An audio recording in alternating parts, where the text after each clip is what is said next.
Okay, far better. We're back with it then. Dominions. Love me some Dominions. Although, that love is being tested as we face the onslaught of many nations here. First of all was Zishtod declaring war upon us, and they've pushed us back. We've pushed back a little bit, but they've certainly taken a lot from us. Almethia, Lubeck, Sardinia, Atmora, Franconia, and currently their army is there in Lochel, and I'm not sure where they're going to go, but I am prepared for wherever they go. Best case scenario is probably killing themselves in England, followed by going to Estonia or sieging up Miletus. All of that is good. Going to Haunted Mansion, less good. Going to the capital, I don't know. Sardinia or Lubeck are probably the worst, but we shall see where they go. I am working on counters there. We are very slowly working on a palisade in Godhome. Once that is operational, the main army, composed of VF Mikey and our Prophet Pi 555, with the bulk of our incredible translucent exemplars, will be free to move around again. I suspect they will go into Canada, crush this army. Actually, this army has been doing nothing but growing, so maybe I won't take on that army. Maybe I'll wait for them to come to me, so I can take them on at my leisure. But we need to reconquer these lands, hopefully with another force that we can dispatch from Atlaro. Kamari Ronso, for example, is probably hoping that there's... Oh no, we got Sizzlebay. Sizzlebay is working on the Reconquista right now. And they have an admittedly weakened army because it's made up of our kind of crappy heavy champions together with our translucent exemplars.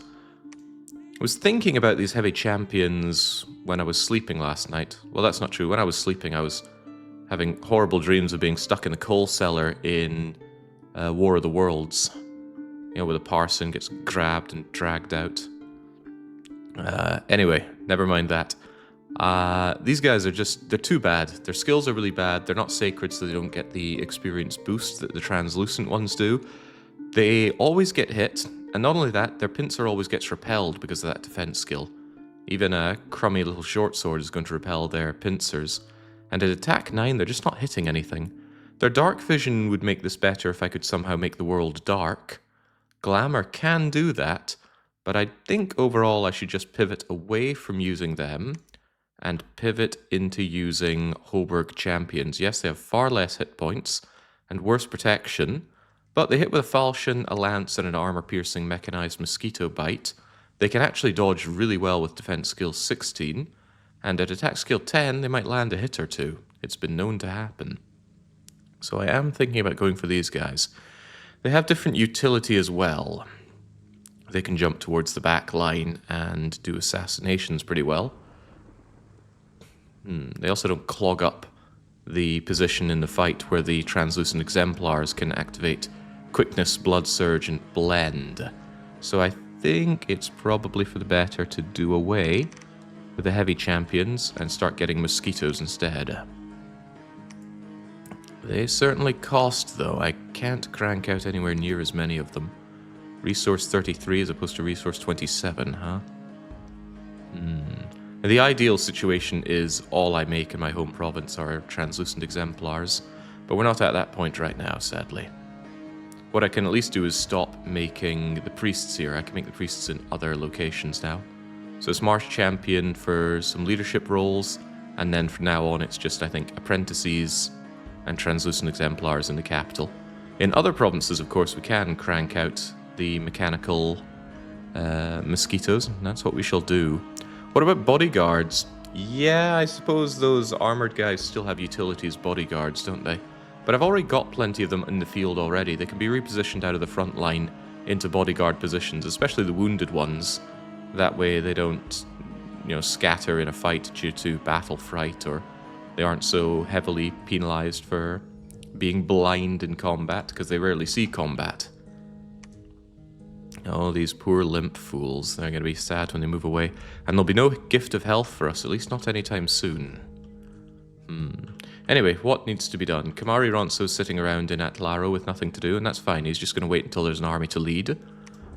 Solid Snake may or may not crush some enemies over in Loche. I want to make sure his commands are good here, though. Something that I should be doing, actually, in a repositionment is this. I'm going to move the the leader in with the translucent exemplars because... just hold an attack. Whenever he casts Bless, he often likes to bless himself, and then he kind of wastes the blessing in the area around him. I want him surrounded by the translucent exemplars so they can actually benefit from that overspill Bless. In the end, I want them all blessed, preferably before they hit combat so that quickness kicks in. Same with Blood Surge. I'm not sure if Heroism needs the Bless active to actually hit it, though. Otherwise, I've worked on Province Defense here to dissuade or even kill the Maelsays that come and attack me. They are going to hit Vardenfall, but hopefully Gold Coast, Quantum Gulf, and Shadow Ranch can protect themselves. Yeah, I just need to keep them contained while I deal with the other threats. The other threats, of course, being Ilthsus, who are hopefully too busy with other problems, and Zishtod, who is a big thorn in my side. How's the war front looking? Overall, not good. Our elite sacreds are very good. The rest of our units are even worse than I thought they are, and I'm having a hard time logistically moving things around, and because of the attacks here, I can't get site searching underway. I'd really like to get site searching going to a good place. Currently, it's in a very bad place. But what is a man to do? My poor capital is going to get crushed in any real engagement. There is a good chance that the enemies are going to come and attack us right here in Atlaro. Heavy cavalries, wolves, maziks. I don't think these guys are going to stand up to that particularly well. Although I could invest quite a bit. I was just talking about how not good these units are, though. I'm going to invest in a bit of province defense in the capital, just in case they run in here. I might be able to make them suicide. I could even have Mr. Fontaine go on... Can I have him patrol? Yeah, I could have him patrolling. So the little... well, it's not little.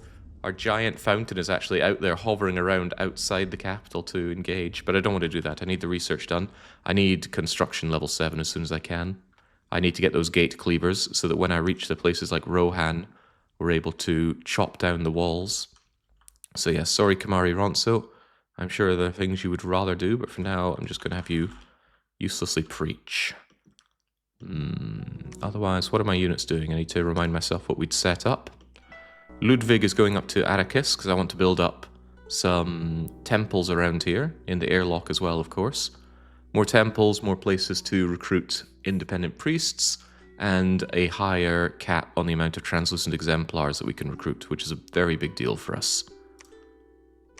Liara Tisoni is moving into the Old Forest, although I don't know exactly why. I think it's because I want you dealing with the situation over here, rather than counterattacking Maelsay. If Maelsay do put together a giant army that can push through, then sure, that becomes a problem. But until then... I could reinforce Moon Lake. It does get heavy cavalry. I'll reinforce it a bit, but this is costing me a lot of money.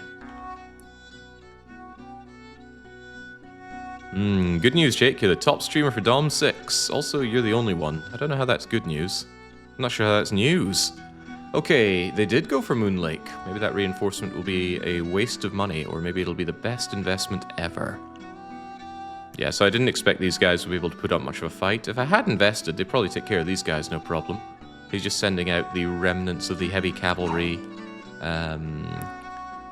mercenaries, but there's almost no chance that we survive this one, unless this guy single-handedly takes the cavalry strike. Single heavy champion. This is a guy that we just left behind. He's not even one of our exemplars, but he is tanking that.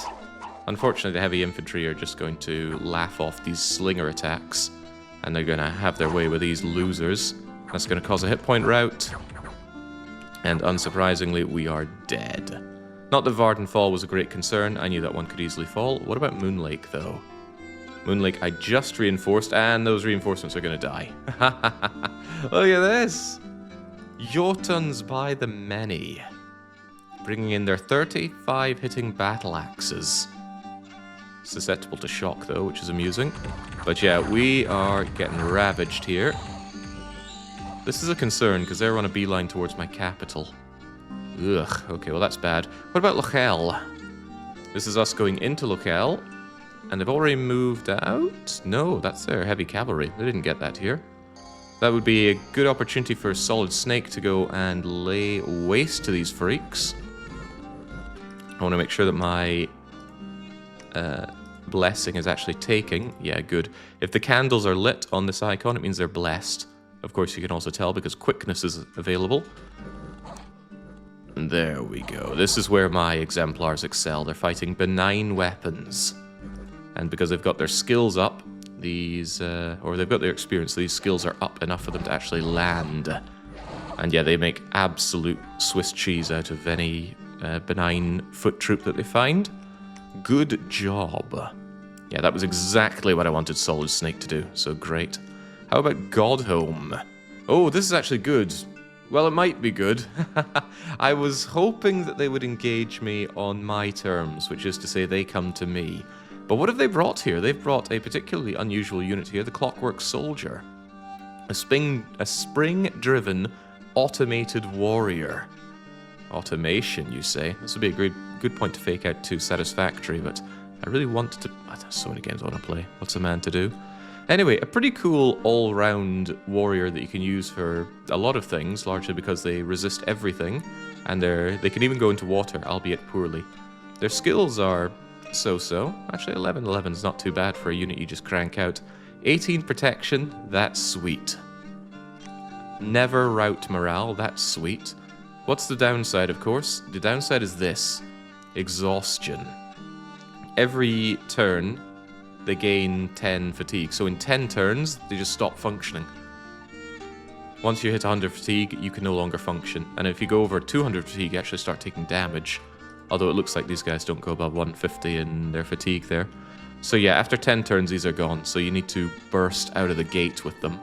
Of course, the problem for them is that they're very benign. 17 hitting sword hands against my beloved translucent exemplars. The exemplars are going to roast these things alive. However, I wonder if you get the full experience from killing them. They are mindless units after all. Anyway, mindless is both good and bad. It prevents dastardly counters like soul slaying and morale routing, so mindless can be very good. Anyway, I believe in my exemplars. They're all blessed because of Divine Blessing, which blesses everybody on the map. The downside in a fight like this is that my exemplars can't be everywhere against, what's this, 150 units? And I've got maybe 20 exemplars. That's not going to work. So these very unfortunate woodland warriors, the Wolf Tribe warriors with their double daggers, they're going to have to hold the line against actual units. And these are actual units. Look at this. The Milite. He's got his trident, he's got some decent skills, he's got a shield. But he is still a human who forgot to bring his trousers. His body is completely exposed. I mean, look at them ankles. So the double daggers might actually do some work here, whilst my exemplars try and deal with the clockwork horrors. I am a little concerned about the overspill here. I just don't have the numbers. So I need to cleave through this and work on my brilliant encirclement. Here's something a bit brilliant. They brought an earth elemental. I brought this one from home. And it was probably you. You've got that level 3 earth maging. Yeah, there we go. Tuckered you out a fair bit. Nice mage, by the way. Sacred, astral, earth, air. He's old, though. Old is always a problem. Every winter, old people check if they want to get a disease or not. And if an old person gets a disease, or rather if any person gets a disease, they're dead in 10 turns unless you have a way of dealing with that. And most of the ways of dealing with that are in blood or nature. Yeah, so the Earth Elemental, he's got a couple of crystal fists, which is interesting because that will actually hurt me really badly, but I don't think he's going to use the crystal fist. Yeah, he's going to trample instead. He'd actually do much better against us using his crystal fists because they're magical. But he's not doing that. He's also got reconstruction. Anyway, Ethereal can dodge the trampling and we can rip him apart. So goodbye, Earth Elemental. He goes smaller and smaller until he's dead. Okay, I can't believe how well the Double Dagger Wolf Tribe Warriors have been holding up here. They've actually held the line surprisingly well. There's a little bit of overspill and they're dying to our little midget Hoburg Morningstar Champions. All the while we pelt away, and how are these guys doing?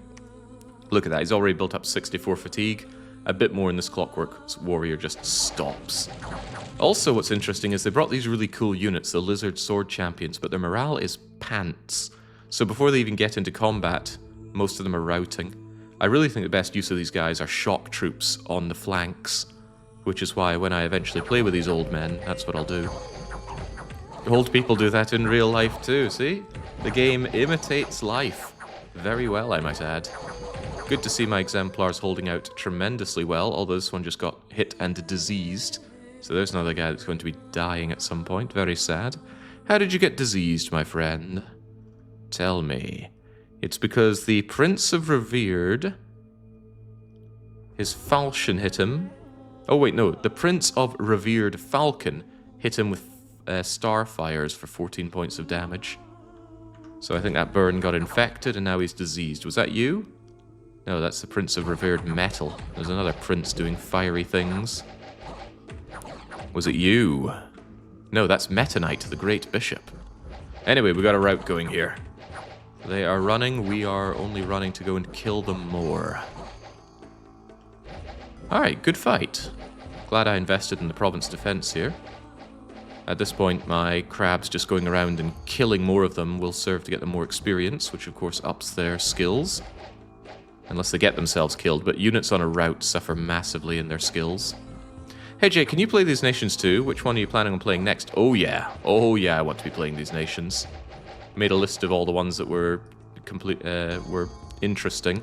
I'll be playing as Gomder for certain. I want to try Tula myself, and I really want to play as these old men. And I want to play as the Bear Riders. There's so many cool races in this. Where are the old men? Where are the old men? Ah, here we go. Ilthus, old men with lizard shock troops with claymores. I want to make that work because it's very benign. And making benign stuff work is interesting in my opinion. Also, killing this cave drake will be interesting. The crabs need to eat too, you know. Chomp. Alright, how did we perform there? I would dare to say extremely well. Those translucent exemplars are showing off why they are my workhorse. I've got regular heavy champions, but they just, even though in equal number, they just cannot do what the translucents do. As for the province defense, it doesn't matter if all of them die, frankly, because you get them back at the end of the turn. But yeah, those wolf tribe warriors actually did do some slaying. But yeah, holy moly, that's good. Chopped down 2/3 of the army. The commanders survived, which is unfortunate. Actually, these two died. Which is good, because holy man, that's an expensive mage to lose, you fool. 460, 4 recruitment points, sacred. Great mage, though. Look at that guy. Earth, Astral, Glamour, guaranteed one more, plus 10% chance of another one. Sacred tag, meaning that his upkeep is lower. Wish I had this guy, but I don't. I don't really care about the Barbarian Chief. Nice bishops, but I don't have undead things to bless away, and then they're old man. They've got the old man champion here. The Mace High Chieftain. 100 leadership, formation fighter, unremarkable. Good shield though. Great defense skill despite his old age.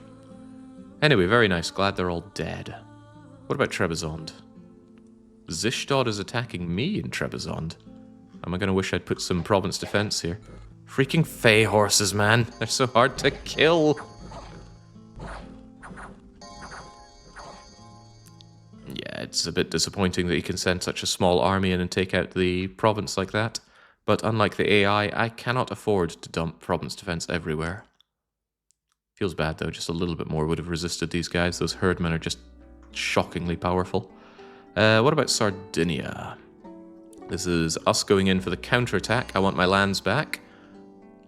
He has province defense and also looks like he left some units behind here, but I should be able to handle this without concern. Maybe concern for the other guys. Yeah, get out of here. Alright, so Sardinia is mine, as it should be. Yeah, he did leave some army here. Those killer Manti, they were certainly not province defense, and I'm glad they're all dead. Sans one champion, and the herbalist who ran away. Ooh, look at that. Blood nature mage. Poison retardant, so you could do poison things, although 5 is not a very good poison resistance. That's just enough to stop things like bug stings from killing you.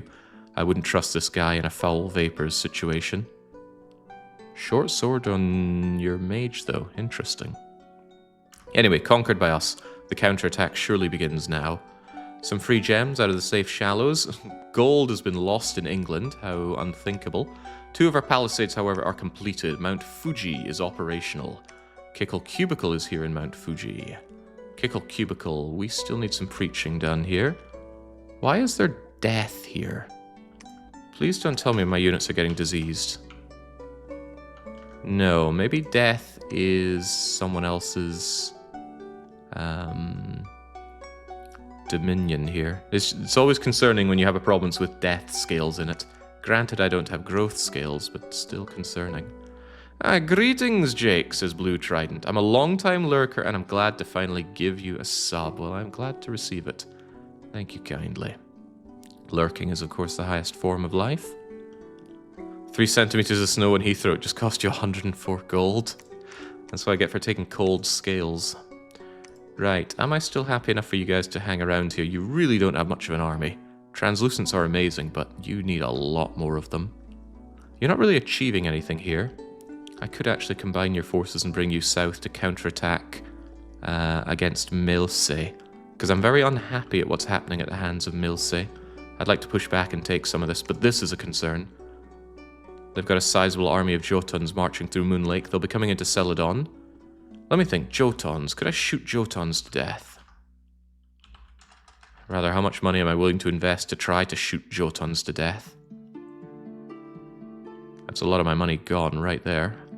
This might be able to hold. I need to review the army that was there. Let's see. Moon Lake. Moon Lake. Jotun champions have 11 protection. Arrows will get through that. But they hit pretty hard. Spiky clubs, javelins of their own. I might be able to dissuade them with a decent province defense here in Celadon. That's a lot of money to invest in. I'm dumping about 1,000 gold, and if they win, that's 1,000 gold I just lose. I'll go that far, though. Yeah, I'm probably going to want the province defense anyway, because there are the caves here. So if an enemy is creeping up on me and then pops out through the cave in my cap circle, I want Cerulean to be able to bash them back. So yeah, I guess I will do that. Could super reinforce it as well. I could bring Kamari Ronso with a small detachment of units, very small, and set them to aid the battle. If I do that, I might be able to cock-anny a bit on the investment, because those translucents will do a lot of work for me in this one. Alright, that's exactly what I'm going to do. Kamari Ronso, that's your job, to secure Cerulean City in the face of Milsey. When you get there, you're going to do the usual blessings and staying behind the troops. These guys are going to hold on attack on the flank. Please hold and attack the rear. I would like you to go and do horrible things for the foes. Then again, Kamari Ronso is in danger if I do it like that. Do it like that, then. Alright, very well. That should keep that safe-ish. Nothing's safe, only safer in this situation. Kamari Ronso, do I dare impart upon you a black steel plate? I think I do. Don't die out there. Right, Sizzle Bay. There is still a sizable army in Lubeck. Chasing down armies in this game is a real pain, unless you have magic to help you. That's the kind of army that will defeat England. Sizzle Bay is the army that might be able to defeat Lubeck. Here's how it's going to work. You're going to go there, you're going to go there. We're going to push them back. Unless they all move into Trebizond, in which case I'm very sad, but when am I not sad? I still need another turn to get Godhome's Palisade operational. Which front looks the most dangerous? I'm just tuning in. Definitely the one with Zishdod. He has taken a lot of land from me, which is of course costing me a lot of resources. Thank goodness I hold Rio Grande do Sul. If I didn't have this watery connection, I would lose all of the income I'm making from Safe Shallows to Godhome. And that would dramatically impact my ability to do things like bump up Cerulean defense. Alright, Warsangali is as good as a province can get here. Fatality, I want you out of there and aiding the airlock. aiding the construction of the fortification, of course. I'd like to build up Mount Fuji a bit more, but this is all very expensive. I have 600 gold, but I really need more temples. Yeah, the temples are a priority. I must get more translucent exemplars. Which, strangely enough, I can do. 1, 2, 3, 4, 5. Yeah, excellent, excellent, excellent, excellent. More of those, more better. Also, please repeat the recruitment of apprentices of the Enraged Citadel. I need the research. I need that construction 7. Ah, Shiznid is here. Shiznid, I would actually like you over in Godhome. Yes, I want you to lead the troops. You are a better leader than Pi, question mark? You are a slightly better leader than Pi, but actually, I might not believe what I'm saying there. Pi is a perfectly functional commander. The main downside, though, is that Pi cannot give formations. And I actually want formations when Pi is in charge. It kind of works against itself. So Pi can do Divine Blessing, which blesses all of the units. Whereas regular priests, they just bless like 5 squares or so at a time. And those squares are a bit awkward, so square formation is good for taking buffs. Square formation is a basic formation. I would like advanced formations if I can do Divine Blessing, so yes. Shiznid, you together with Pi are going to make the main army, so I want you over in position there. Hi, De Grasse, you are once again just waiting around here, but you are the last of the priests I expect to crank out from this location. Do we actually have any troops to spare for you? I'd really, really like to take Haunted Mansion back. But Kamari Ronso must go into Cerulean. Oh well, needs must. Donald Delini is there in Tiny Huge Island, and I think you can wait in Tiny Huge Island. You don't have any metal equipment that will rust in the water. You're a crab, so you're at home in the water, and you give me a good idea of what's going on in this region overall. You know, is Gomder and Death in fighting back and forthing? Who holds Greater Denmark? This information is good. And I actually have a good bit of information across the map, because I place my spies generally on thrones. I would, however, like to know about the Baltic Sea throne. I just can't spare an underwater spy over there. Or could I?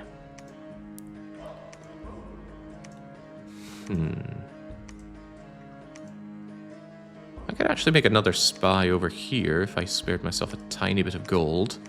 And then this spy is going to...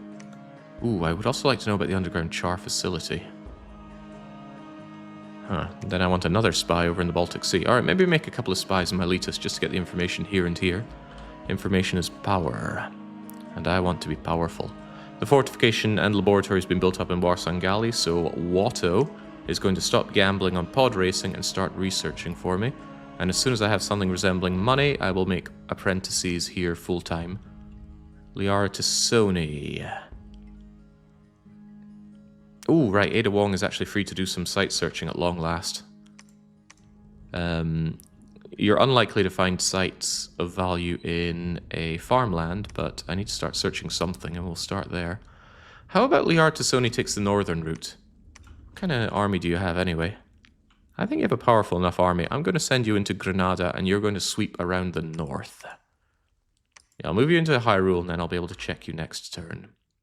Lieutenant Surge has built the temple over in the Aris Dome, which should be safe. We keep it cold around our dominion, which means this mountain is impassable.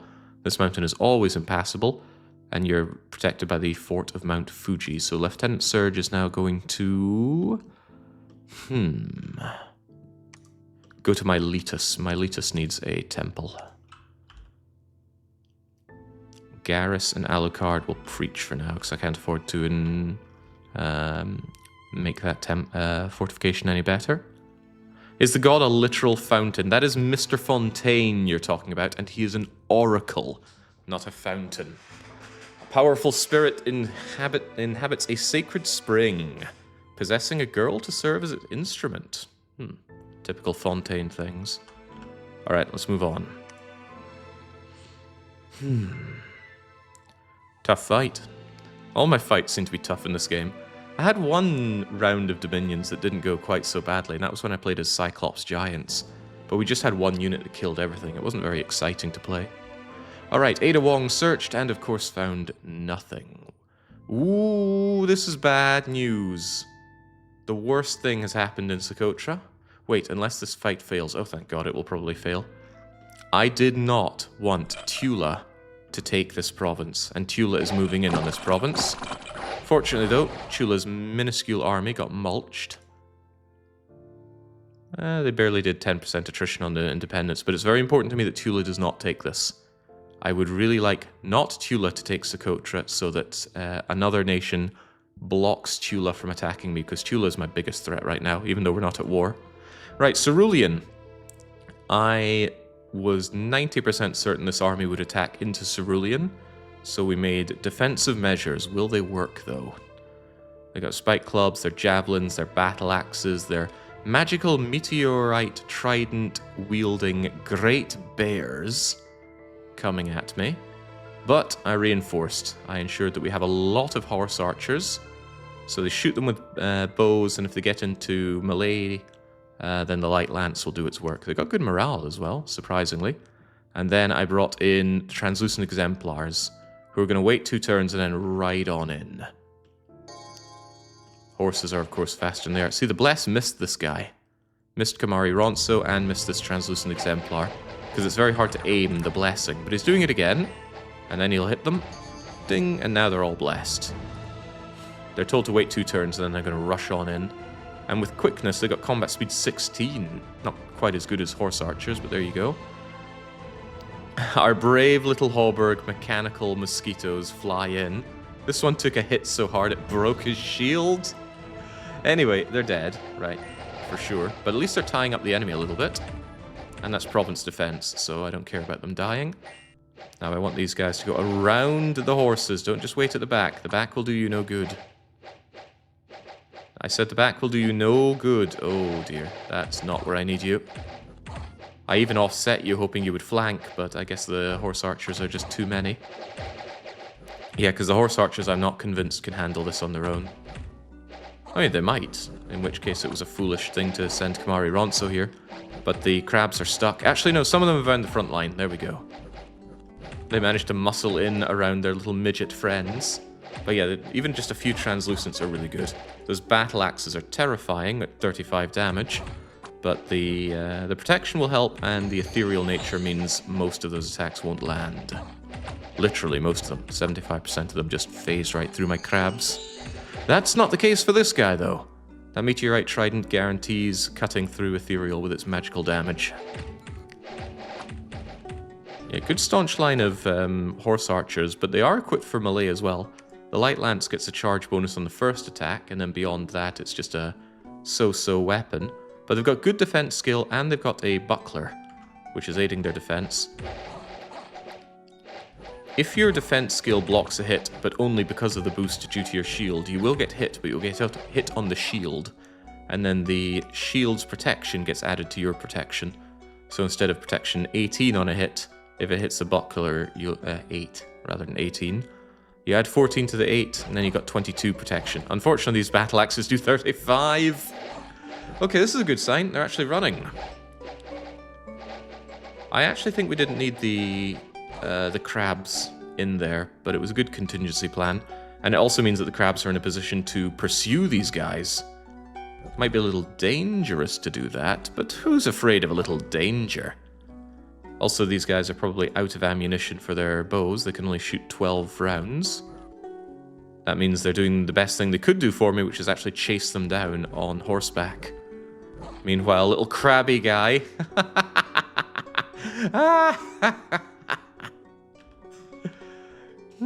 Oh, that's good.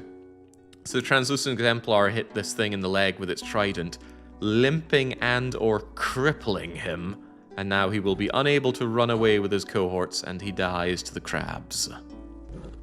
Good, good. I like the idea that Melcy is folding to my attacks.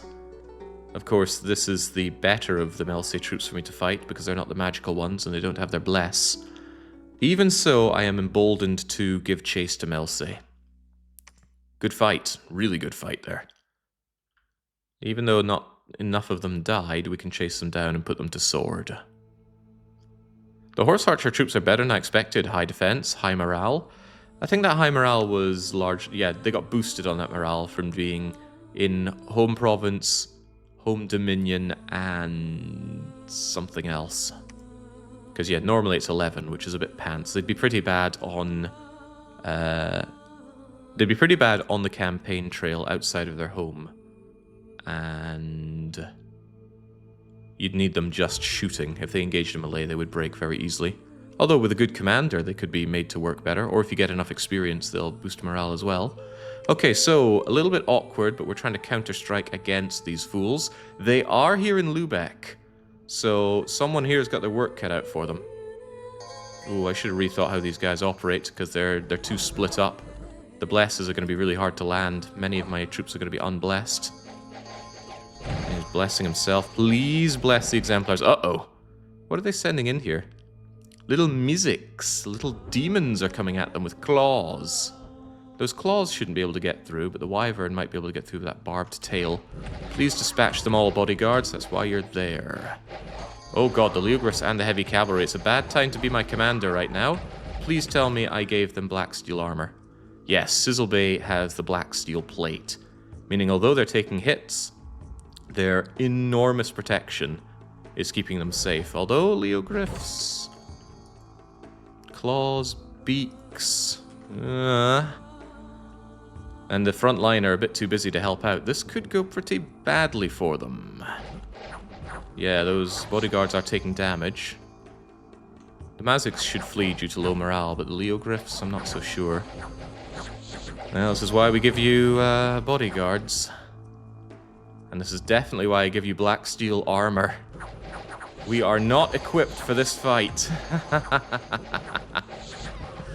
Godspeed. Godspeed. We have to be the wall. We have to be Cao Ren in this engagement.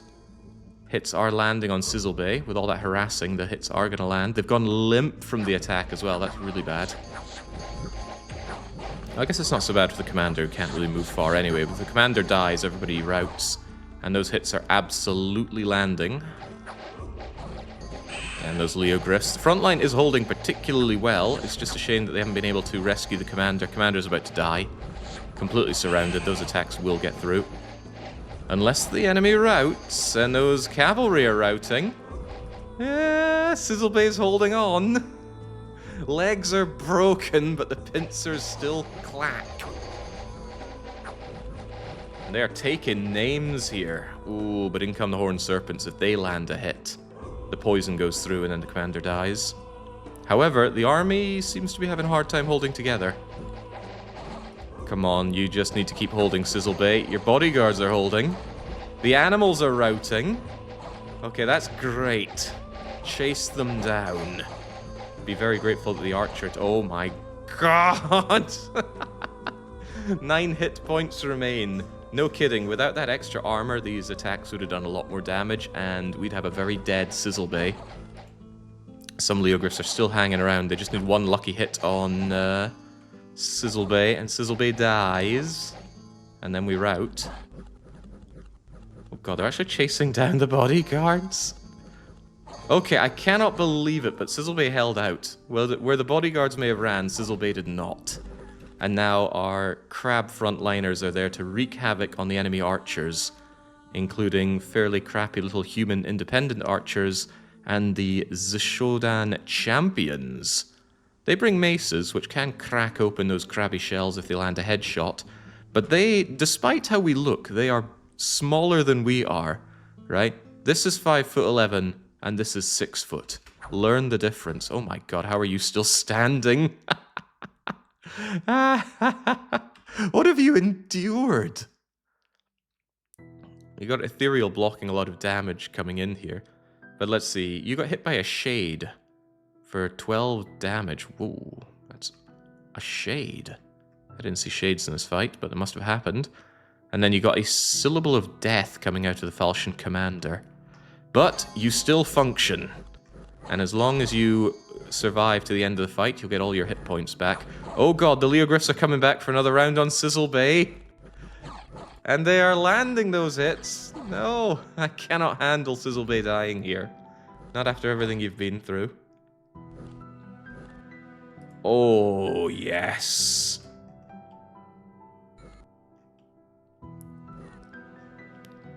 Seldom will you see a fight that tight. Our front line was heavily encircled, and our commander got completely isolated. All bodyguards dead. Commander broken and limping, but still limping forward.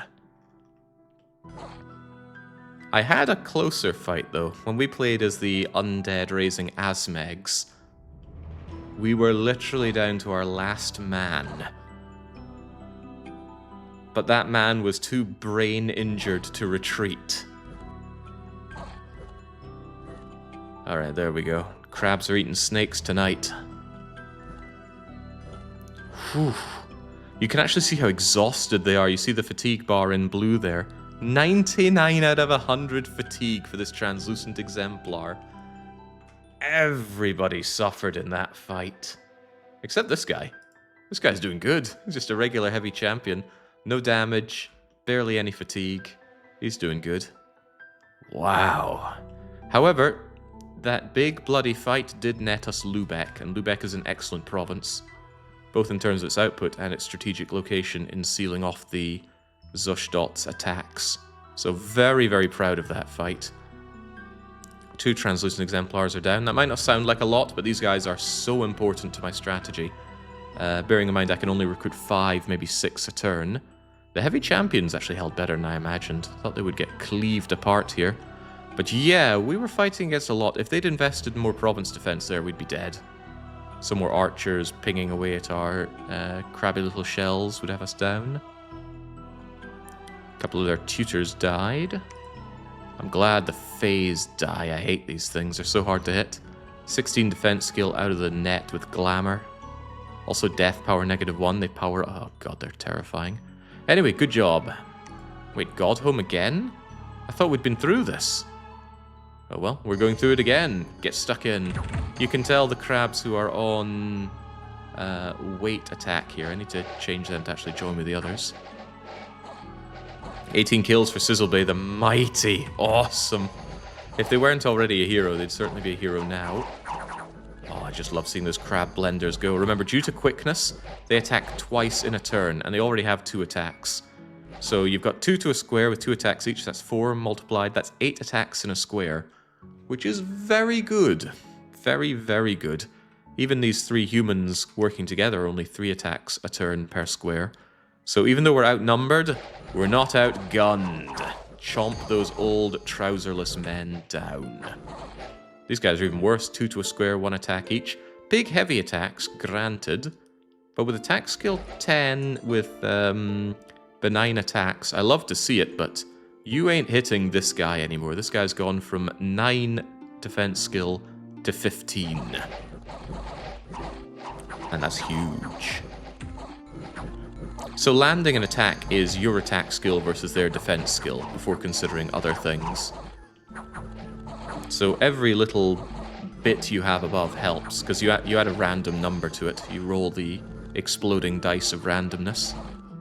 Alright, really happy to see the old men waste a lot of resources on me like this. I would love to counterattack so much.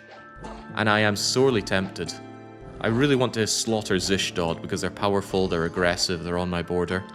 But after these 2 engagements, the old Roman men are severely weakened.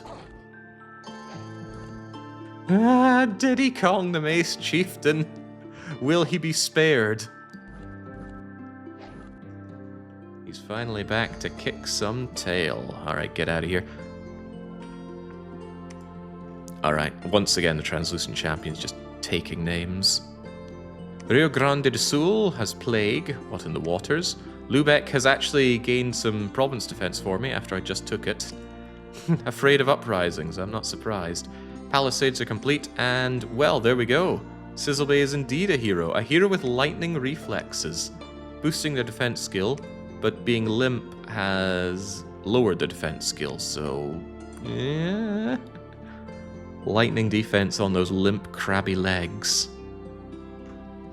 Anyway, Lubeck is mine. There are still a lot of Zishdods out there that wish to attack me. But I think the best thing I could actually do is just hold. If I just hold Lubeck and England, and Liara Tassoni pushes through Granada, I will have a line not of fortification, but of, well, bodies. I could even push that, right? I can push you to Colosseum, I can push you to Almithia. I could push Lubeck. There's not a lot of reasons I couldn't push Lubeck. Well, one good reason is Sizzle Bay hurts a lot. Like, Sizzle Bay hurts so much.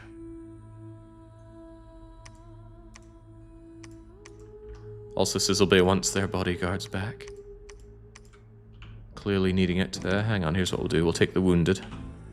And make the wounded the bodyguards. Yeah.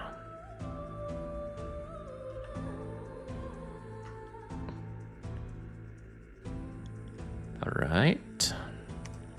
Sizzle Bay doesn't have the numbers to take on Grunty Industries, so for now we're going to wait, and I will reinforce this a bit.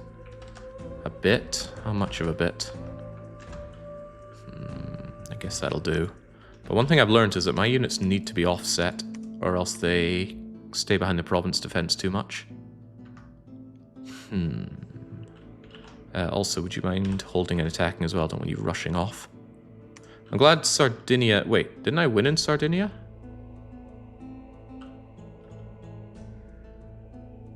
Didn't I attack into Sardinia? I strongly recall doing that. Why is there a single unit here? You must have retreated from Lubeck.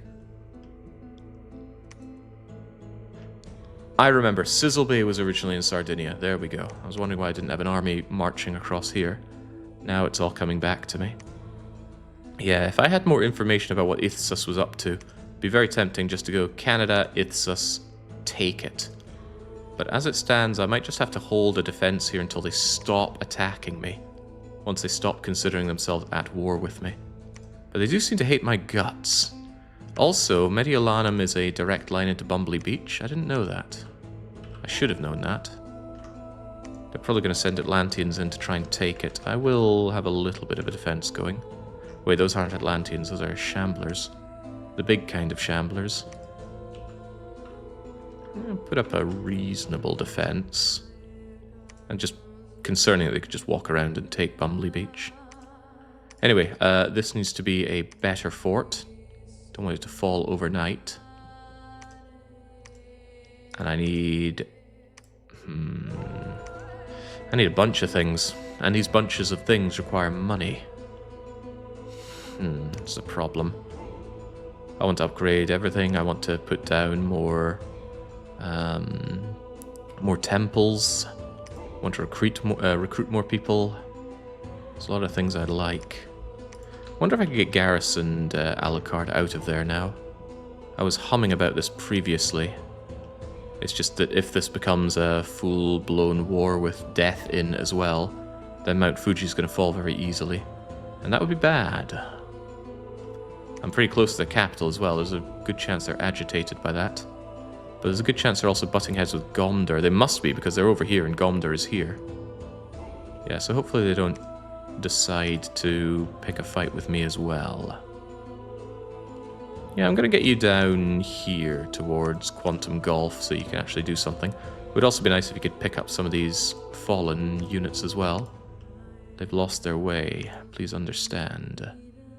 Get over to the Bronx. I don't need you to preach here because I recruit indie priests here. Maybe preach in Zeth? Or maybe give Zeth a little bit of province defense. Zeth is a dangerous place to be because you could just attack into there and kill whoever's preaching. But I would like my Dominion to be considerably better. I'll give it a go. Get over there and start preaching. Miletus should have what it needs for an upgrade soon enough. So, Solid Snake, how do you feel about advancing into Almithia?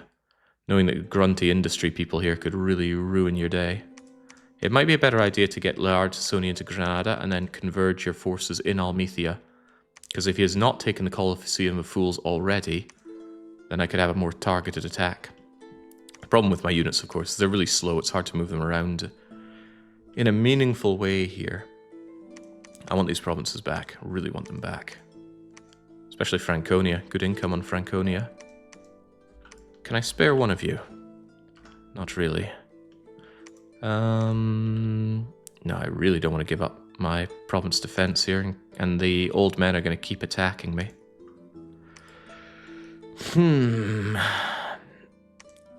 But this is a waste not to do. So what I'm going to do is I'm going to give VF Mikey control of a handful of my exemplars. I'll give you 10 of my exemplars. And I'm going to give you the non-wounded... This disease guy's going to die anyway. Take him with you. Yeah,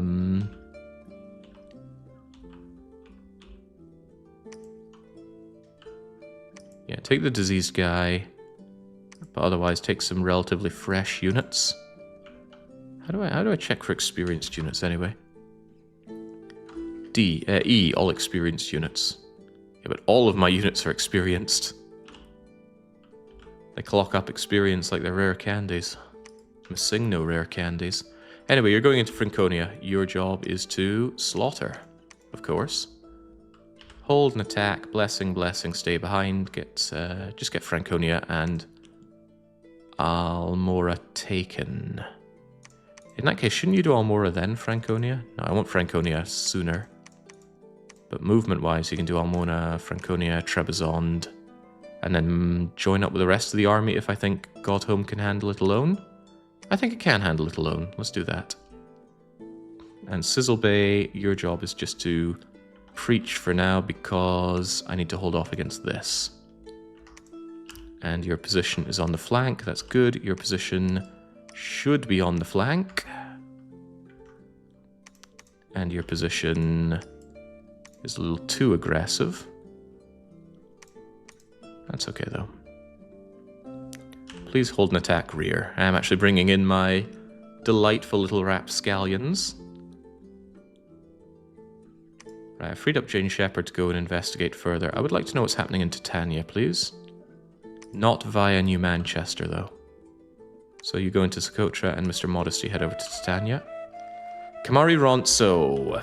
It would be extremely aggressive for me to assume that you can handle going further here.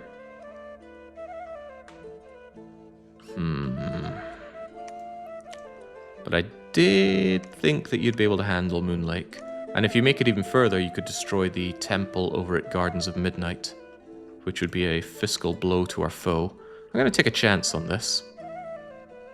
In fact, I wonder if what I could do, since Kamari Ronso is already wearing his black steel plate, has enormous protection, I could actually set these guys to guard the commander.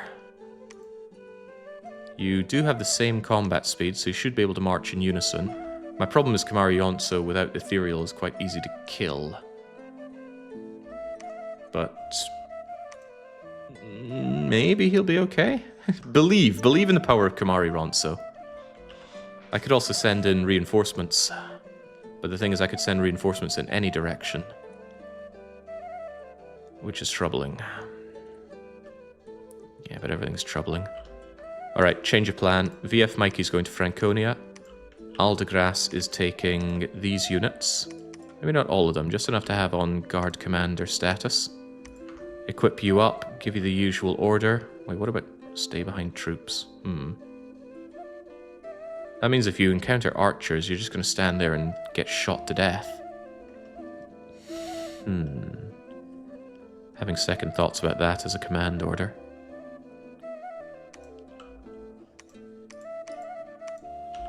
Blessing, blessing, drop the other blessing, and then attack. With those guys guarding you. That might be able to hold it. Might not, though, but we'll see. Watch out extending beyond Celadon. It'll leave a cave behind the front lines. Cerulean. Yeah, there's a lot of province defense here, so I like to think whatever's going on in the Mines of Misfortune won't be a problem. But you bring up an excellent point, and that's a point that we can mitigate by recruiting a spy somewhere. Somewhere close, ideally. Sardinia is close enough. I'll take the spy from Sardinia, move them into Cerulean, and I'll actually put the spy underground so we'll see what's happening here. And we'll also get a good idea of the... Well, I'm going to need more than one spy down there. Caves always end up being bigger than you think. Lochel, you do spies. RCPD does spies, but it's 1, 2, 3 movements away. Just assume that everybody can only move 2 provinces. Lubeck gets spies. How fast can a spy move? 16. Alright, that actually goes Lubeck to Atlaro as long as Lubeck doesn't freeze up. Liartis only found nothing. Now go and check Estonia. Estonia is a swamp, and swamps usually have magical sites. Solid Snake. Yeah, I'd love to push forward with Solid Snake, but I really think he would struggle if Grunty Industries reinforces Almethea, whereas England is an excellent defensive position. So for now, you just preach. Preaching spreads your Dominion, and Dominion is generally good. My Dominion is okay. I don't like its misfortune, but I was never going to like its misfortune. Don Paolo preaches for now. Later on, he'll build a better fortification. He'll build a temple when I actually have some money. All right, get to it. Good old Liara. Trying to dodge that Liara romance in Mass Effect 1, huh? I had considered doing a Mass Effect run where we kill as many people as possible. But that would include having to play through Mass Effect, and it's not my kind of game. I far prefer to watch it. Watching Helden play through all the Mass Effects was an absolute joy. Might rewatch it sometime. Right, actually, which fight was this? This is Franconia. This shouldn't be a problem. We're just marching into somewhere that has nothing but a few errant archers. It's got an elephant, and the elephant caused us some problems before, but when the elephant is isolated, the elephant dies. Observe. Bye, elephant. Wow, what in the world hurt you? Oh, you're already diseased. Right, and that diseased crab is going to die. Nobody wants to eat diseased crab. There we go. Wanted this province back really badly. It's worth a lot of money. Unsurprisingly, there is yet another attack in Godhome, and I made a mistake. I forgot to set my units to patrol. Because now the units are inside the fort, outside the fort. These guys are just going to die. Whoops. That's a big mistake, and I doubt my units are going to live here. Yeah, nah, they're gone. Damn, that was a mistake.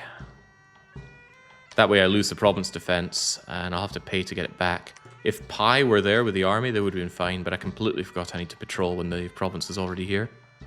Shiznid got in time at least, so what I can do is I can transfer control of the units over to Shiznid. Shiznid will give them increased morale. Take our exemplar here, for example. 22 morale under Shiznid. 21 morale under Pi.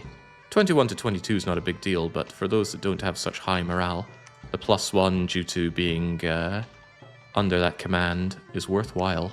Shiznid also doesn't need black steel plate. They're fine as they are.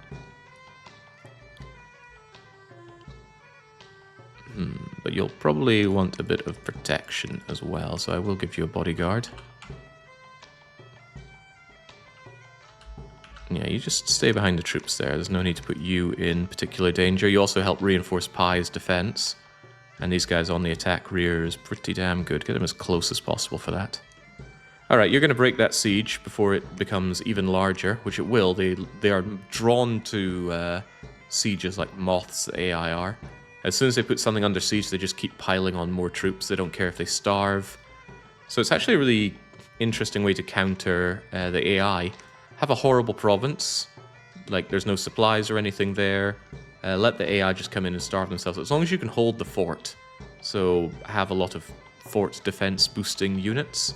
Have a lot of units, period. Have a lot of disease in the province to kill off the units. All works. Want Trebizond back, but Pittsburgh Hellkeep is another consideration. And VF Mikey's not exactly running around with the world's largest army. It'll do fine, though. Aldegras, I want you to pick up that last remaining unit. Can I put the unit on guard commander and those guys are on attack? Maybe hold an attack, that way you'll go together. A little dangerous, but we'll go with it. Rentaro, I want you down those caves, and we made another...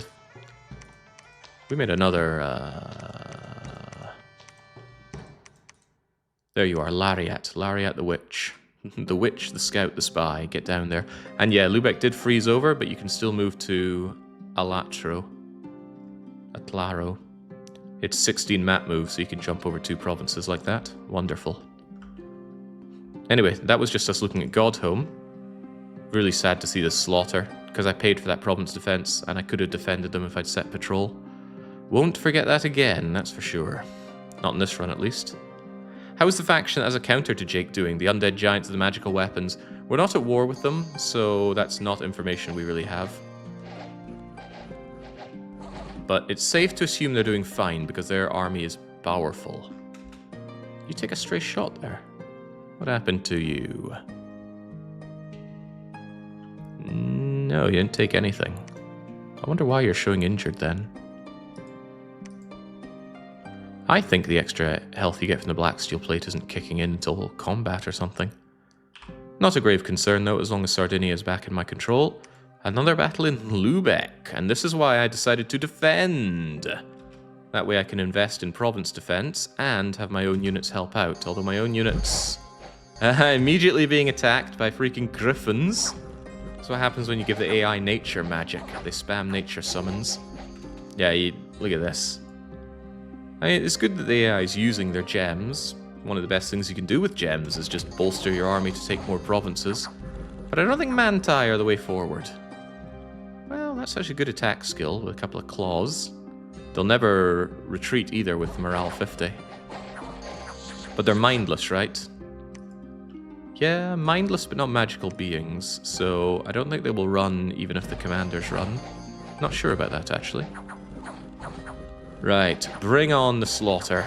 I think a crab can eat a mantis, no problem. There we go. The mantis is size 5. The crab is size 5. These guys are the same size. I know to the layman it might appear that our crabs are truly invincible, but they are very vincible. And we do fight people that have good counters to them, not least of all the undead cavern wights. Yeah, it might look even unfair how they have these large mixed armies that run into my crabs and the crabs just chomp them down.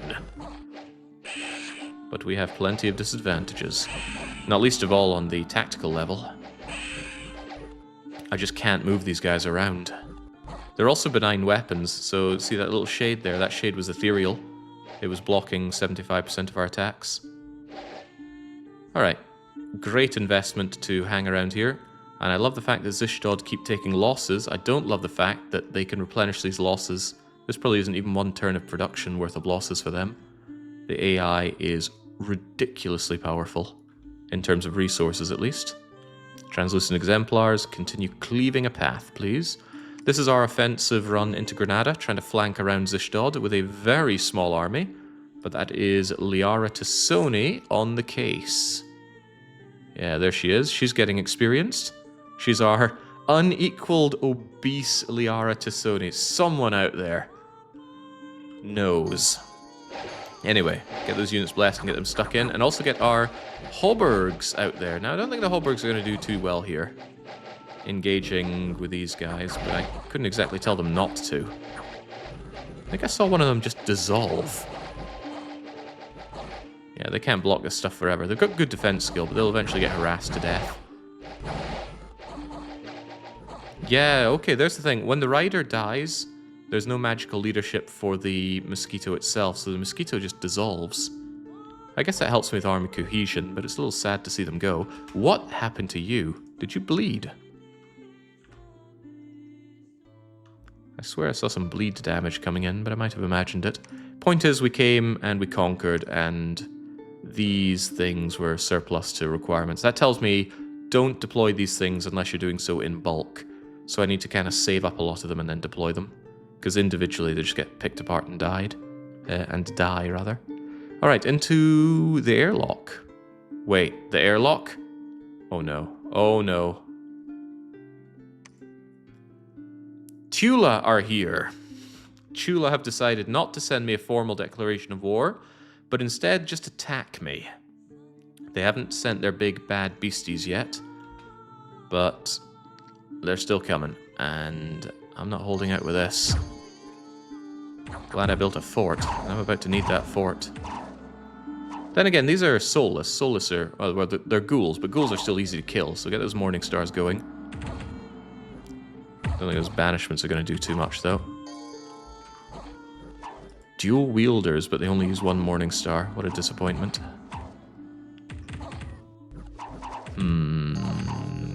Oh, wow. Who could be doing such a nefarious thing against me? Actually, it's Chie Satanaka is doing horrible things against me. The Underground Man Lieutenant is here to help us out. But Dark Young the General is heavenly striking, and I just saw him utterly blitz one of our heavy champions with it. Where is he? Where's the absolute bastard? There he is. In the dark caverns under the roots of Ayrshire, a strange race of one-eyed humanoids have evolved. And that's the Prophet. Ooh, well, that explains why he's messing us up with holy spells. It's possible we could force a rout here, because my midgets seem to be doing surprisingly well. As long as the midgets do not die to all these slinger shots, they'll be okay. I mean, small people, hard to hit. Excellent protection, though. I might be sleeping a bit too much on these heavy Morning Stars. I need to investigate how well they could fight. Dark Young the Prophet. This is really good if we can kill Dark Young. We're going to destroy their ability to Divine Bless, and the Prophet actually spreads Dominion as well, so killing him off would be great. So please, Hoburg champions, do not die and do not be dismayed by his chilly aura. Simply kill Dark Young. He's wearing a shield as well. That means that the Morning Stars are more likely to land their hits. Attack 11 versus Defense 8. You've already made him go limp. That is a good start. Now continue on. Oh no! He just heavenly struck the commander. That's going to force her out. How did he heavenly strike? He was in combat. Good God, that was unprecedented. How did he do that? You wouldn't kill a fellow Scot. You would. Wow. Oh, we had that as well.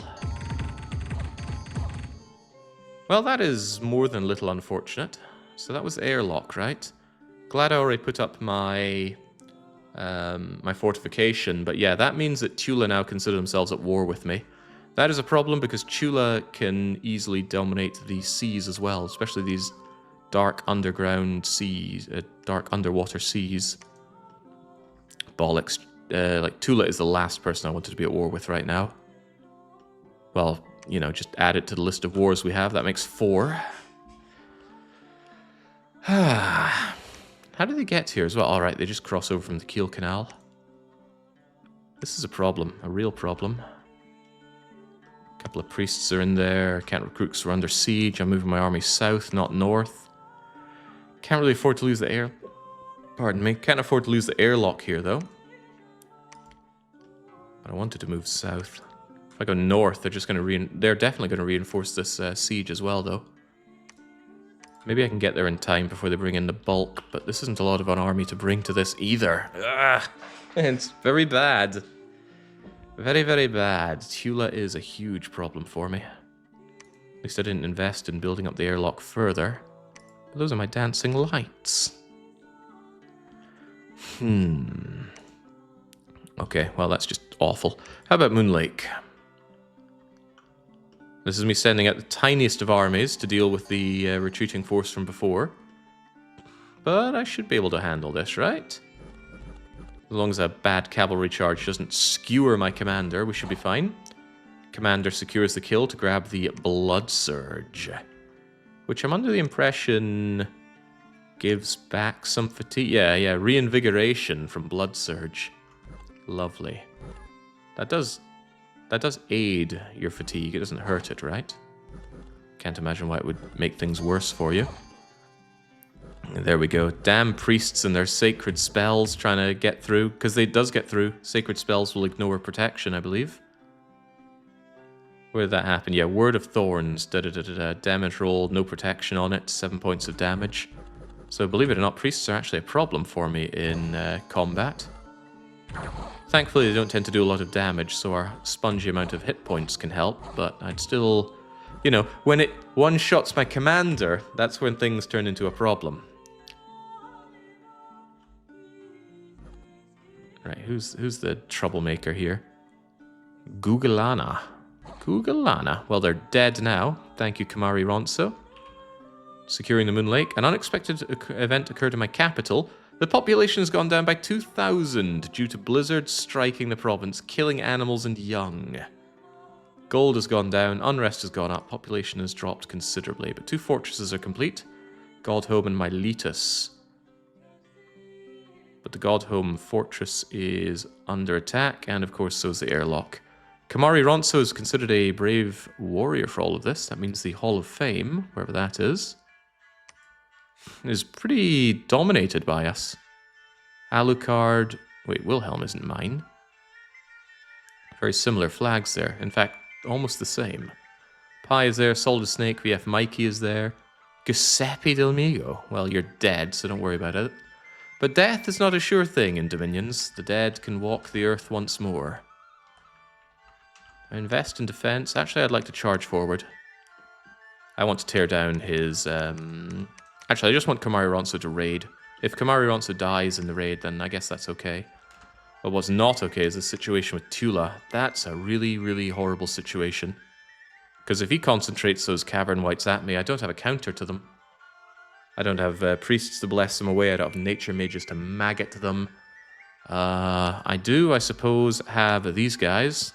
Hoburg Morningstar Champions. They'd have a hard time getting through protection with that 12, though. But they would take their big attacks.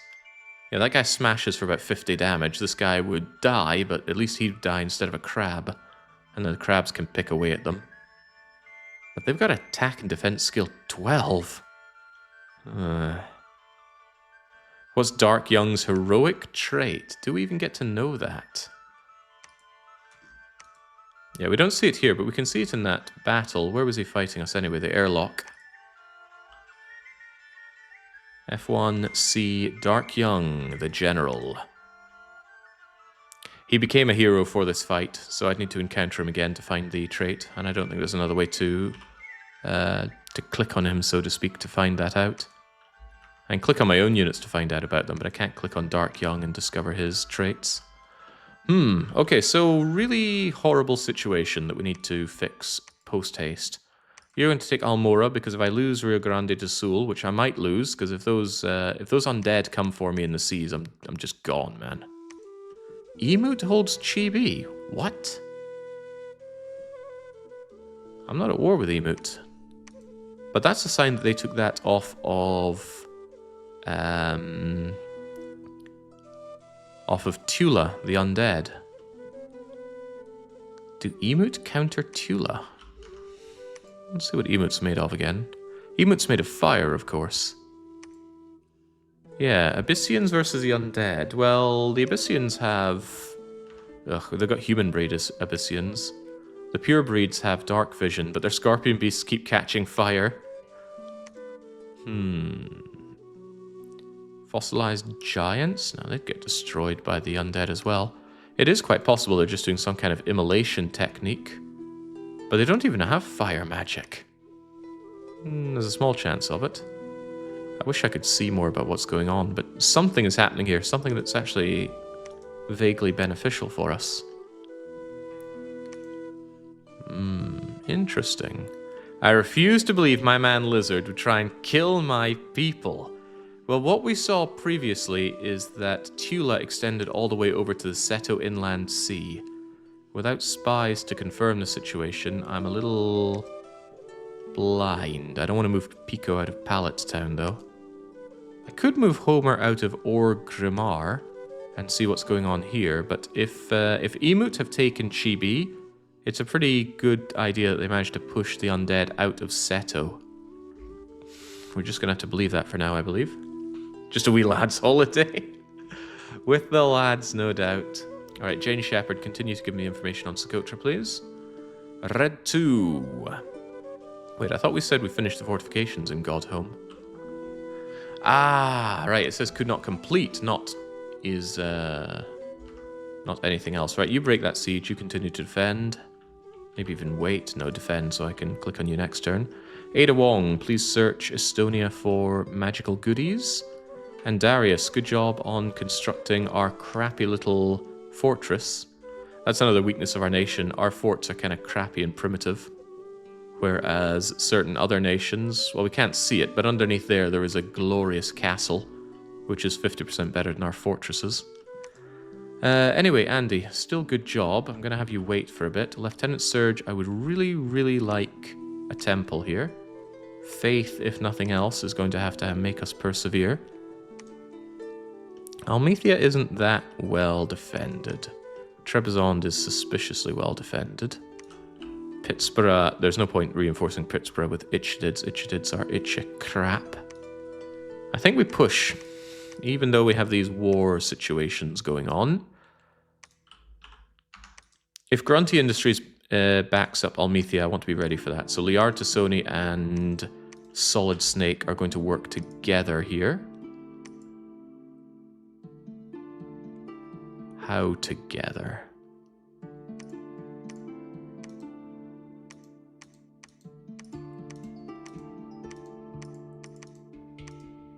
How do I no longer select both of you? There we go. It's the click and drag that's the problem.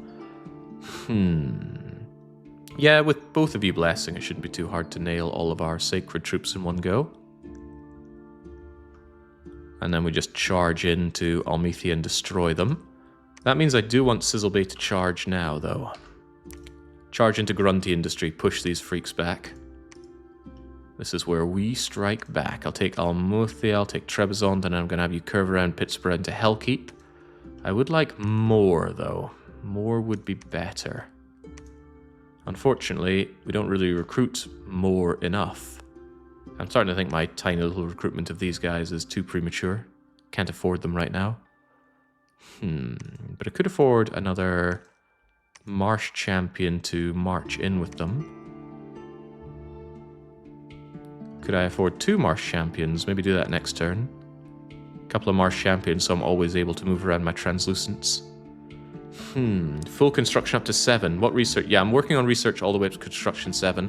One of the weaknesses we have is we are terrible at sieging forts. I have very small armies of units that are not quite strong enough to take down forts. So by the time I'm actually in a position to be sieging down Melsey or Rohan, I want to be able to equip my commanders with big old axes of chopping. They are called Gate Cleavers. They require Earth 3 to make, but I don't think that's too much of a problem because I'll just be able to forge a pair of Earth Boots to boost Earth magic, and then I'll have one of these regular schmucks crank them out. Tax Collector is here. But you're also not an Earth 3. It would be really nice if I could just get an Earth 3 just naturally. It's a 1 in 4 that when I make, well, better than 1 in 4 that when I make one of these guys, they are Earth 3 rather. And that's all I need for the Gate Cleaver, but I will want that before we hit construction 7. Because the Gate Cleaver costs 15 Earth Gems to make, and I'm going to want quite a lot of them. And I don't really want to melt down my gems either, so the gem situation is of slight concern. But only slight, just because I'm not getting more gem income because we're not site searching. Well, nobody said it would be easy. Go and finally site search Cerulean, please. Our position makes it a little awkward to do good site searching. Napalm, I created you because I want to see what's happening in the underground char facility. That'll tell me what's happening around here as well, so we'll see if emotes have indeed pushed back these fools. Wily Coyote, I want a temple here, but I can't afford it right now, obviously.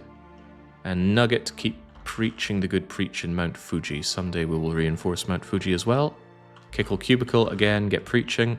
Protect my dominion. How's the site searching going? Got anything good? We haven't got anything. That's not true. We found the Well of White Water for a single water gem, but our ability to site search is hampered by expensive, slow mages and the awkwardness of being on a multi-front war. That means my mages don't really have the freedom to wander around because they could get sniped by any of these attacking parties.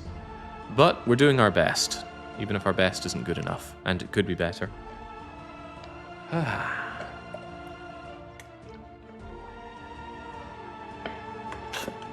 Is there a thug build that counters Tula? Yeah, a defense tank. When we're not in darkness, those Tula guys only have about 12 attack.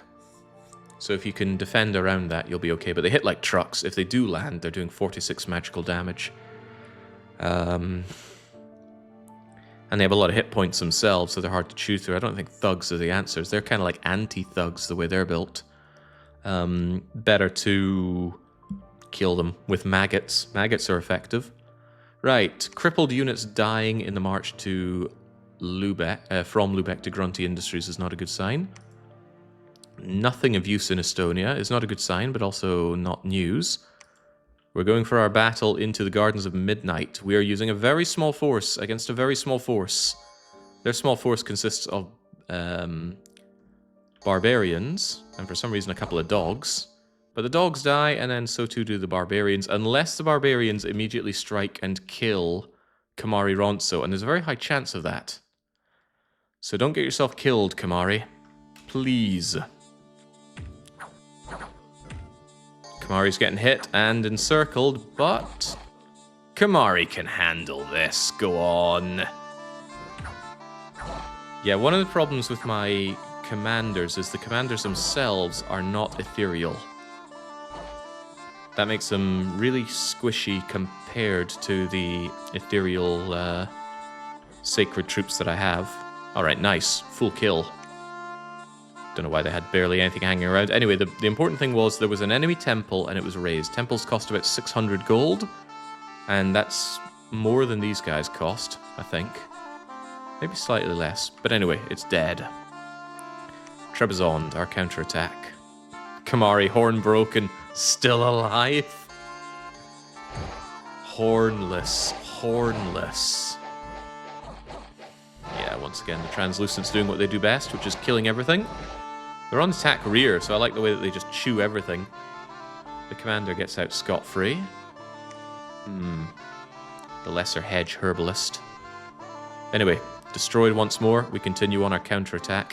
Why was there an attack in Moon Lake? How was there an attack in Moon Lake? Maybe they jumped past us. Ah, crap. So this can happen. Sometimes your units march into each other's provinces and avoid each other. And I don't think we're going to win here. Fire ants, huh? Huge, highly poisonous ant with a sting that does... You call that highly poisonous? But okay, this is more of a concern. They've got fire snakes. Fire flare does destroy my translucents because it's magical, so it ignores ethereal. And the fire is armor piercing, meaning it ignores half of the armor. So that's actually just a random amount of damage that we take. That's a bad. We tear these things apart, that much is true, but it's gonna hurt. And the commander is dead to fire flare. Ooh, okay, so Melsey and their... They've also got heat aura, that destroys me. Damn you, Melsey. Okay, so Kamari's in a lot of hot water, because see, he marched Moon Lake to Gardens of Night. Gardens of Midnight marched into Moon Lake. They missed each other, and now we're in this situation. Kamari Ronso is going to retreat to Seafoam Islands, and then I actually think Cerulean's in a terrifyingly bad situation. Yeah, that's a big army to take out Cerulean. Cerulean won't be able to defend against that. Alright, you're going to the water, or you could... No, go into the water. Take the Seafoam Islands. I need to keep hurting these guys. And then maybe jump into Velen, destroy another temple, do some economic damage to Melsey. Losing Cerulean is going to be economic damage to me, though. I invested $1,000 in this province defense. And I think if I invest any more, it'll be lost money. Will it, though? Consider what's actually in Moon Lake.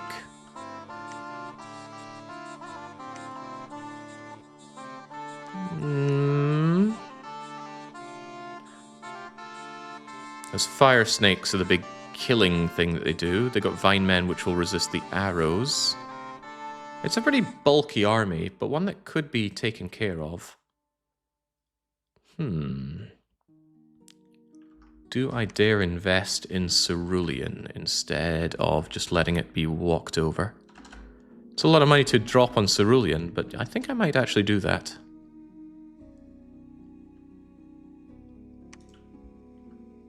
I don't know exactly how many units there are here, but I might be able to destroy them with this. I'd like to be able to reinforce it with real units, but that's not happening. Problem is, I don't want Tax Collector there and dying. Tax Collector would be a big thing to lose. And I don't think they can do anything particularly useful in the fight.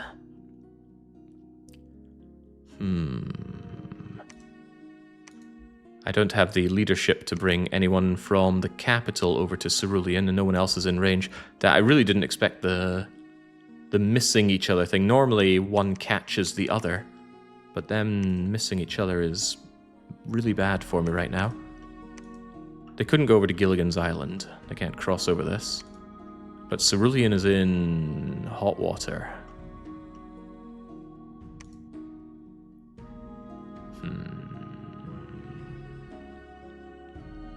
Yeah, not much I can do but hope. Maybe I will have the tax collector do some site searching and possibly help out in the fight. But what's far more likely is they just die in the fight. What can they actually do to help in the fight other than get themselves killed? I hate to say it, tax collector, but I'm going to get you out of there. Yeah, I'm going to invest money, but I won't invest your life, which is worth money. Anyway, Godhome... Oh, right, we haven't seen everything yet. Almethea. Almethea. Yeah, this is us attacking in. Combined our forces, but we really didn't need to, because these guys are ultra dead. Flawlessly.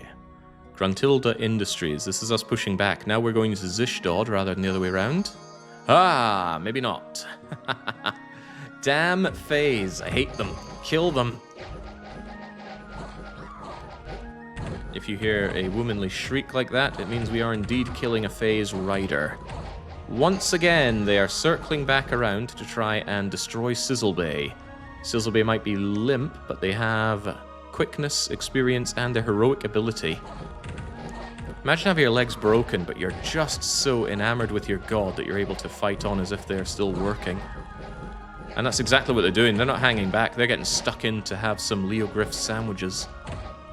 Sandwich between the pincers. The arrows from the enemies are actually helping me more than hurting me. They almost do nothing to me, but they will miss. And that Leogryph just ate one, for example. Oh, well, I can't click on them fast enough to see what's happening to them. But yeah, I think those arrows are... If they hit us, they phase through us. And more than likely, they actually end up hitting the enemies. So thank you, enemies, for your archer fire. We can actually get numbers on that by the time this is over. Why are we retreating? Why, Sizzlebay, are you retreating? The battle is won. Sizzlebay took a... Oh, Sizzlebay got crippled by a strike and then decided to retreat. And if the commander retreats, you all retreat. But I thought I brought someone else with us as well. Sizzlebay, now's not the time. No! I can't believe how badly that went. Oh, well, no, it looks like they did manage to get out, but wow, that hurts. Okay, so Sizzlebay, together with 11, successfully retreated. So everybody retreated correctly, but dang. Guess we must have hit point routed then. That's pretty bad. Where did you retreat to? Almethea. Okay, so you went over to Solid Snake & Co. Sizzlebay being crippled now severely impacts their ability to defend and attack and do everything else. So they're not very good as commanders go, but they still are going to have to give command. Also, how and why did we lose Lubeck? Because Sizzlebay attacked from Lubeck, so once again they dodged each other. Damn. This is getting very awkward. Also, Tula is once again going for Socotra. Are you able to heal Sizzlebay's crippled body? No, I don't have nature access, and nature is one of the best ways to heal cripples. Okay, I'm glad that Tula is once again failing to take this province. Hopefully it buys time for Deathane to take it. And yeah, Lubeck. Not a big army attacking Lubeck, but those damn fire snakes are a problem.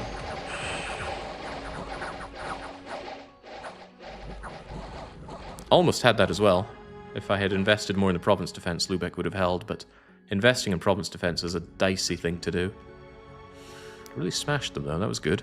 Right, another fight in Godhome, but this is us breaking out to destroy their siege. Here's their siege, here's our breakaway. But once again, that's my prophet blessing these people. That means they can charge in and immediately tear the enemy to shreds, giving the enemy no opportunity to set up. And giving us every opportunity to crush them, even on retreat. Jolly good. Oh man, look at that. 10-0 kill to death ratio. And then at Moa, this is me counter-striking. With very little, but very little is going to have to do. Thank you, my elite troops. Seafoam Islands. This is me realizing that all is lost there and deciding to come into the water. Wait, is that what's happening? No, what happened is I used to own Seafoam Islands, and Melsey took it from me. Oh, jeez, man, things are going pretty bad. People are being killed to extract resources out of Lochel. Estonia's under attack from a freaking Troll King. And it's gotten even colder. Alright, tell me about the Troll King in Estonia. The Troll King seems to have brought a lot of trolls with him for some reason. And my province defense is going to have a very hard time. Oh, wait, no, wasn't my... Uh-oh. Ada Wong was there. Ada Wong, no! Oh, it's all going really badly. Good God, misfortune scales not even once. My whole country is almost split in half. Okay, so fair to say this is a pretty bad event for us, or a bad turn for us. Tula are reinforcing the airlock. Jaguar warriors, lizard warriors, ghouls, cavern white spear champions. Okay, well at least it's not demon champions. It's still a problem though. And that cold aura is going to freeze us. These guys are probably going to die charging into that.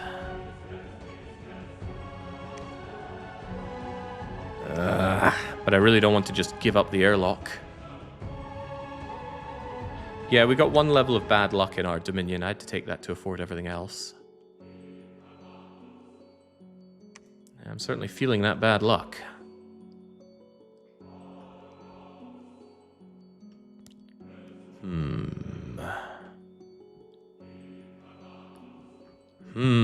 Yeah, so the situation is bad here, bad here, bad here, good here. But without gate cleavers, I don't have a way to really deal with Ithsus. I can't siege their province down, and I can't siege their capital down and destroy them. They still consider themselves at war with us, which really ties down my army here. I can't mobilize them to deal with the other threats because they're constantly under threat here. Let's have them under patrol. That way, when I have province defense here, they can actually aid each other. Ad de Grace, I want you over in Trebizond to grab that fallen and... Well, the province is ours, because VF Mikey is there. Oh, did VF Mikey go there from Lubeck? Don't know, I'm not remembering my own actions here. Go and circle around to Hellkeep. I really need to do something about this situation. Damn it, Sizzle Bay. Your cowardly ways cost us quite badly there. Alright, as punishment, Sizzle Bay, you're told to go and take care of the Colosseum of Fools. Liartisoni and Solid Snake, you have fairly good armies between you.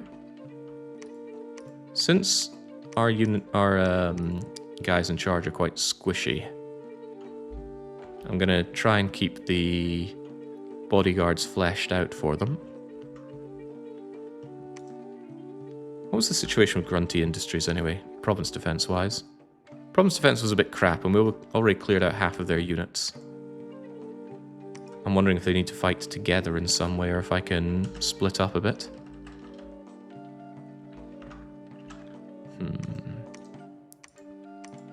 I'd love to just move it as a wall, a cohesive wall that they don't pierce through, but they've gone and pierced through it into Lubeck. And of course they might come out of Lubeck into Sardinia or Lochel, and that just exacerbates the situation, because then where do they go from there?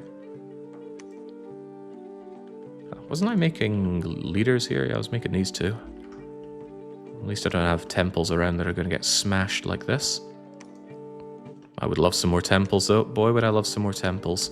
Right. This is the aggressive move to make. Try and just make this wall, reclaim Lubeck, circle around for Helgeep, and then sweep. Because surely after all these losses, Zishdod are reeling. Because they're probably also engaging Emut. Because Enut is also down in Safe Shallows and Mermaid Island? Are these held by Enut? No, that's me! That's not Enut, that's me. That's Emut. Damn, our very similar flags. We even both have an anvil on top.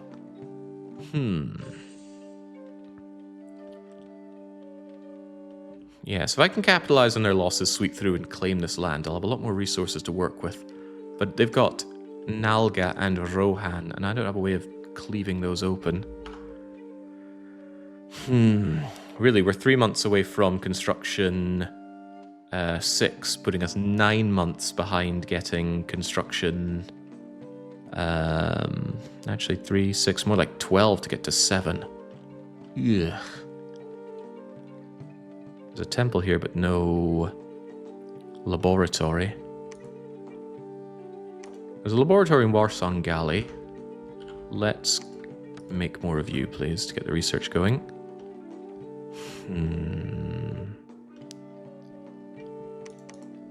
Question is, what do these guys do out of Lubeck? There are not a lot of them. But I don't have the money to invest in province defense. Maybe if I get rid of some of you... I'm doing everything I can do here. Could drop a Marsh champion. I don't want to, though. Could drop my indie priest. Don't want to. There we go. That might be able to put up with a bit of punishment from there. Ditto here. Just enough to make them think twice about expanding in any of those directions. Heavy cavalry should be able to do some work against their champions here. So hopefully we just sweep. And then I move as a cohesive line through here. Nalga, of course, remains a problem. But maybe Sizzlebay could just maintain a siege on it. They can still recruit, but at least it stops them having freedom to go and attack me. That leaves the other 3 guys to sweep here. Coalesce here. And maybe just set up a border on Hungary-Rohan. Just a solid wall of crabs that stops further attacks. That will definitely drain them of their resources. Where's their capital anyway? There's Zishdod. So their capital province... Hold on, this is Zishdod, the capital. Ooh, hang on. Change of thought. Sweep through... No, not down to the Yellow Caves. Sweep through and encircle Zishdod. And then if I hold that for a while, I should be able to get the gate cleavers to cleave it open. If gate cleavers don't work, I could hire a mercenary army. Like the Sappers? Helmut's Sappers. That would be expensive. The AI overbids like crazy on mercenary companies, and they're very hard to compete against. And it's blind bidding, so if you overpay, well, sucks to be you. Looks like this is Titania, held by Deathin. A promising development. What do I do with this information? Bahia is held by Deathin. Have they claimed that throne? They have not.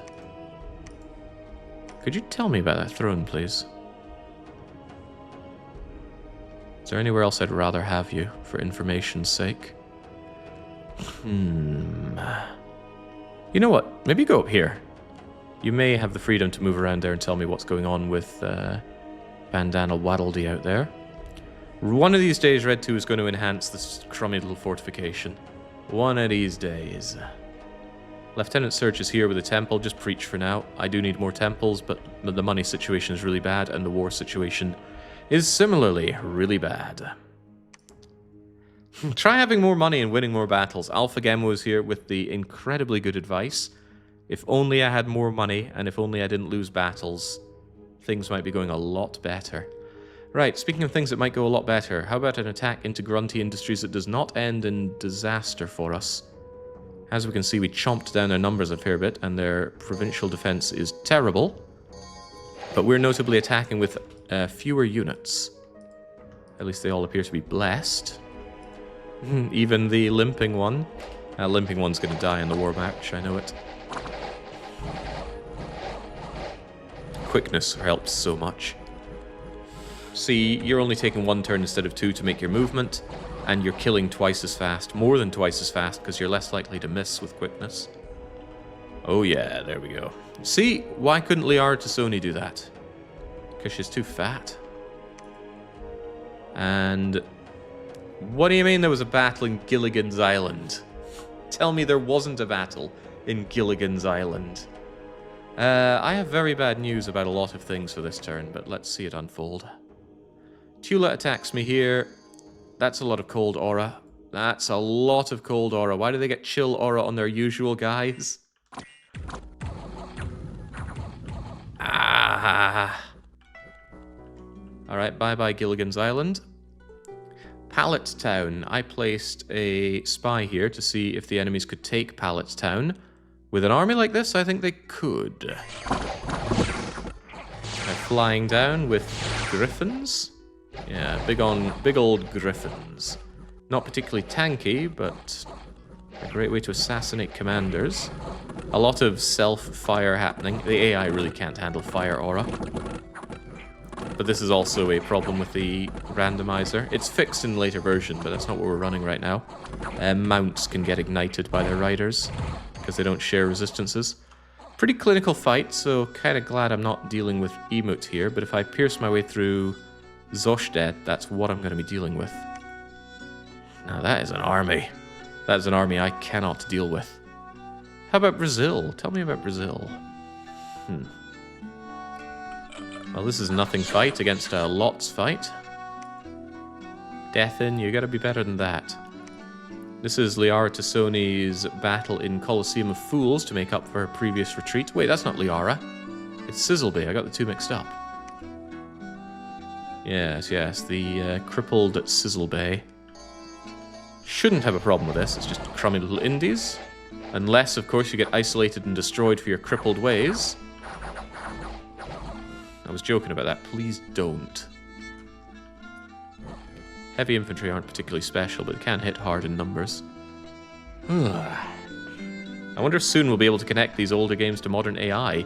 Improve the in-game AI. I think you are vastly overinflating the current state of AI. Watch Claude Plays Pokemon for a good laugh. Right, Lubeck. This is me hoping to seal the gap in them piercing through. They moved out of Lubeck, which might be good or bad. Probably bad. Depends where they moved to. They moved to Sardinia. I did reinforce Sardinia. Was it enough? For this? Maybe. Well, it's always great when you immediately shank their flank. And these guys might be big and tough, but they're not so big and tough when they're absolutely surrounded by pokey spears. Pokey poke. And then go and ruin their archers, please. Good, good. Forced a rout and they had nowhere to run to there. Yeah, so that would have been a total destruction of Zishdod. Excellent. So at least one of our fronts is going well, but... Ugh. Garden of Midnight, not surprisingly, they just come and immediately take back the province that I jumped in to take. I'm severely concerned at these, though. It was a good move of them to invest their fire gems into fire snakes, but I didn't see it coming. Also, they get llamas right out of the gate. Llamas can turn into black serpents.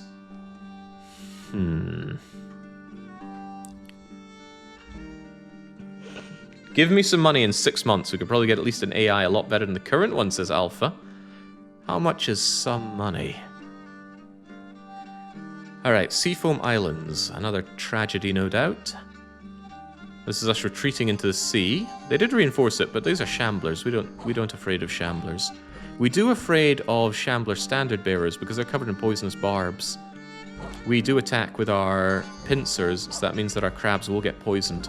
Poison is magical, so yeah, there we go. See, this translucent exemplar hit the shambler standard bearer with a pincer, but took six points of unavoidable poison damage. It's base 5, they got +8, we base 0 and +7, ergo 6. So yes, poison is an interesting counter to my crabs. My crabs are strong, but there are a lot of easy ways to counter them. And we're encountering a lot of those easy encounters. Okay, also Malacca. Yeah, there's a lot of them, but they shouldn't be a big deal. Not for my crabby crabs, because these are just naked tribespeople. You end up having these guys as someone like Machatka, and then you cry because they have 0 protection, human hit points, pretty substandard skills. The best thing they can do is bulk up and die. Well, the best thing they can do is you can give them fire enchantment on their arrows, and then they can be pretty impressive, but any amount of area of effect just levels them. Fires from the sky would ruin those freaks. Right, airlock. I tried to relieve airlock. It's not going to work, though. They have reinforced. And they have reinforced with their big baddies here. The demon champions are around. I did suspect I'd be sending these people to their dooms, so I probably should have hesitated on this. But yeah, my troops are just dead. Absolutely dead.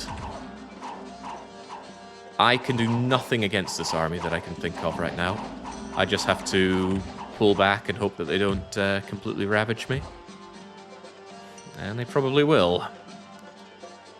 I'm actually surprised we even got some retreating going on there. But yeah, 9 out of 9 dead. One of the Hierophants is dead. The Garrus Vakanen grabbed 2 of his units and retreated into the fortification while he's dead. Absolutely dead. Sorry, I blinked. How did the fight go? We might be able to find you in the fight and see what your... Yeah, here you are. What's your heroic ability? You've got tough skin, apparently. Making you even harder to kill, as if we didn't have enough problems with you. +3 natural protection, and that natural protection can skyrocket. But good lord, what an army. What do I do against this? Good protection, not very good skills, but with chill aura they'll eventually freeze their opponents.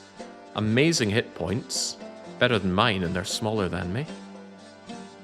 Good magic resistance, good morale. Even though they're in hostile dominion and are in a bad... yeah, base morale 15. Eesh. What do you do against this? What do I do against this? But what would I do if I was presented everything that I could possibly have to deal with this? What would I do? Yeah, what would I do? You can't starve them. You can't kill them in one hit. You'd have to use magic. I guess I could earth meld them into the ground. And then I'd shank them with smaller units. Now protection's a problem though. Their armor's made of iron, so you could rust it to destroy it. A priest communion. Magic resistance 14 is quite a bit, and that's a lot of hit points to chew through, and there are a lot of targets. I'm not convinced you could banish these guys away, and if you could, you'd want to hold them off for a while, and good luck holding off things that strike like that. I don't know, they are just so powerful. And yeah, that big chill aura. I've got cold scales as well, so their chill aura is even larger. I am scared, extremely scared of this. There are also a ton of them because of the AI. The AI on Master Mode is just able to pull enormous amounts of units out. I don't have an answer to this. Sorry if I sound a bit choked up. I'm actually feeling a bit choked up today. Some gems in Godhome. The airlock is breached, unsurprisingly. Killing filthy brigands, and of course, Aldgrass's brave deeds and yet more unequaled obesity. My crabs love to eat, it seems. Glad Sardinia held. That was a good investment. And I'm glad I've got Lubeck back. That, I suppose, is also another good investment. So yes, Sizzle Bay, I think your job will be to place Nagla under siege here. We can see that Chibi was taken back by Emut, but Tula's back in Celadon City. The unfortunate thing about this is that Tula have nobody on their border except me, so of course I'm the only one that want to fight. And they can go into the waters, so they could actually strike me from the same direction as Melsey. Actually, Melsey now have you as a border. What do I do about this?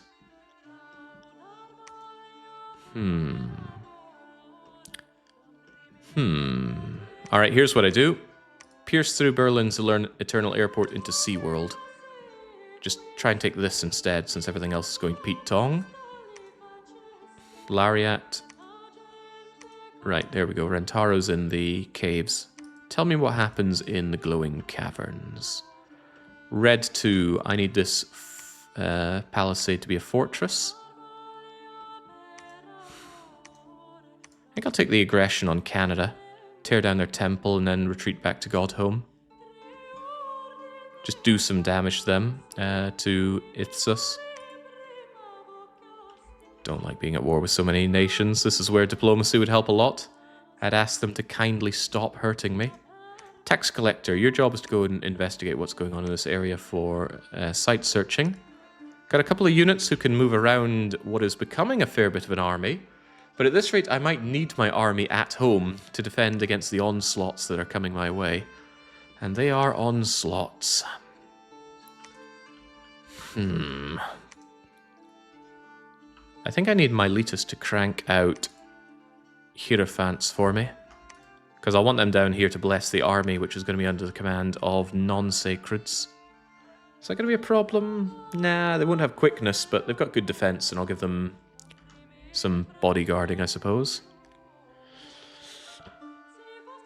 Ignore them and hope the bullies go away. That is pretty much my strategy here. They're going to take the airlock. Yeah, sorry, Garrus, you're dead. That means we lose your steel plate armor and your thunder whip. Best thing I could do is make sure that the enemy doesn't get hold of these items by trashing them. Because, yeah, they are gone. There's no way to win this. You guys are all going to go down swinging. So yeah, this is all just gone. Just preach what you can. And Unji, Aldegras. Wait for some priests to come down, grab the army, and then try and push back into Melse. Melse are problems of their own. At least with my Cold Dominion, if I end up fighting them on those terms, my Cold Dominion is going to help dispel those fire snakes and any other fire magic they try to do. How do I advance here, though? Liara could join on the destruction of Nalga. Zishtod have a lot of units, though, like a scary amount of units. Solid State does not. So maybe Liara Tassoni could go into Grunty Industries. Hey, there's a Brigand Lair. This thing is awful. Villains are awful. The unrest is awful. It's just an awful province to have. However, it does give Sorcerer of the Sands fire access, air access, possible more fire and air access, Draconians. If only I had air gems. Interesting. What's the province defense here? Garbage. Not a good province, but I need to have it or pin down Zishtod.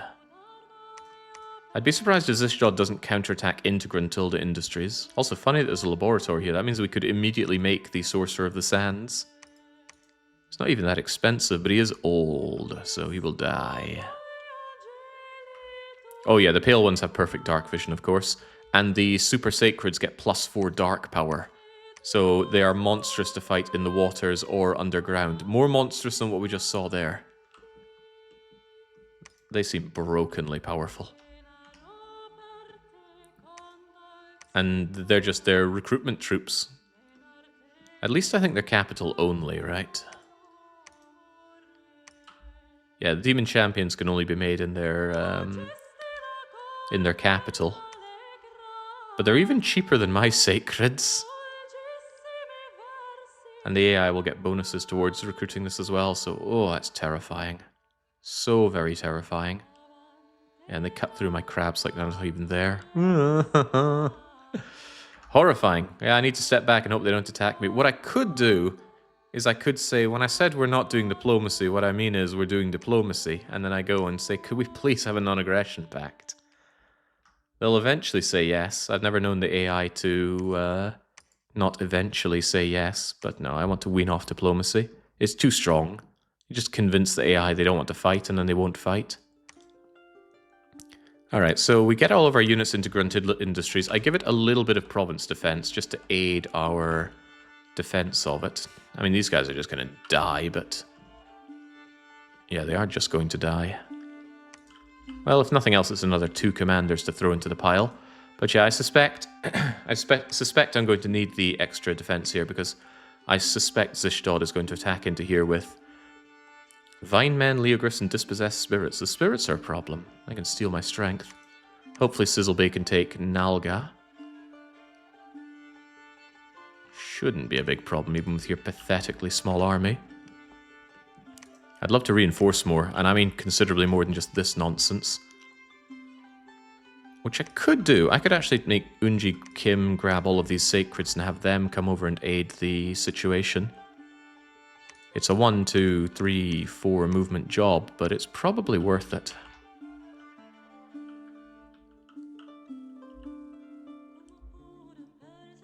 I won't bring in their liabilities until I have a lot of them. Yeah, you go and join up. Have a good amount of units. So if we get nothing else out of this, it might be a slight migration towards Zishdod. The problem is I would also like that army to help out here. I guess the big problem is that my really powerful army is wasting their time with these losers in Ilthsus. If Ilthsus would just stop hurting me, or stop trying to hurt me, then my army would be free to go elsewhere, but I still need a reasonable army to deal with their relentless attacks. As you saw, they have a lot of units, and it's not that they're bad, it's just that ours are better. And I'm a good counter to them. I wonder if they'd be a good counter to the other guys, the magical folk. It's almost a shame that Tula lost their land border with Ithsus, or their sea to land border. Ugh. Replace the good army in Godhome with a worse army. I don't really have a worse army, though. My army is just those sacreds, because all the other ones attrition away, while the sacreds survive. So I think the case is that Pi and Shiznid will not be receiving reinforcements. They will simply have to hold out here forevermore until the situation changes. Alternatively, I could kill Ithsus. But again, I'm not taking this until I have gate cleavers. And gate cleavers remain elusive. Heavily elusive. We're working on it as best we can. It's just the best we can is not very good. I also need to be prepared for the retreat from the airlock and Warsong Galley. And this is a lot to lose. These farmlands are worth so very much money. I also quite like my Throne of War, although I haven't claimed it yet. And I can't claim it because my prophet is busy down here with the Iron Throne, which is not so good for me as the Throne of War. God, this is bad. It's bad all around because I just have too many foes attacking me. Solid Snake, you just hold out here. This situation is fine. With all that blessing going on, these guys should be okay.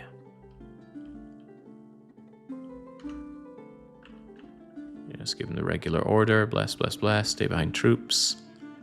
And get stuck in. Hold an attack closest. Hold an attack. Hold an attack. That's fine. Yeah, so I got this front going well. If I could just have not all this horrible stuff happening, that'd be better. But that's of no surprise. Aldgiris, you're going to wait here. And I'm going to continue to recruit more research to get my gate cleavers. Although I'd love to get more Kings of Enraged Citadels. Because that's more chances to roll Earth 3, which is what I need for those gate cleavers anyway. Alright, sure. It's expensive, but needs must. Well, bye-bye airlock. Bye-bye everything the airlock had. The commanders, the priests, the income, the strategic position. Anyway, Granada. Wait, why is there an attack in Granada? Oh, damn. I didn't reinforce Granada and they're sending freaking hawks at me. But these hawks are really weak, so we might actually be able to hold with just 54 to Lieutenant. But we also might not. We also might not. Yeah, they're eventually chipping through that armor, and 54's gonna die.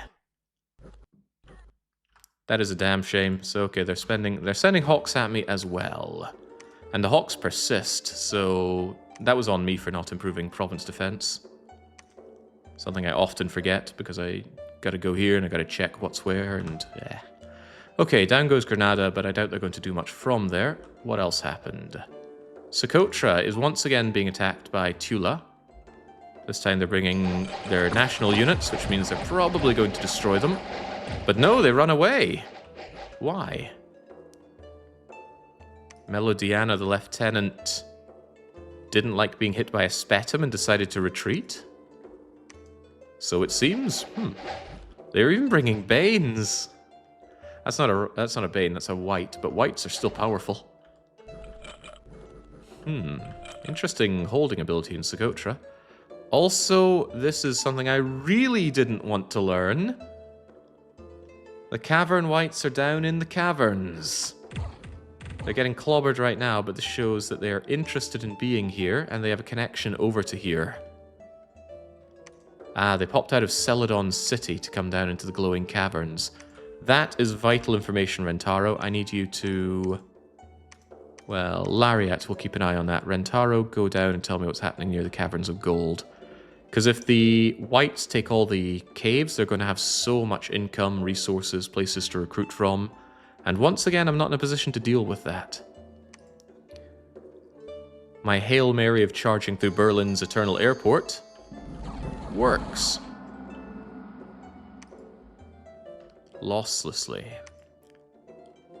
Ithsus once again passed us by and attacked into Godhood. Ah, man, why does this keep happening? Although, surprisingly, I won. Wait, I thought I was on an attack order. Why are we still patrolling? Yeah, I was meant to attack into Canada. How did that happen? I was attacking into Canada, right? Not actually sure what happened there. I thought if I moved, I would dodge them. I didn't think it would treat it as a patrol. Your army weight was way lower and you got swept back. If they attack first, it cancels, right? Oh well, whatever happened, happened. As long as we beat them, I guess that's no bad thing. But I would like to destroy them in Canada. Tear down that temple and kind of just reduce their presence overall. Alright, Nalga. Our attack. I'm hoping to pin down this fortification, even with a small army. And that should be quite easy if that's what we're doing. And what about Gruntilda Industries? I suspected they would attack. I also suspected it would be a sizable attack. God, they love their Leogryphs. These dispossessed spirits are a problem. Armor negating paralysis. And there are a lot of them and they're hard to hit. This actually could be a pretty bad fight for us. Good thing we've got these bulky, useless militia to take the hits for us. So hopefully they keep the dispossessed... Yeah, see, this is what happens. Dispossessed spirits just cause these guys to paralyze entirely. So the dream is that that doesn't happen to our guys. Decently, they're managing to resist it. And that's also good. They're getting banished by my multi-priests. Yeah, that's what happens when you have an undead unit that doesn't have loads of magic resistance. Just boom, and they get banished. And with only one hit point, the banishment only needs to connect. It'll do the rest. Alright, that was a good decision. Very good decision. Yeah, cleaned their freaking clocks is what we did there. They might be starting to finally fatigue in this godless war. Now for the sad music. All those Garrus Vakirin fans out there. He's sitting at the back of his beloved palisade. The walls have crumbled. Little crabby guys with crossbow-wielding Hoburgs at the top there. But on comes the army. Where are you, Dark Young? Actually, where is he? He's a bit of a smaller guy, isn't he? But I think he's clad in armor as well. He is there, alongside loads of other generals. Dr. Nitram wants me dead, so does Chie, Pac-Man, Cool Spot, Mr. Kiwi, Jackal, Nyan Cat, Dormouse. There's a lot of them. A lot of them want me dead.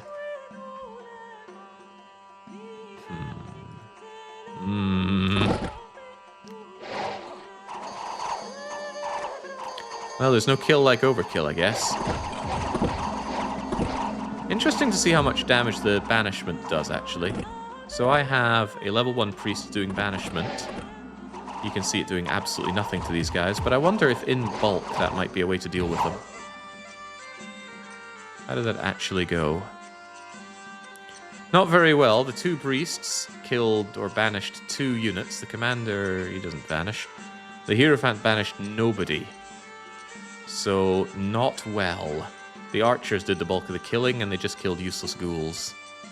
So, terrifying army that I don't even want to engage, because I can't handle them.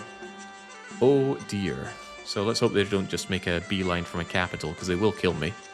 Hordes of peasants have left the Aris Dome, and they moved to the Bronx. We have discovered their sneaky scout. Even their scout's a decent fighter here. 11 skills. Anyway, he's destroyed. Pico was discovered and destroyed in Pallet Town. This is what happens to my scouts when they're positioned on throne provinces. Eventually the thrones get taken. The AI loves to reinforce thrones and then splats them dead. Modesty was... Oh, I had 2 of them in Pallet Town. I think one of them was moving through, though. Nalga is unharmed. I know that. I can't harm forts until I have a large army and or gate cleavers. And the work in Gruntilda Industries worked out well. However, Zishtod is still very powerful. Retreating units went there, of course. I think you go over to Hellkeep to trash that, and maybe all 3 of us destroy Zishtod. Keep it under wraps. Then take the cap circle around it and just pin down Zishtod in general. Well, that's my plan at least, and it is a plan. Reinforcements are on their way to maintain the siege, but we won't be able to destroy it, not with this. Our total siege power is only 155. 1 gate cleaver is 100. And I dream of the day I have construction 7.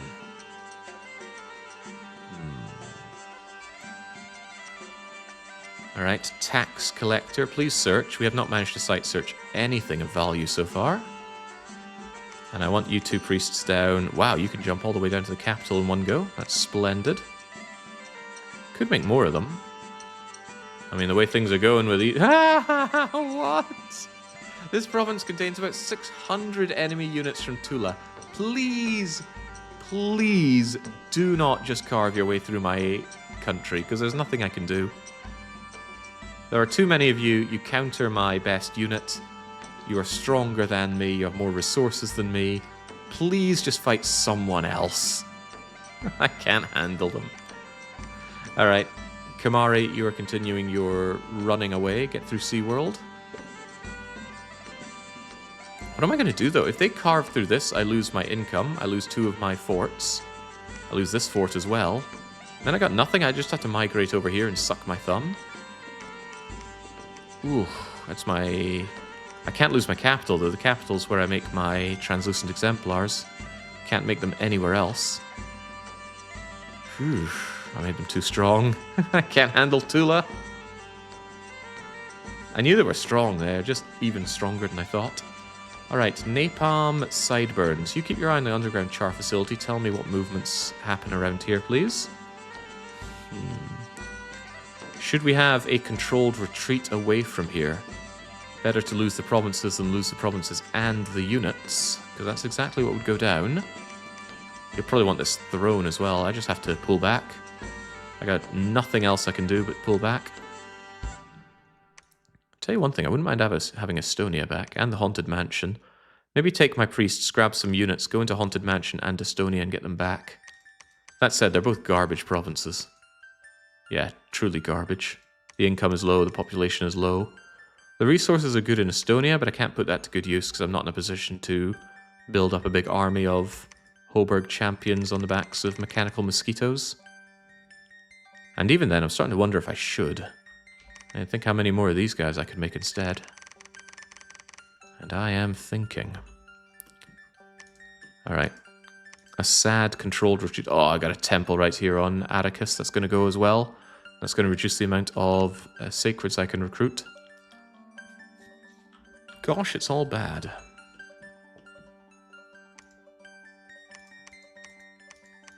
You're still preaching in the Bronx, but, well, actually, don't go into the Bronx, because the Bronx is adjacent. Pull back to Warsan Gali. And if they go to Bronx, we're pulling back from Warsan Gali even further. Still in 4 wars with Tandy Conrad, Blaird High Praetor, and Bandana Waddle D. Bandana Waddle die. I dream of the situation where you two fight each other. Oh, that'd be wonderful. But elephants can't cross water, and you can't cross... Can you? Yeah, elite brigands can't cross over that. Cerulean's going to have to hold against your onslaught, and then my capital is wide open. But we got reinforcements, and hey, you know, we might just become Zishdod. Just take the lands and become them. But Tula is still going to be there and still going to be incredibly threatening. Oh boy. I was asked before, have you actually lost at this? And yeah, 2 big losses come to mind. I lost as the Kalins, and that was in a cooperative Disciples game with Fan of Gaming. And I lost as the Haubergs that were riding around on giant ants and boars. Since we're also playing as Haubergs here, that kind of bodes quite badly for me. They did go to the Bronx, but the tax collector found some nice things. Okay. Ugh. Yeah, the whole army is on the warpath. Also, this army doesn't need to eat. At least the important parts of it don't need to eat. So this is how it feels. Didn't we also lose, asks Alpha Gamo? I refuse to acknowledge that. At least he only spent half of his army coming down here. The enemy now controls the province. Ugh. Oh no, he is splitting up and conquering all. Oh dear. Oh dear. Oh, we got Dom killed. I should check. You don't have to check. So there's a throne on Brazil, and that is able to defend itself. What about Orgrimmar, another throne? The reason I'm seeing these battles is because I have a spy, and that's exactly why I placed the spies here. No magical leadership, actually. I swear you almost all retreated there, but Zishdod's getting smoked. Smoked Zishdod is good for me. SeaWorld, so this is our rampaging through. Was this Kamari Ronso? Yeah, Kamari Ronso, the... Heroic Endurance. Good job. And this is us punching through to Hellkeep and to their capital. Okay, Hellkeep should be easy. Simple province defense. Going for Zishdod's capital, a bold move. Will it work out for us? Maybe. Looks like this is just their province defense. I might have nailed their actual units inside their capital, or they might have moved out. We'll find out in a moment. Tula's back for more in the glowing caverns, but with a single useless commander. What? Well, if you want to. Right, this is what concerns me. He's splitting up and sweeping through my lands. And these guys are hard as hell to kill. Look at that protection. Look at that no encumbrance that they're going to be enjoying because they're undead. Their skills are low. That's one thing we got going for them, but it's not like I have a lot to throw at them here. Losing Arrakis is a huge loss. This province is very rich. My income is going down, and since I don't have growth scales, we're not getting stronger and stronger each turn. Oh god, I need to retreat my priests out, my mage corps out of here. And to make matters slightly worse, I was making units here that I can't even drag out because I don't have the command to drag them out. Ah! I don't want to be here. They can also catch me by going into the old forest. We're stuck.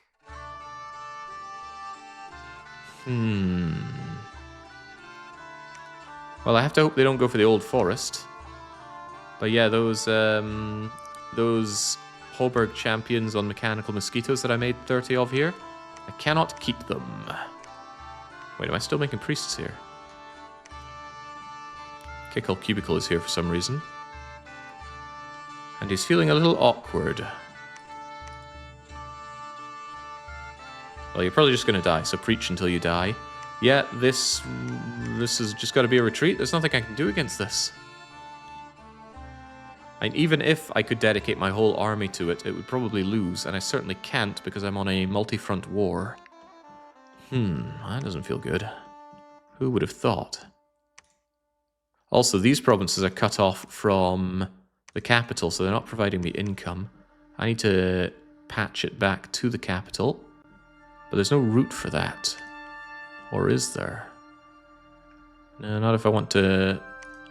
Not if I don't want to poke the bear with Emote. Is there a path through Aquas?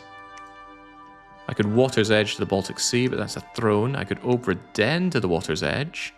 How am I still here? Why can I not move out to Canada? I could build a fort around here. For example, I could put a fort on Rusty Bucket Bay. But then Death Inn would probably want a piece of me. Could put a fort in somewhere like the White Sea as well. But Tula's in a prime position to come and take that as well. They just take everything from me. They're monsters. It's also dark in these deep, dark waters.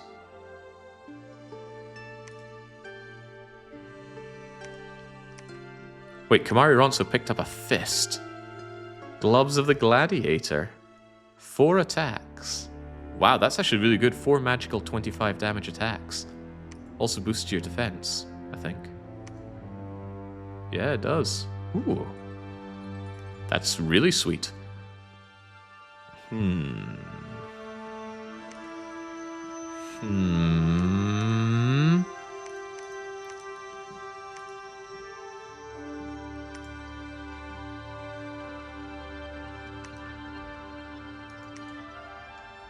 Filled with options. Do I like any of them?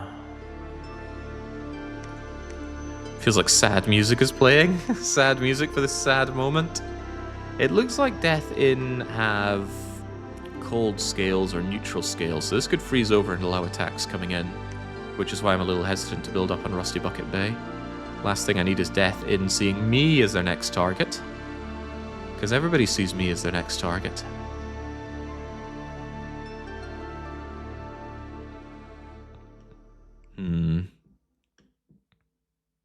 I'm going to do Rusty Bucket Bay and then White Sea, Argentina. And I'll put a fort down, probably. If nothing else, to actually get the income from these provinces. Because, yeah, being in red, no trace path to a friendly fort, no tax collected. If I took Moon Lake back, that would create a path. But no one's in a position to secure Moon Lake. And with this army right here, it's probably better just to leave Moon Lake as a way for Gilligan's Island to connect to Moon Lake and have fights between Tula and Melsay. Still scary, though. Yeah, everybody loves the crab meat. Absolutely everyone's having their filthy way with my crab meat. Alright, on to Zishtod. Zishtod moved out to Omega. I think they want to relieve the siege of Nalga. Which would put Sizzle Bay in a god-awful situation.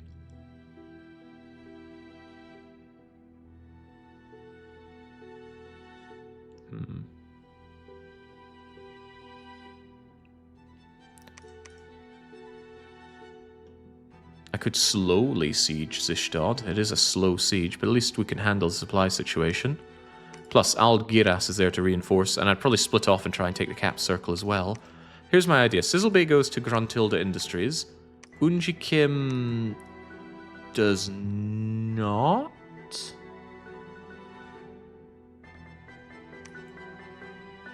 No, both of you go to Gruntilda Industries, and you're actually just ordered to retreat.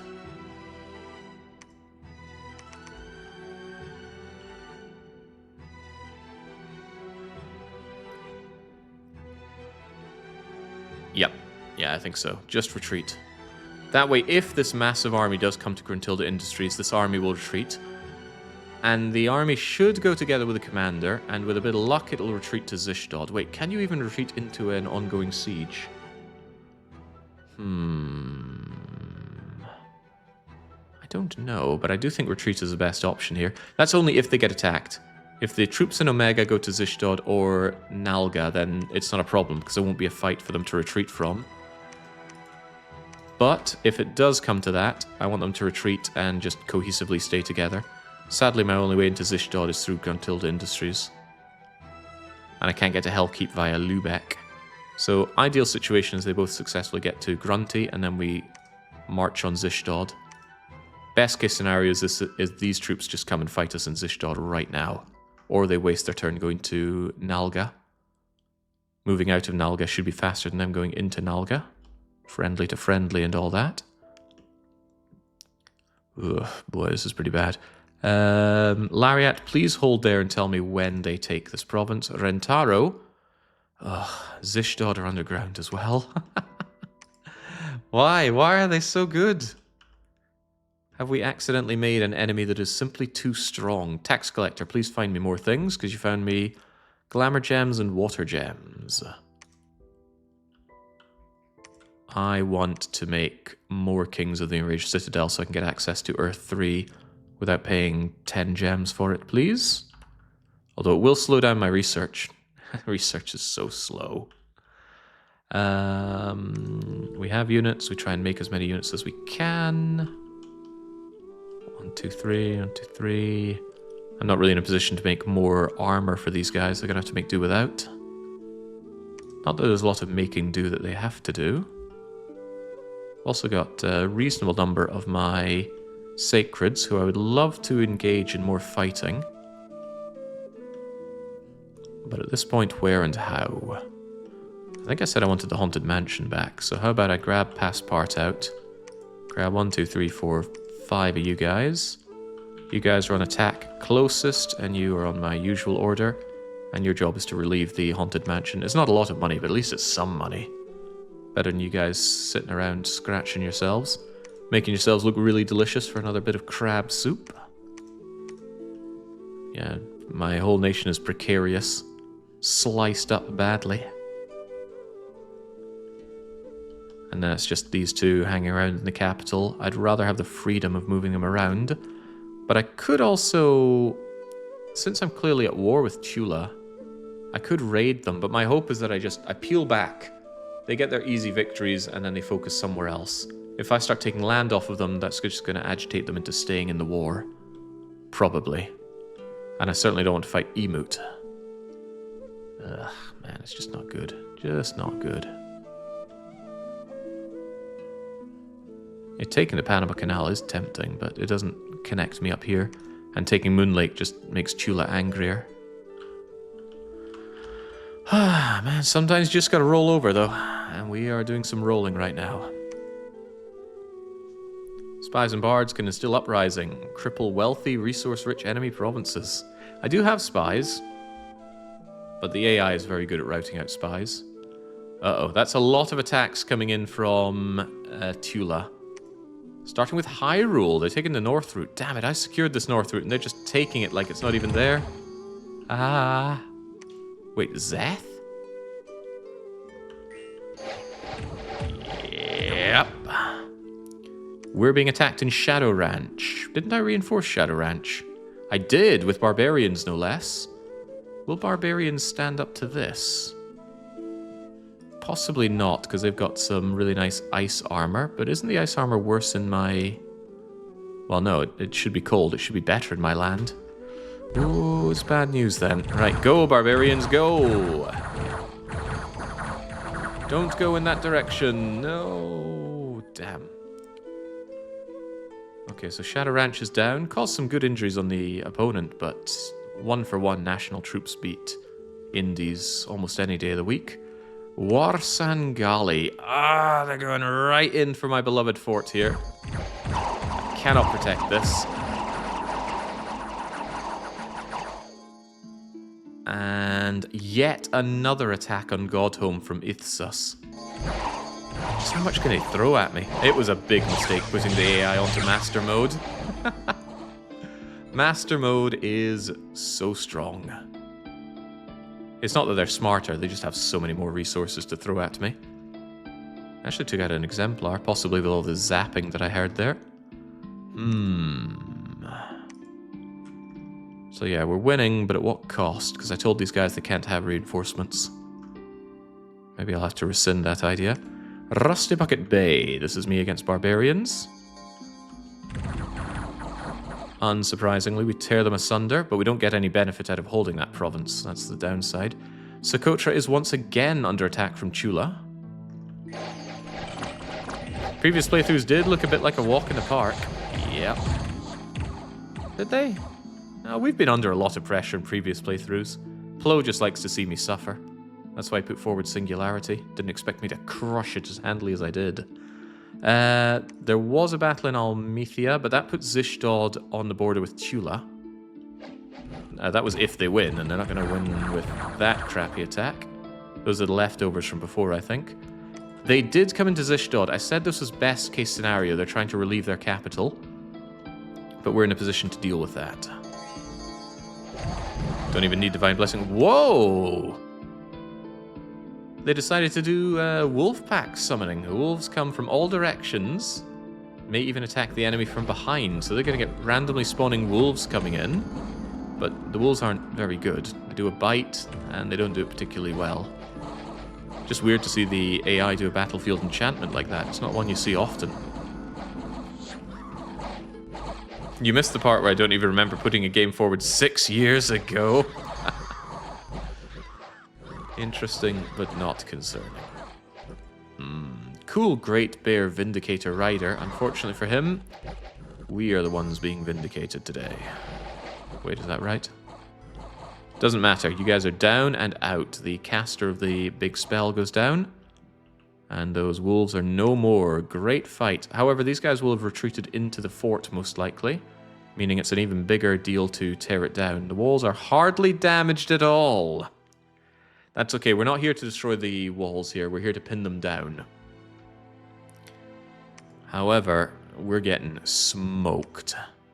Disease is spreading in SeaWorld. Getting some gems in the safe shallows. Getting even more gems and money over in Sen's fortress. And Godhome's fort is now complete. But I just cannot break out. I keep trying to go to Canada and I keep being forced into God's home. That's no way to live.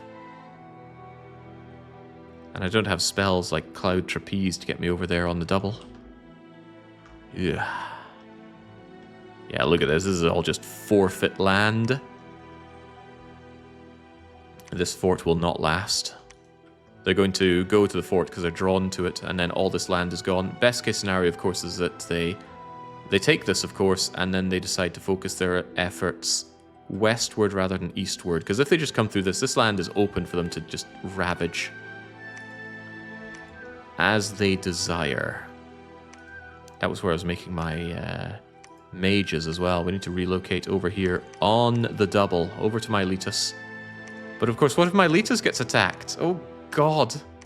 Because they could attack with the Hyrule units, and then I'm in hot water. All those mages are just going to die in Miletus, and there's nothing I can do. Ooh, it's all very sad. Very, very sad. That'll be more temples to lose. Tax collector, please continue searching, possibly fruitlessly for me. That means the siege of Nalga is lost, but Sizzlebay is going to put that right back up. Unji Kim is here with reinforcements. For who, though? Sizzlebay should be fine-ish with what he has to take on Nalga. But I would like to circle around Zishdod here and secure their cap circle. I wonder what throne that is. Could be any level 1 throne with that kind of defense. We know it's not the Throne of War, we've seen that. Could be the Throne of Bones for poison resistance. Actually, very nice to have that. Poison resistance will deal with the poison counter of the Atlanteans who are wearing their spiky poison shell armor. I think if it was flames, it would be warmer in that province, but fire resistance also good. Storms for shock resistance. Some nice level 1 thrones here, really.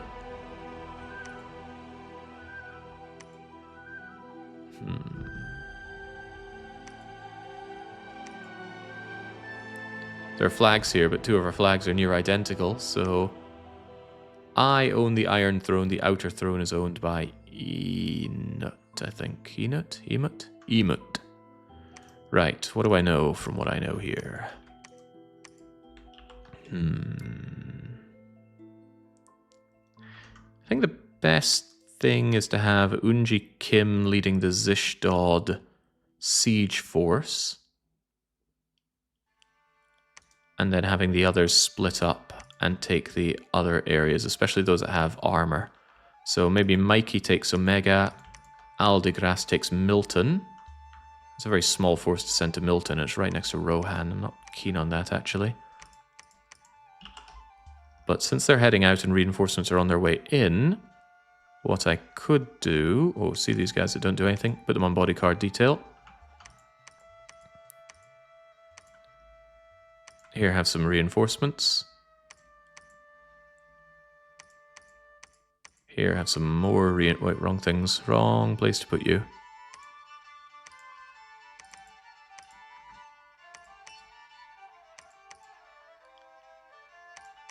Yeah, 10 north, 11 out to the side, 5 and 5 with the reinforcements taking care of Zishtod, Sizzle Bay on that.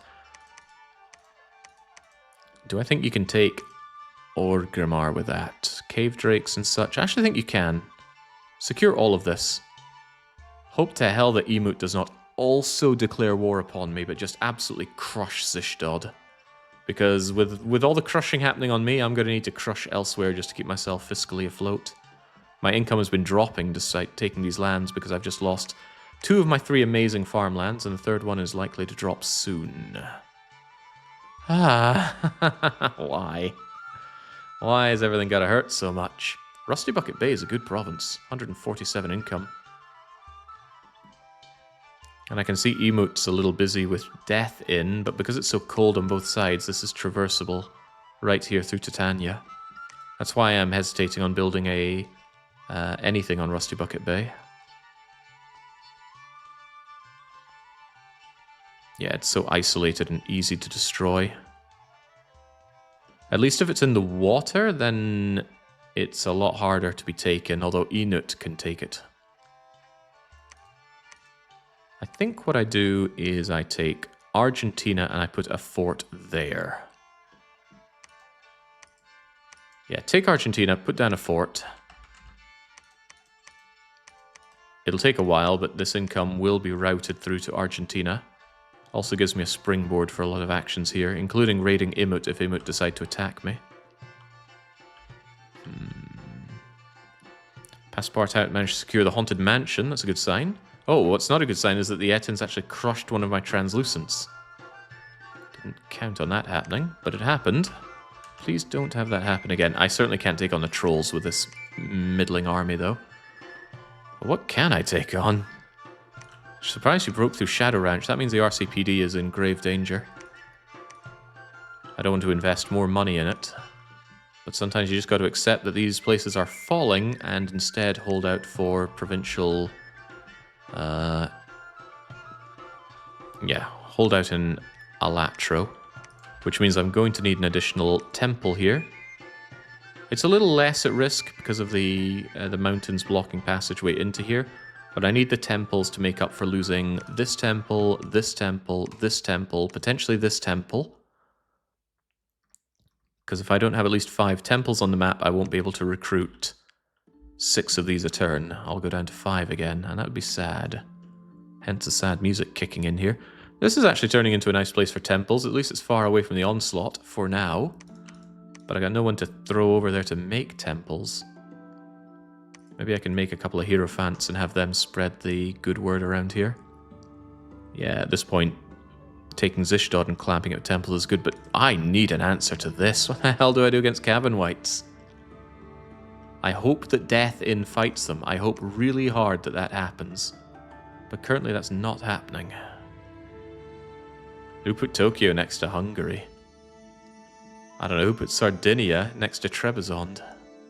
I suppose that's not too far away, is it? Okay, who put Cerulean City near Sardinia? On the Rio Grande do Sul? I'm gonna take Javier and put a temple down in Sardinia. Like I said, I need those pretty fast. Red 2's probably just gonna wait. I can't think of anything else you could do. Maybe put a temple down in Pittsburgh, or a fort rather down in Pittsburgh. I'm gonna need some forts somewhere. At least I have the money to do that right now. And Ardegras, I'm gonna need you here. I'm gonna need someone that can bless my units. Although Mr. Fontaine can do that. Also, I need more units. Even these crappy crabs are somewhat necessary right now. I need bulk at this point. They're really, really badly skilled, though.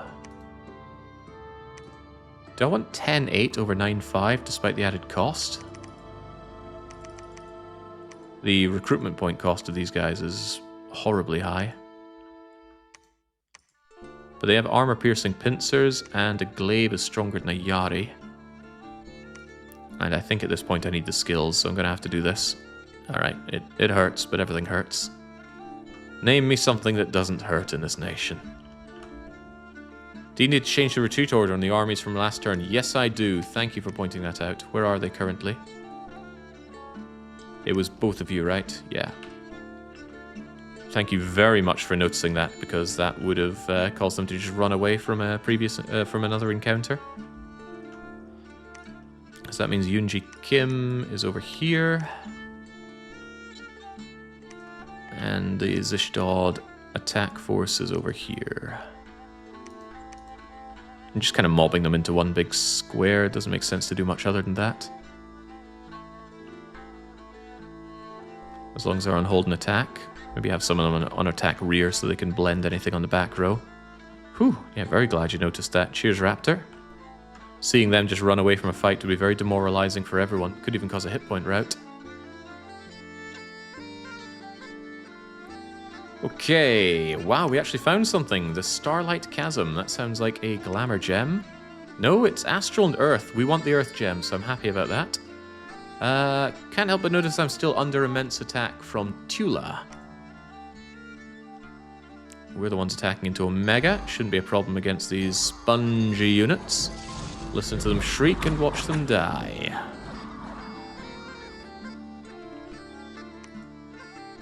Very good. I have a lot more of them than I thought, but that's actual forces there. Notice that their forces are wearing thin, though.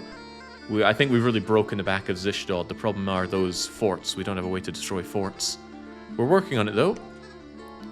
Tula is attacking me into my last remaining good farmland province. Surprising to no one, it falls in a heartbeat. Milton now. Atlaro. That's us, by the way. Getting stuck in and destroying. This is to secure the cap circle, of course. Argentina, where I think I'm going to be putting an underwater fortress. Won't be able to put anything there if I don't kill the people existing there, but down they go. Hey, so this is a magical creature with a horn, and the horn does do magical damage, so it pierces our ethereal. Why are you running? Oh no. Oh no. Oh god! Kamari Ronso got poisoned, and he very nearly died, and he did rout due to that damage. But the poison was just one short of killing him. How did he take that? Yeah, he was taking damage from his gloves because it was a short-ranged weapon to attack people that have poisonous something or other.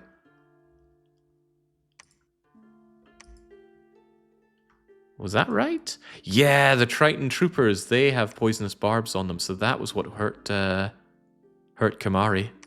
Give him a couple of nasty wounds as well, but he's still standing. And that's what's important, because if he went down, I don't have anyone to go and rescue him. Right, the underground char facility. I placed a spy here to see what happens. Pretty big. Yeah, pretty damn big here. Got slave shamblers, but they won't retreat. Mindless is good on a slave. Unsurprisingly, it's the Indies that hold it. They're not particularly strong, but there are a lot of them. Also, they've got a Mind Lord in charge. Old, powerful Aboleth Mind Lord. Tremendous magical and mental powers. Dominating lesser beings with a mere glance. Taskmaster +3. What a cool unit. But it can only be in water, right? Yeah, aquatic. You can fix that, though. Air gems can make a ring of the amulet of the fish, I think it is. Or is that a water? Whatever. Water and or air can get aquatic beings out of the water. I think there's also a global spell for it. Rio Grande do Sul. Wait, how is Ithsus attacking me? Not why, but how? Somebody gave this idiot Shambler skin armor. Leon S. Kennedy is now underwater. And I didn't think I'd need to invest in province defense, because I thought, who's ever going to attack me in the waters? The answer is Leon. Wow, good job, Leon. Wait a second, that's really, really bad. Or is it? I'm now a little bit more insulated from Tula. Tula might take the fight to Ithsus. Of course, Tula will probably win, and then I just end up with a bigger, stronger, more aggressive Tula, who now from the waters can attack anywhere into my soft underbelly, which means putting a temple on Sardinia and at Mora, a terrible idea. There are a lot of terrible ideas here. Damn it, we gotta run, man. We have got to run. Why is there so much unrest in Almora? I think there's a brigand lair here. Oh, God. Hey, we made it to Canada! Amazing. Unsurprisingly, we destroy what little attempt there is to fight back against Nagla. What and where is Mount Fuji? Oh, that's where our fort is. Bye, fort.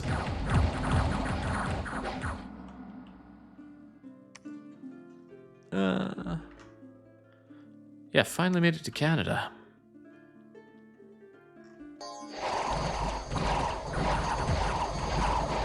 There we go, so we finally wipe out these guys on their home turf. I had every confidence we'd manage that. Only the heavy champions are getting destroyed. I wanted that temple destroyed after all. Good losses to see on them. However, with Tula breathing down our throats, I'm even more concerned. Lots of people died in Franconia. Oh, God. Water gems in Sardinia. War Sangali is going to fall. Zishdod are repairing the fortress faster than we can tear it down. We need more men. No, we need gate cleavers. Mount Fuji is damaged, and Nalga is unharmed. Yeah, so War Sangali is just lost. We managed to successfully make it into Miletus, but I am certain they're going to want Miletus, so we actually have to run all the way to the capital here. Sucks, I know, but grab every unit you can and flee to Atlaro. That's where we make our stand. They're just dominating. It's terrifying to see. What can stop Tula? I can't. And there's no sign of Death In and Tula fighting. Instead Death In and Emot are fighting. Alright, well, let's do what we can. What I can do is hire a Triton commander and build up a fortification in Argentina. Weakened and chest wounded, Kamari Ronso continues to fight on. Those Triton guards are clearly a problem for Kamari Ronso. But lacking alternatives, this is what we're going to do. Rock walls, 6 turns to make. He'll start that, the Triton commander will continue it, you will move into the White Sea to claim that. And maybe even secure Balaton and even the Loch Ness. Tula doesn't seem to want to go in this direction. But Tula just gets ever stronger and more terrifying to deal with by the moment, so I'm very scared. It's just some useless guy hanging around here. What do we do with Canada, speaking of useless? They're not even pale ones. Cavern Whites are different from pale ones. They've got all of the advantages of pale ones and almost none of the disadvantages. Do I raid through Ithsus? If he attacks into Godhome, Godhome will hold quite nicely. Don't like the concept of taking attrition on these units. They're slowly getting beaten up here. Nothing slow about it, actually. And of course, these are taken by me. So I can go back into the waters and circle back out fairly effortlessly. Just want to torch these guys for everything they're doing. Tear down their temple and then circle back around to Godhome. There is an alternative where I hold Canada, but the province defense isn't particularly good. And then if these guys die, there's no one to defend Godhome, and I really don't want to lose Pi. He's my prophet, and Shiznid is in charge of the army, of course. Maybe what I should do is actually make some more units while we're waiting. Yeah, I mean, these guys aren't great, but they will bulk out the army, and at this point the army needs some bulk. No good mages to be smacking down any good summons either. Could I even get some good summons on Earth? Which I once again failed to get in Earth 3. That 1 in 4 is not working out for me.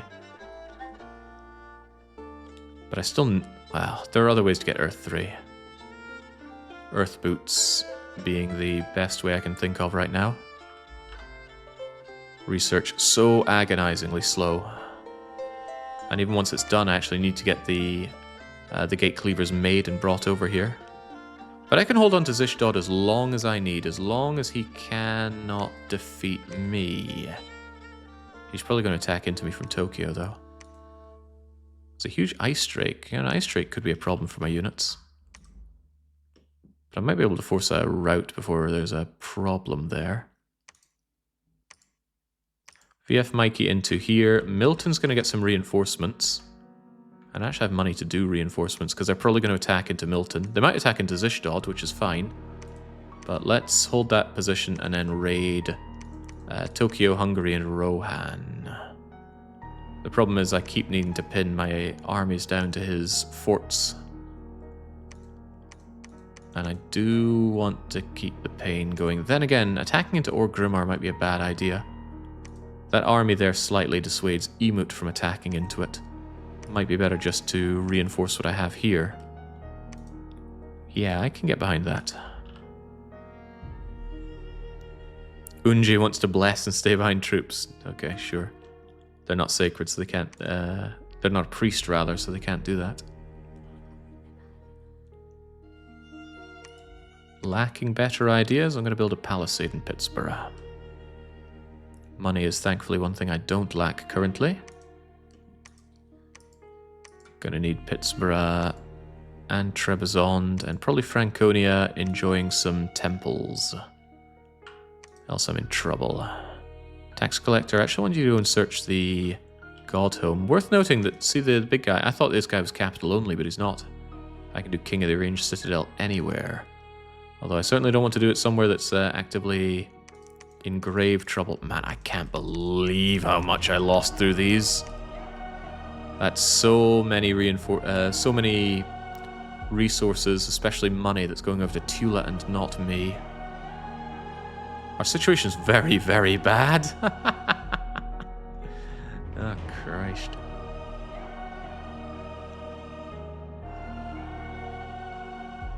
I need someone strong that's not me to fight Tula. Given that Death Inn stretches from here to here, it'd be very nice if they took the fight with Tula. But so far it looks like Tula's fighting me and me only.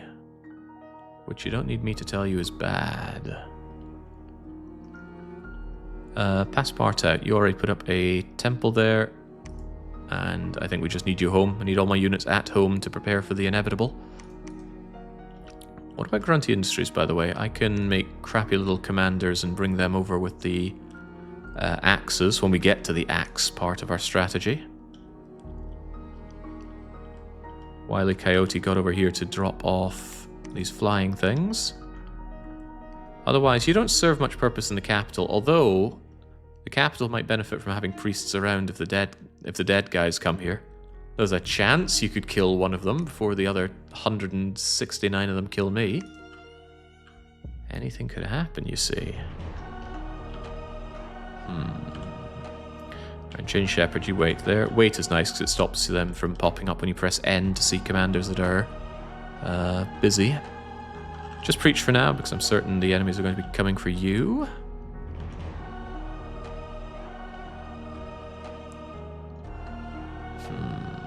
Preaching here isn't particularly useful though. Maybe I'll actually send you over to Zishdod. You can aid with some preaching if nothing else. And Al-Girdas, I might need you for commanding our units. Actually, massive morale benefit for being under Mr. Fontaine, so I don't need Al-Gras here. But he may still come in handy, so we'll keep you around. Oh, we are really getting pushed into, aren't we? Yes, Dark Young. If you need any patting on the back for your performance as part of the Cavern Whites, yes, I am getting bits pushed in here. Fortunately, we now have a turn where we're not getting destroyed. Why do we have a proclamation from Zishdod, though? What would they be saying to me? Ah, Doc Spengler is their new prophet. Somebody must have killed their last one. Anyway, once again, we are under attack in Canada. Is this before or after we moved out? After, so Canada's gone. No big threat there. Zishdod once again attempts Almethea. And somewhat predictably gets stomped. Glad I reinforced Almethea, it's doing a good job. The RCPD's probably going to fall here. I tried to reinforce it, but it's not reinforced against this kind of onslaught. Yeah, I almost somehow forgot that these guys, the Nature Fire Blood ones, are after us.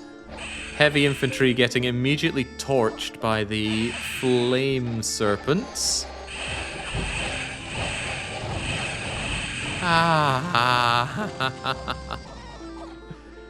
Who wants some roast bear and roast horse?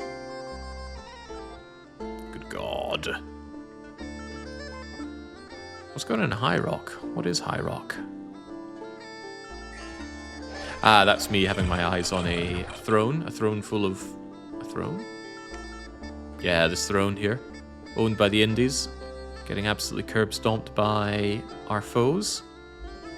Right, Water's Edge. This is me raiding my way around. Why are these guys slower? These must all be my limp and crippled units, which means they're going to die on the march. Might be a bad idea having them march then. Surprisingly, none of them died on that march, but they're still taking it. And then Gruntilda's Industries. Is Zishdod here as well? I reinforced it for this reason. And we took care of that. Actually, where in the world did they come from? Where could they have attacked from? Eh? They couldn't have come out of Zishdod. They couldn't have come out of Nalga. They weren't in Almethea. They weren't stealthy units that snuck in. Who was that? That was in Grunty Industries. Not stealthy, not... Oh, you're stealthy. Not stealthy, not stealthy, not stealthy. Where did these guys come from?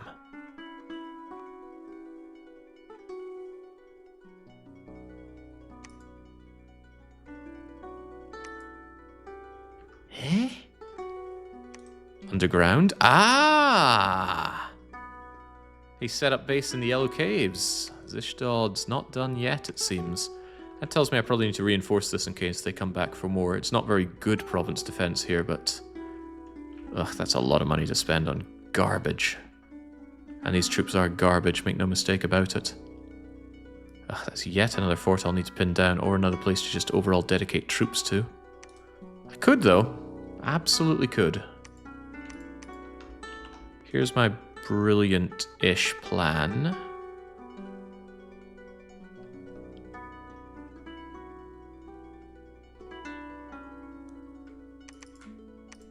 Unji gets the army. Because the army is going to have better morale under Unji. VF Mikey gets a full complement of bodyguards, the armor, and is ordered to lay that under siege.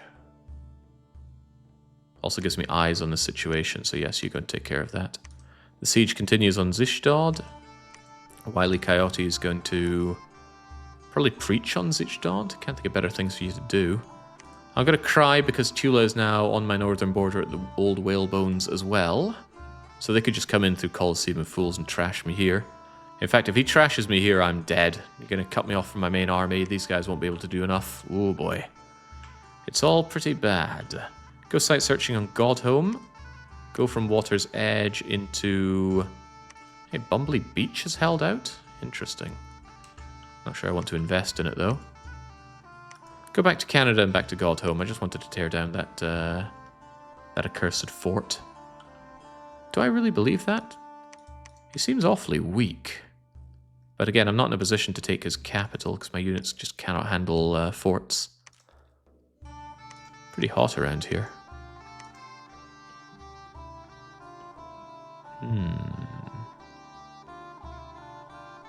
It's a shame. If I just was able to dedicate all my troops in one direction, I might even be able to push back Tula, or I'd certainly be able to win any of the wars, but this four-front war is untenable. I might have to walk back on my idea of not doing diplomacy, but it's just too powerful. I need to figure out something. Was it a summon? That would not have been a summon army. I truly no idea where that came from. Yeah, you don't summon a priest and a few archers. Yeah, the temptation to destroy this fool is here, because maybe I could actually just pin him down in Ithsus as well. But he has other places to get units from. But I'm just thinking, if I actually, say, reinforce Water's Edge, and then I trash him everywhere else, he might not be able to do anything about that. Then again, that army in Alexandria could destroy these crappy units in Water's Edge.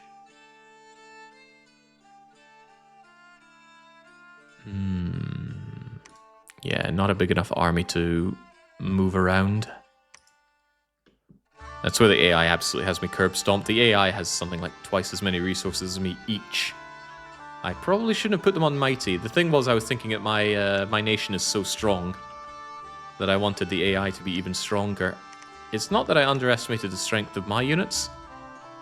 Rather, it's not that I overestimated the strength of my units. I think I underestimated just how absurdly powerful these AIs are, especially when they fight all together. Times are bad, but we know that. At least I have a good number of units here. I keep you on bodyguard duty so I know you're not part of these elite units. I still need more temples, even though it's risky to build them here. Your troops are amazing. Damn right they're amazing.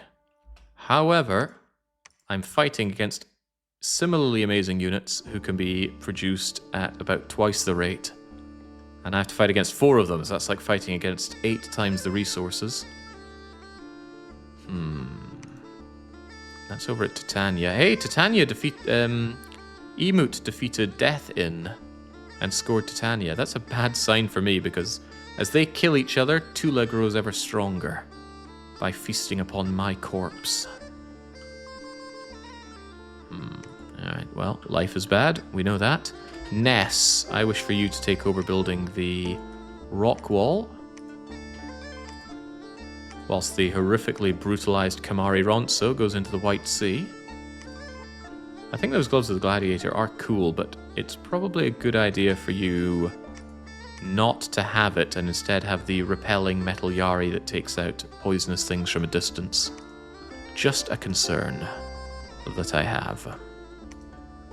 I wonder if I get my province defense on underwater forts, like my crabs and that. Would be amusing. For some reason, equipping somebody with weapons and such changes what their order is. Don't know why, right? It's not like I told them to do not fort construction. Maybe the game can't handle possible permutations of actions like that. Yeah, I need more research, but I also really need Earth 3. Well, I want Earth 3. Construction 7's not that far away, though. I'm going to take another roll for an Earth 3 mage.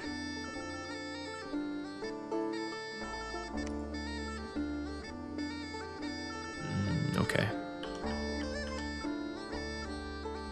Prevent crafting shenanigans. See, the game is generally pretty good at catching out crafting shenanigans.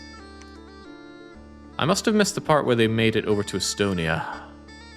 Yeah, because I didn't hold Estonia. They took that off of Indies. Oh, God, this used to all be mine. And it was really good. I even put up forts to defend it, but I just did not imagine Tula would be so strong. Tula just carving through me. 140 enemy units. And what do I have? I got 60 in the garrison. Half of them are the flying buggers. A lot of my army is dedicated over to Zishdod. I might have to pull back, because if these guys make a warpath for my capital, I'm going to need you there. At the very least, I want you in a position to go Grande de Sul Atlaro, and then have a last stand. Is there anything I could even summon at this point? I have construction, right? I could make some kind of mechanical warriors. What's magic? How do you cast spells again? Ritual. Ah, yes, capital C for Critual. Clockwork Horrors. Pretty expensive. Recreates the work of infamous watchmaker Dr. Schuer, who attempted to increase the crop of prime Hoburg weed. A Hoburg-sized, clockwork-driven automated harvester Tragedy ensued. The harvesters used their piston-driven scythes to not just cut down the crops, but also hapless inhabitants of the hauberks. Ferocity of the clockwork harvesters has made them popular in more warlike circumstances. Pretty low-level construction, though. It's level 4. Mechanical men is here. Fragile structure. I think that's what we saw before, though. There's 15 plus of them. It's an army, right? I need an army. They'll still get absolutely brutalized by the other guys, but they will resist the chill aura. And when I'm left with no other option, I might have to bring those guys out. Ah, life is bad.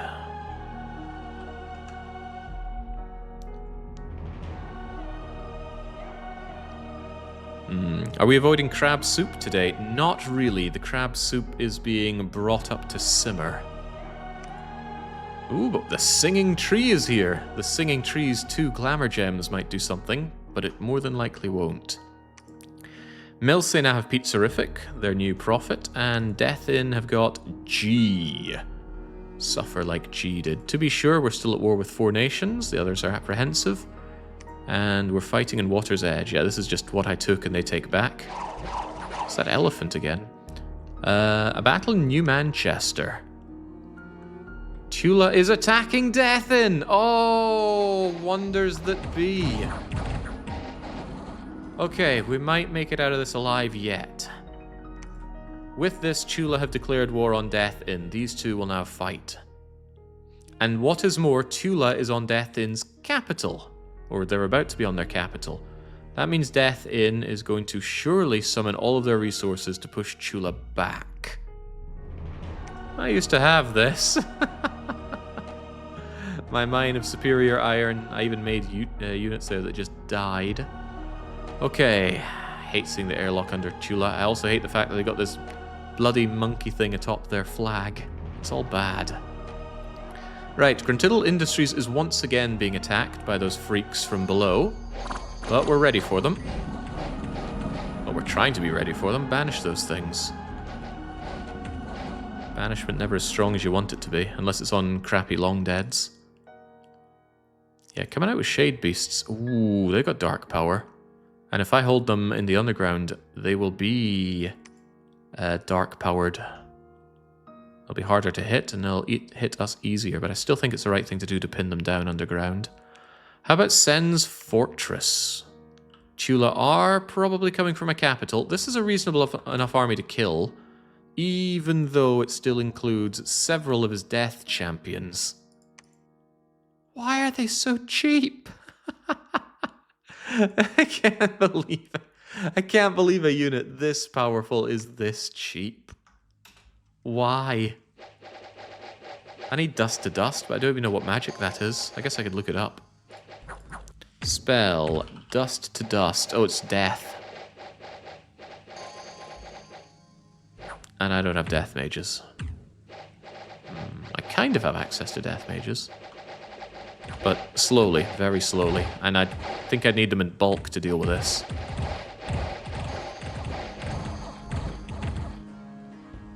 Yeah, they fairly effortlessly crushed their way over that, taking only 4 losses against my sizable amount of Horse Tribe cavalry. Alright, Sen's Fortress down. What about the Glowing Caverns? We know that they want to make their way underground. Now they're actually sending a real force to do so.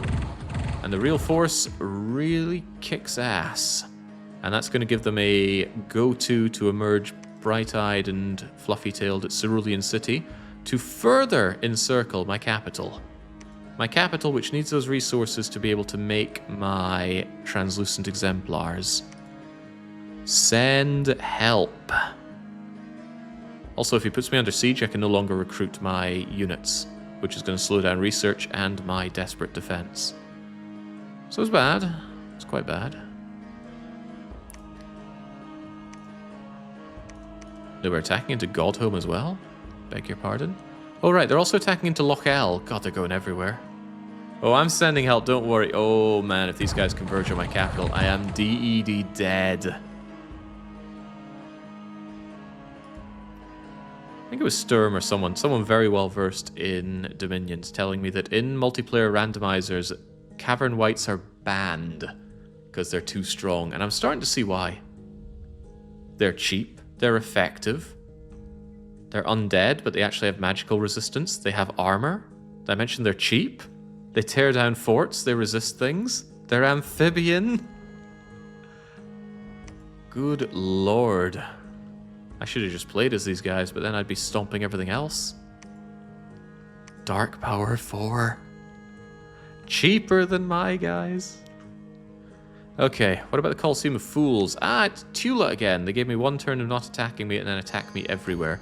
They're using these particularly good mercenaries, though, the War Shamblers, Coral Glaives, and decent enough stats and equipment to just hack their way through.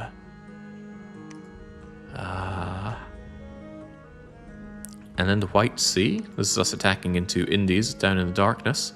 Aren't undead weak to banishments? Yes. However, banishments are based on magic resistance, and they actually have good magic resistance.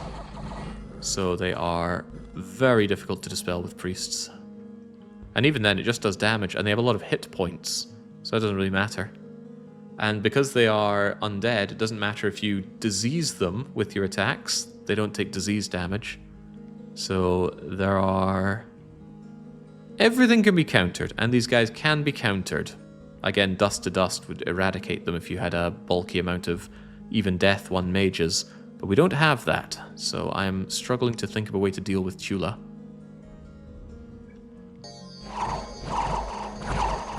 Once again, we're in Canada. Once again, we flatten Canada. But this is just me fighting this guy for no good reason at this point. Maybe I shouldn't have even come out to Canada. I just wanted him to stop attacking me. At this point, though, I think I need to move my... profit over to Rio Grande do Sul, so they're in a position to get back to Atlaro for a desperate defense. Because there's Melsey in Sen's Fortress, and there's Tula in Lochel. And unless those two decide to, for whatever reason, start killing each other and sparing me in my capital, then I am hosed beyond hosed here. Because with no capital, I can't recruit the 1 unit that carries this nation, and then I truly have nothing. And I am in hot water, crabby soup. At least everybody can be here researching now. So we are only 4 turns away from getting Construction 7. This is my last turn to try and make a Natural Death 3. Failing that, I need to craft some Earth Boots and craft some Choppy Chops, Gate Cleavers. With Gate Cleavers, I can tear down these. Oh, God, right, with you there. That's okay, though. That's just the mercenaries. They might get hosed in Almethea. They might not. I'm really running out of money, though. My income has dropped significantly. We can actually see that on the graph, can't we? Provinces. So I had more provinces than everybody else. But their output from the provinces is so much better than mine that they'd overtake. I'd love it if the AI was good enough that I could just put them on normal, so we all get the same amount of resources, but I would curb stomp the AI like that.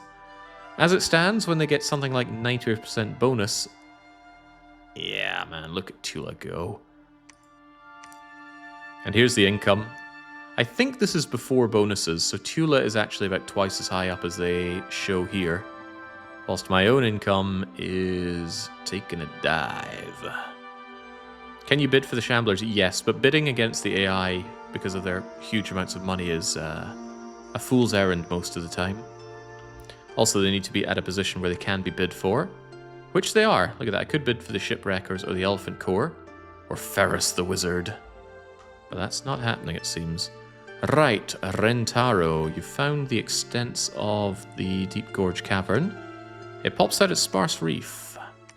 So that's yet another opportunity for Tula to reach into the underground here. Kamari Ronso secured the White Sea. It's not feeling very secure for some reason. Not a lot that you can do there. Do you think you could take on Balaton? I could do without the border with Gomder, but I could do with the more resources. Give it a go. If you die, you die. At least we've already got Argentina building up a rock wall through Ness. Tax Collector. You searched and found the Singing Tree, of course. Search through Franconia, please. Oh yeah, Mount Fuji died. I guess we can watch the sad, sad falling of Mount Fuji. That ka-clunk noise you're hearing every other turn is our Little Hoburgs and their crossbows. Crossbows don't care about... Oh, actually, wielder strength is added to crossbow. A small amount, but they're not very strong. Funny, I thought that crossbows didn't take strength of wielder. Doesn't seem sensible. Right. Ah, it's also sad. Canada has death and unrest. There are bad fortunes in SeaWorld as it gets closed down for... Well, I thought SeaWorld was pretty good. One of your bailiffs is afraid of bandits and reinforces Argentina. Thank you. Scouts, huh? The fortification in Warsangali has been breached, so Warsangali will also be falling next turn. That's why we're trying to get our temples up to continue to make our sacreds. And we are unable to breach or even harm Zishtod or Nagla. However, Sijnid's brave deeds and unequaled obesity have earned him a place in the Hall of Fame for their joyous liberation of Canada. I'm going to have to pull back here, though. This is untenable. That means God's Home could easily be put under siege by Ithsus, and then I can't hold this either. Gotta pull back. Rance has built up a temple here. There's not much else Rance can really do, though. Trying to make units here as best I can. They're not our good, our good units, though. Get moving along and start preaching here, because I might be migrating here at this rate. Bide our time and then smash Atlaro, one can hope. Botan the Smuggler, while you're there, just get preaching. Wile E. Coyote. Join on Zishnod. This is dangerously close to the armies of Tula. VF Mike is going to hold the position down there. Lubeck is very likely going to get destroyed by this army. Yeah, he really is just bisecting my country here. And since I don't have a fort, I'm going to lose access to all of the income here as well. That's going to about halve my income. Ooh. Javier and Trebizond. I've already built a temple, but that temple doesn't feel long for this world. Regardless, get preaching here. My dominion does not extend out there right now. And now we brace ourselves for great pain. Can we do better than that? Yes, we can. Yeah, desperate times call for extremely desperate measures. I am going to take Mr. Fontaine. Mr. Fontaine is going to take command of my army, including my flyers. Not really much point in having bodyguards in this guy, but you'll do it anyway. You are going to hold and attack rear, and you are going to, in actual formation this time,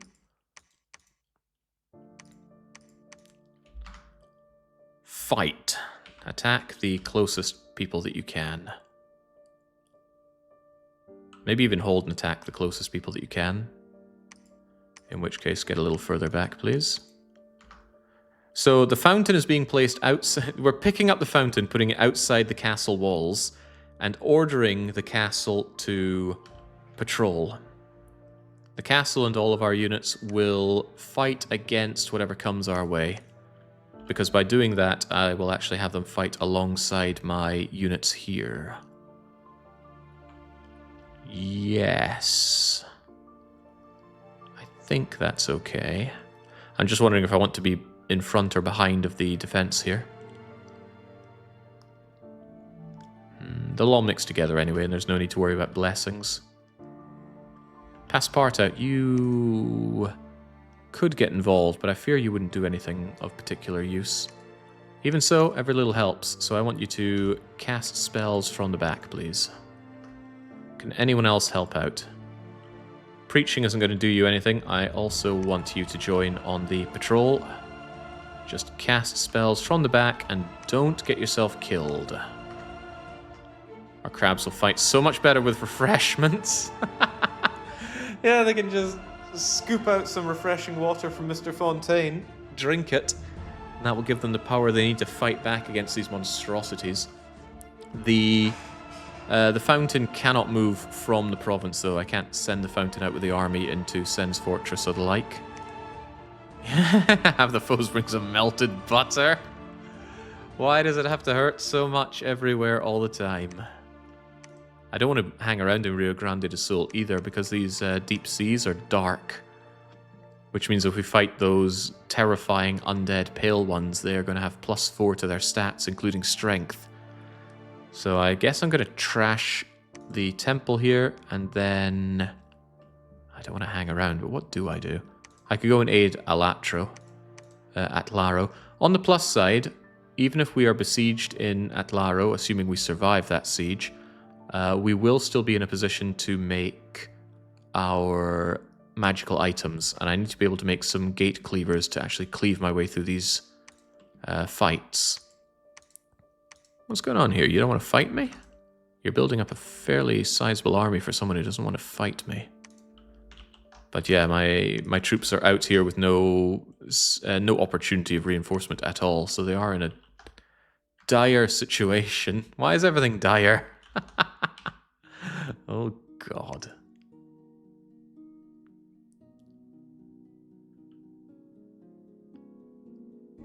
I've pushed back from slightly worse, but only slightly. Right, well, let's start with the bad news. It seems Bumbly Beach is under attack. Maybe it's good news. I reinforced Bumbly Beach, and this fool... Who is he? It's Ben the Great Bishop. Not great enough. Bumbly Beach, it's actually good news. It does hold. There was a fight in Atlaro. My decision to reinforce will make or break this entire campaign, and it is these bastards. 1, 2, 3, 4, 5, 6 of their terrifying demon champions who have gained experience on the warpath getting here. They have perfect dark vision. They power up in darkness, which thankfully it is not right now. If somebody had claimed the throne of darkness and turned this into a dark fight, I'd be crying, but at the moment the tears are only welling, not flowing. They tear down walls better with siege bonus. They are able to cross through mountains better. They exert a chill aura which fatigues and freezes, paralyzing people that are nearby them for too long, and it gets accentuated in the cold, which is where we're at. They never need to eat. They are undead, meaning they will never starve, they will never suffer from diseases. There are some nice counters to that, which I don't have. And even so, they've got good magical resistance to block that, block the anti-undead stuff. They are poison resistant and cold resistant to the point where you can't even think about doing either. They function fine in water, and of course they are sacred. But here's a question. Do they have a priest with them? No priest means no blessing. Crash MSO is a spearmaster, not a priest, so thank the heavens they're not at least becoming blessed. What do I have? I've got my last line of defense. These guys aren't particularly well trained. They've just been hanging around the capital, but they're still my translucent exemplars. They get automatically blessed because if you're in a fight in your dominion with your god in the battle with you, you automatically get the bless. That's a lot of conditions to meet, but it is well worth it. This is the throwaway crummy provincial defense that we have. Here are our backline attackers, which are probably just going to die, but defense skill 16 means they might hold out, especially since I have actually a few of them this time. Priests to try and banish, bodyguards to keep everybody alive, and the god, who can't do much, and maybe I should have scripted him to give some spells, but I don't know what spells I'd have with construction and these magical paths. Go! Save my capital against this onslaught of undead pale ones. The province defense cannot be scripted, so the flying mosquitoes just fly up. But they are tying up 1, 2, 3, 4, 5 of the terrifying demon guys. That would be good, because I don't want the demon guys getting any extra attention on my sacreds. It's fine if they kill the province defense, but sacreds must live on. And then down go the added scripted guys. As you can see, one of them is frozen already. You can't actually see from this one, can we? Probably this one. Mounted. Oh, wait, you're routing already? What? That's not a good sign. Anyway, this one got frozen, meaning it's super fatigued and just going to get brutalized by the cold aura that is spilling out to approximately this size. Go, freaking go. Yeah, this guy just ran in and immediately got murked despite being our good un. And how did that go down? Because the demon champion smashed him with the obsidian glaive for 19 damage. Damage roll 41 against protection 21. So this translucent exemplar is already weakened and on death row. But maybe, since we have him isolated, we can kill him and then we worry about the other 5 of them. Make it matter. Tear that guy apart. There we go. That's one down. The mechanical mosquitoes are doing the job to keep everybody busy. Purifying water from host to most. Wait, is purifying water an anti-undead spell? I do have water access, don't I? I got water gems. Not sure about access. Alright, they've just about dealt with my, on reflection, pretty crappy mechanical mosquitoes. I guess they were never going to be a good part of the strategy. I wanted them to work, but Hobergs are so hard to make work. That's not where we need to banish. Still 1, 2, 3, 4, 5 of those terrifying champions, the demon guys. But we have forced a rout. And we just killed another one. We are faster than them, so please chase down and destroy the demon champions. Difficult in order though that may be. Quickness is helping us a lot here. Our combat speed is 16. Theirs are 10. Pretend they're just relaxing. Host to the most is doing purifying water. I don't know what, if anything, the fountain has done. Yet nothing. I don't think there are spells that it can cast, because we haven't researched them and I gave it no gems. Okay, disturbing amount of their demon generals or their demon warriors did live. All of the Hoberg champions died. These guys are not worth it. I wanted them to work, but how do you make them work with 7 hit points? And those costs as well, Jesus. It was a foolish errand to make these guys. I should have made these slightly better, but not sacred crab people. Well, they tied them up. Yeah, I guess, but they were on the back line anyway. Okay, good defense. Good, much-needed defense. How about Rio Grande do Sul? That was not a performance that I could make more of, though. Wow, what happened to you? You're well experienced, but you got blitzed by Old Man there, but now Old Man is dead. As he should be. I'm actually happy these two got an exemplar, but we stole the Shambler's skin armor, and we raised the temple, so that's got to be worth something. Shambler's skin could work for my scouts or spies and have them go underwater, huh? Brazil once again repels the forces of Gomder. And there's a fight in the Yellow Caves. What? Oh, this is me going into the Yellow Caves, of course. Worth noting that I have perfect dark vision, and my foes do not, but they have partial dark vision. So they get a -1 to their skills for darkness. Actually surprised they have dark vision. Yeah, I guess that's just an advantage to being an Avite. Not that it matters too much. They become proportionally slightly worse than us in combat, meaning routing them out is nice and easy, and holding them, pinning them down, becomes an option. However, another option is for Tula to continue their advancement. They're sending out their mercenaries into Malacca, and their mercenaries will win, robbing me of yet more resources. My income comes tumbling yet further down.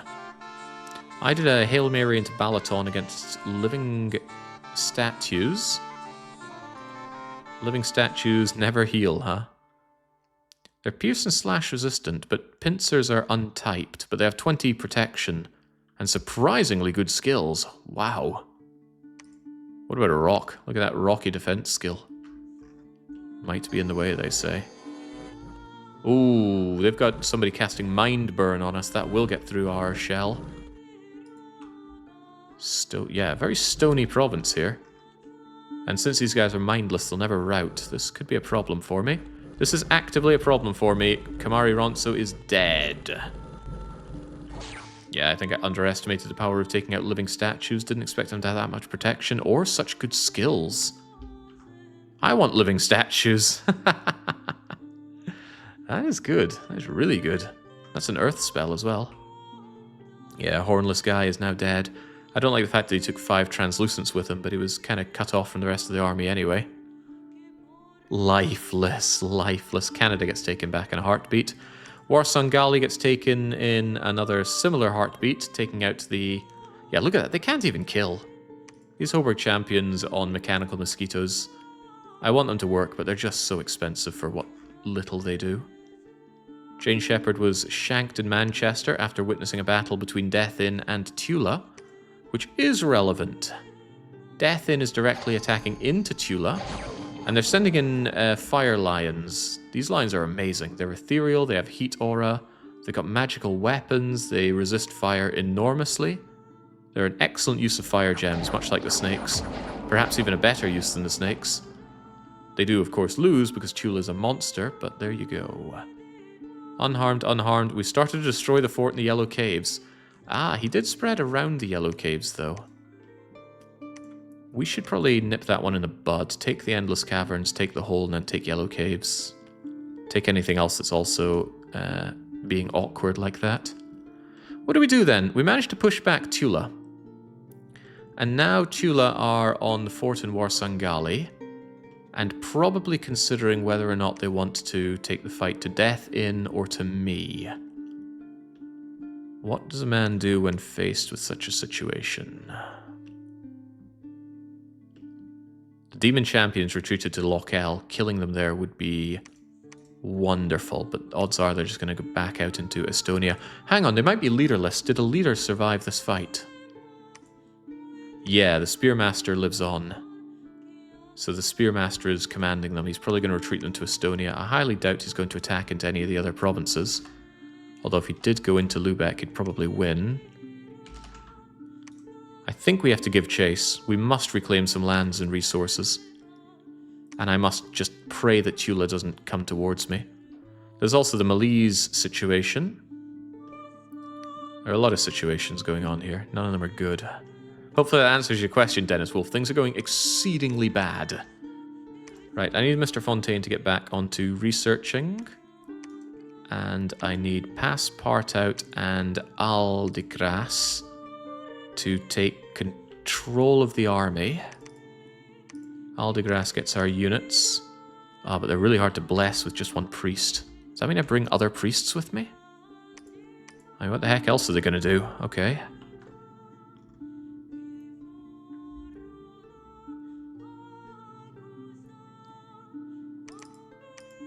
Something like, but not necessarily this. They're all the same, that's good.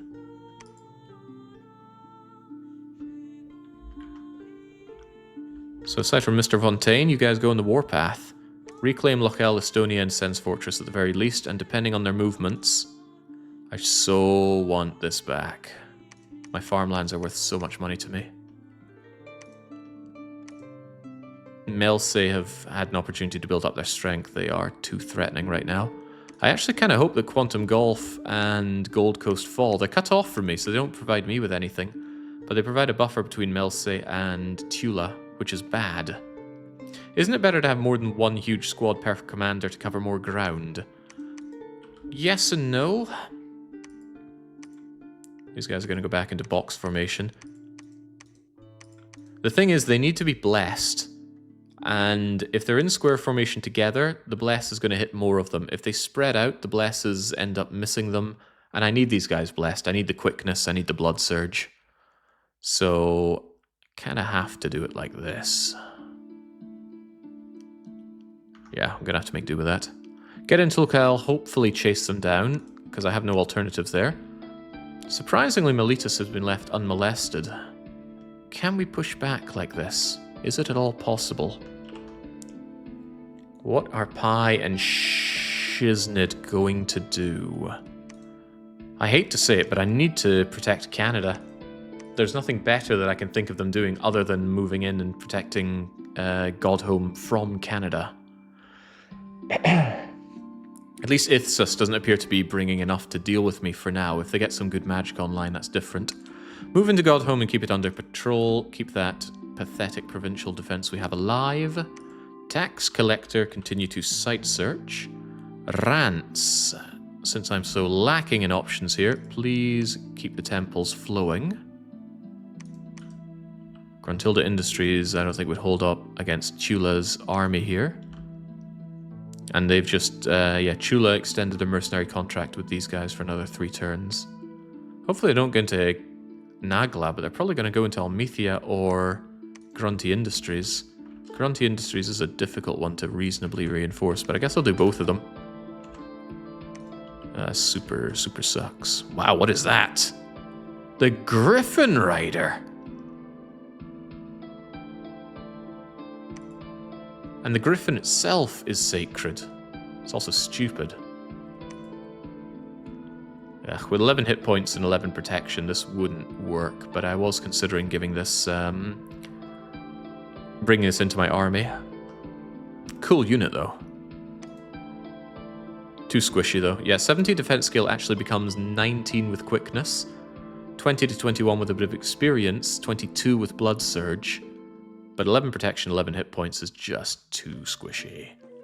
I would need to design a bless more around these guys existing. The Amazons are pretty cool as well, though.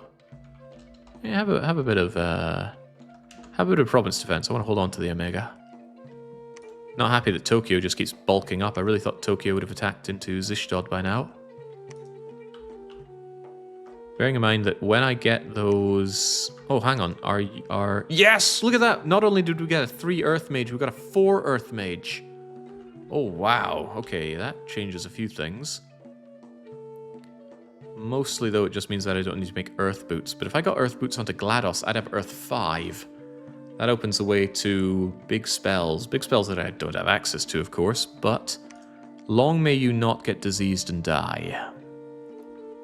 Okay, think. 220. Get back to constantly making apprentices.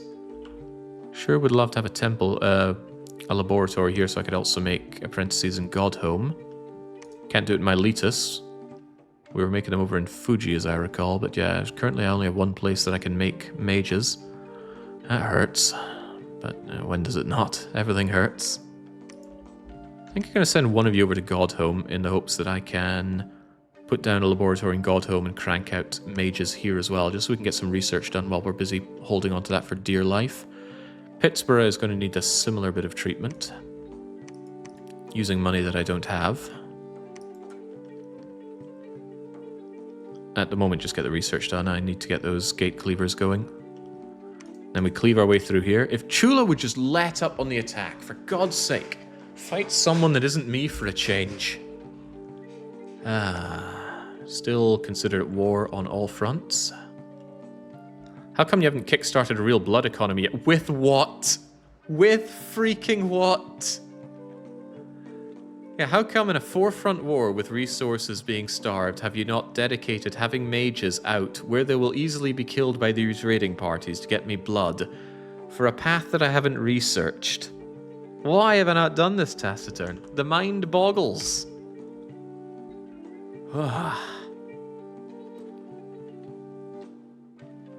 Alright, continue pounding away here. There was a battle in England. Ooh, that's actually quite good because the barbarians should... Oh, it's these again. Ugh. Getting harassed by Black Hawks can be really painful. Fortunately, though, having a commander who's always there in your province defense who has really tanky protection is in itself a counter to these things. The barbarians will tear apart the rest. Ooh. And there was a battle in Hellkeep. We're being attacked in Hellkeep by Ilsa. Oh, again, these Springhawks. But once again, their attempts to hurt me are somewhat dealt with by having Rance be blood surging, but Rance on his own might not handle this. Or Rance on his own can easily handle this. He can take the birds. Alright, good job. That is a reminder that I actually need to put some province defense on Hellkeep, even if it's not a lot. Tax Collector has been searching and finding nothing in Franconia, but was also being assassinated. You're not an assassin. Fortunately, though, our Enraged Citadel people come with a Pokemon creature, and that Pokemon is Graveler, I suppose. A size 4 Ill Earth with a Crystal Fist should, if nothing else, take care of Jock Dongle the Assassin. It reconstructs itself as well, so if it takes damage, it restores that damage. And it certainly is taking that damage. Come on, Ill Earth. Ahaha, Jock Dongle has been struck with Earth Meld, or whatever it's called. It's stuck them to the ground, so their defense skill is severely diminished, and they will be eating that Crystal Fist. Even the peasants are trying to kill him. Okay, the assassin runs, and if an assassin runs, they automatically die. And even the Ill Earth survives, although we don't get to keep it. All the while, the apprentice still gets to enjoy their drink. Oh, wait, not the apprentice. What is this? Sardinia battle? I didn't agree to that. We'll have to look at that in a moment then. A battle in Zishdod. Looks like they finally mobilized. I doubt they'll lift the siege. Wait, why do I have a priest that's standing out away from everyone else? Run away! Oh, he did run away. And didn't die. Did he die? Oh, boo. He ran in and got himself killed. I should have put him on only casting spells in battle. Anyway, murked their army. No problem there. Godhome. I moved in to defend it from these attacks. Mighty successfully. Just wish they'd stop attacking me, for God's sake. Gold Coast. Where is that? This is actually good if they break through, because I want them to go and deal with Melce instead of me. And unsurprisingly, the monsters of Tula break through, although they're using some crummy units. Clockwork soldiers are nowhere near as good as those living statues that we saw earlier, but they are bringing in long deads, and long deads are rubbish. I wonder if those are summoned in battle or brought in from home. They were brought in from home, and that's because, on top of everything else, I believe these guys are reanimator priests, using their holy powers to raise undead. Also, they're so strong. Imagine if we were playing as them. Then it might actually be balanced, given the amount of boosts we gave the AI here. Right, so more bad news. I wonder when we get some good news. Yeah, Dominion 6, a nice thing is they added special maps for assassinations. The province defense on the throne continues to hold out in High Rock. There is once again an attack in Lochel, but it's us. We did not catch the demon guys, though. Looks like it's just their province defense. We might chase them down, though. They might have ran into Gruntilda Industries. No, it's the Shamblers. I reinforced hoping I'd be able to deal with the Shamblers, but I might not. They're certainly a lot better than militia or light infantry. They're also experienced, and we are not. Our long spear should deal with the poison, but oh, that's dissatisfying. Yeah, they totally forced a rout there. Ugh. And yeah, that was the fighting Grunty Industries. I wanted that province. We're trying to secure the fort circle down in the underground. We've got somewhere with it. And yeah, Sardinia. I didn't expect Tula to be here. Ah, that's where he moved to. Yes. He brought his Spearmaster with his surviving demon champions, and unfortunately 4 of them survived. And then he just go and crushes Sardinia because those things are unstoppable.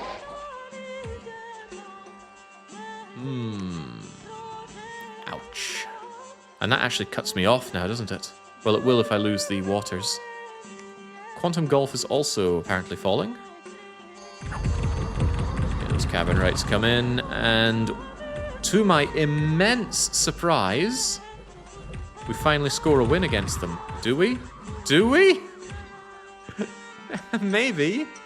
We've got a simultaneous rout going on, but they leave the battlefield before we do, meaning it is technically our victory, because this one chest-wounded, 40% hit point remaining Amazon of Quantum Golf, oh, with 2 other friends, decided to retreat too slowly. We lost just as planned, securing the win. I think we won because they've killed their Sea Lord?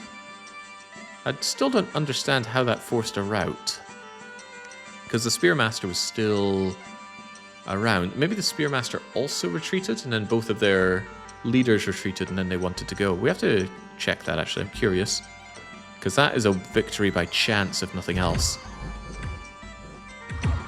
How did this go down? I want to see when the first retreats happen. King K. Rule, my lieutenant, is dead. Softcake's the Onyx Priestess, the provincial defense one's still around, but Zyngus and Fox Tattoo are still there. But now it looks like a lot of units are retreating already, despite not having... Okay, Zyngus died. Fox Tattoo did want to retreat, but why? I guess in the face of these glorious Amazons, they didn't dare attack. Kind of a shame, because this province doesn't do anything for me. It just insulates Tula from Melce. But now Tula is stuck right in there. And with any hope I can strike back a bit. Maybe go as far as Arrakis, but then go no further. If I lay siege to this, they're going to want to take that, but at the very least I want my farmlands back. Oh, but look who's here. The Jotun champions, the acidic paladins, a huge Jmei is over the army, looking at Atlaro, considering how they could make my life worse. And there are many options for that. Do I go and spare Atlaro? Or are you going to go to Estonia? If nothing else, Lochel is mine again. I think we're going to have to keep Atlaro alive. Sardinia fills me with grief, because it's pretty hard to deal with that army. Really hard to deal with that army, even though it's small and pathetic. I don't want them to just raid around, although raiding around is exactly what they can do. Your guys are so battered, the enemy thought they were done and went home. Not incorrect, I dare to say. Right, continue the searching. I don't want to search and find nothing here. Kind of a shame that you died. Tax collector probably should put down a... Ugh, I lost one of my mages for no good reason in Sardinia then. Did not consider they would have migrated over there. But it happened. Right, Rants, preach the good word, whatever that good word may be. And continue to have a very hard time dealing with these things. There are a lot of places they could go and die, but not enough. Kind of glad you tried to attack me and died in Zishdod. That means I can go and trash Tokyo now. Does leave Milton open to attacks from Rohan, so maybe just trash Tokyo and come back. I need more armies. My inability to actually build an army is hurting me so badly here. This is not... Considering that it's turn 31, and this is all I'm producing in terms of an army, it's pathetic. But I've just been unable to have any security. All sides have been able to attack me. And I dedicate my forces to one kind of attack and another, and I fail horribly in the other two. I just can't sustain this kind of war. Go and explore more in the undergrounds, Rentaro. VF Mikey, good job in the Endless Caverns. I actually am going to reinforce it a touch. Ugh, they're all over the place underground. That's a shame. Take out Stalagmia, then the Hole, then the Yellow Cave. See if we can do something with that. Again, I'm taking provinces that don't give me any resources because they're all cut off from me. Perhaps our expansion was a little too hasty, my lord. Don't think it would have made a difference. The only perhaps hasty expansion we did was going towards Melsey, thinking we could kill them. But that was before we had war with 4 other nations, or 4 nations including them. I didn't even really expand towards Tula. I purposely held back on expanding towards Tula, hoping that they would go to Socotra and deal with it. But maybe I should have anticipated the Kiel Canal connection and then just forted up in Arrakis. But the moment Tula set their eyes on me, that was a steamroll through here. And there's truly nothing I can do against their armies when they're coalesced like that. In their smaller chunks, we can deal with it. But that is a dreamsicle. Okay, what can be done? I can continue to hold the line. I am 2 turns away from gate cleavers. Gate cleavers are still something I can only make 1 turn at a time, but that's going to be GLaDOS' main job, just making me gate cleavers. And it's a job she's going to have to learn to love. Continue to crank out the units here. Havier, there's got to be something better you can do than preach. Well, currently, I dare not think of any. There's a good chance you're actually going to go to Atmora here. Could I potentially catch you? Because really, you've got 5 potential movements, because I doubt you're going to stay in Sardinia. Capital, you die. Lochel, you win. But I doubt you'll go there because my units are there. You'll think, don't want to go there because there's units. Lubeck, you probably win. Atmora, did I reinforce this? I did. Do I want to? Maybe, because what I could do is actually send Pi and Shiznid into there in the hopes that I catch you. You might go into the waters. And if I do that, Canada might go and wreck Godhome's province defense. But honestly, it's crappy province defense. I'm not sure I care that much. Lubeck would be a logical place to join with their mercenaries. Don't think they'll do that, though. These are mind games, but I need to move into Atlaro with my army anyway because of the Milsey units coming for another attack. Whew, I can't believe we're still alive, frankly. But I'm deeply unhappy at being cut off from so much of my resources. Look at that, income has gone down by about 1,500 over the past year. And I need that income because my soldiers need to be paid an active wage. Would it be worth making a hammer to forge the cleavers? It's a thought.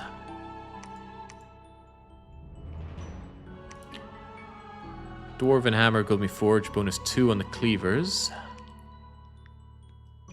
I think so. That's the wrong one though. I'm going to make the dwarven hammer and use that to make the cleavers. Only one person could do it anyway, so they may as well make it efficiently. That'll cost me 15 gems up front, but it should save me 2 gems per hammer, per cleaver. So in 7.5 cleavers it'll break even. If I live that long, I'm going to be pretty happy in the first place. Yeah, it must be tough.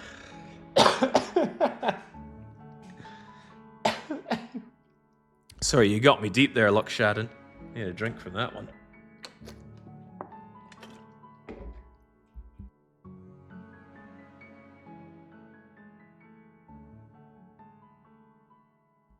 Yes, Snecko Lords would be good here. For certain. But I don't have the death access. I don't have the death researched. I don't have the death gems. I don't have the death mages. Pretty bad.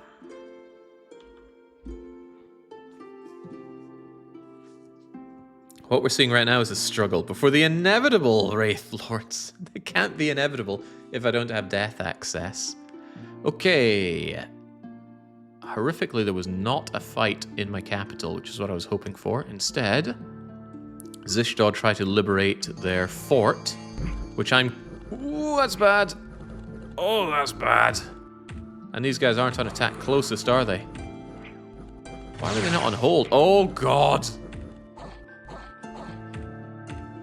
Well, that's a rout. And there's another good counter to me. Air elementals. Lightning Swarm ignores armor and ignores ethereal. Ah! That was good. That was really good. How were they able to do that? Because they have cloud... Wait, where does Cloud Mage come from? Where does the Storm Drake come from? Right, that is really bad news for me because that is a fairly good counter to my army. Godhome is under attack, so maybe I was right to go and continue its defense, but it's such a relentless attack. Wait, I didn't continue its defense. I decided to try and play mind games. Stalagmia's here. Sandbagging is so hard. He promised no Wraith Lords this run, so he's trying to die before he can make them stick to his word. Do love my Wraith Lords, but this was never a Wraith Lord making nation. Although we have good death access from an indie that we found. Or a throne, rather, that we found. Alright, unsurprisingly, we're getting stomped. Miletus is down. That means the fort is going to fall soon. I tried to punch through Berlin's Eternal Airport. How in the world did Melsey get there? They sent their amphibious bush? No, their amphibious elite brigands made their way through. And that is yet another failure for us. Lubeck. Who was it who suspected they would move into Lubeck to join forces? They didn't. It's still just the Shamblers, but Shamblers are too much for my province defense. Yeah, unless I score a lucky hit on the commander, these guys, who are really good, War Shamblers are really, really good units. Just wrecking my days here. Low magic resistance, but magic is not something that we have. SeaWorld also coming under attack. Tula... What? How do you have so many demon champions? You can just make a square formation of demon champions. It's also pretty cool that the demon champions are size 6 and their flail champions are size 4, so they actually mix together. I struggle to think of anything that stands up to this. Whew. Terrifying. Truly terrifying. Alright, how about Tokyo? This is actually me doing an attack. God forbid.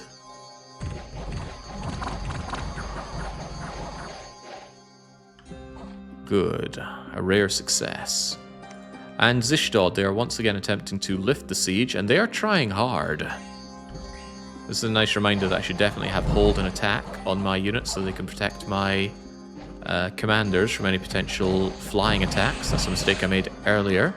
They also like to do the wolf cry. Don't think it'll be a problem though. We hose these guys down. What the hell is that? It's a pretender god. High Praetor the Dracolich is here to try and save the day. We tore its eye out and we did disease it, but it is retreating successfully, I believe. Damn, would have been awesome to kill their god there. But their god has gone back into their defenses. Whoa. He might have taken out a few of ours though. Yeah, 3 of our translucents died there. Died to the champions? No, that's surely friendly fire. Hellcasters must have killed them then. Although how, I don't know. Whoa. The Dracolich is a dragon that was once highly skilled in death magic. When it died, its power over death saved it from becoming permanently dead, and ever since it's managed to stay alive in a state of undeath. The shape of the Dracolich is not suited for spell casting. They have their skills reduced when casting spells from paths other than death. It must adopt the shape of a human lich. So that means that was you, Master Lich, right? Yeah, and they turn into the Dracolich. Ooh, horrifying. But that's still their pretender god, right? Yeah, it is.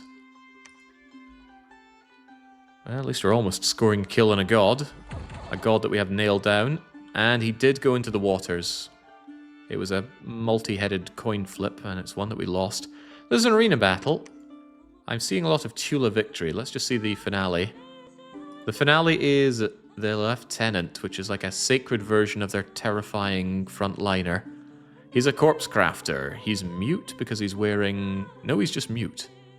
I thought he might have been wearing the collar thing that you get for some of these fights, but no. He's in there, and he's probably going to go and kick some ass right now. He enjoys his morale blessing, nothing else.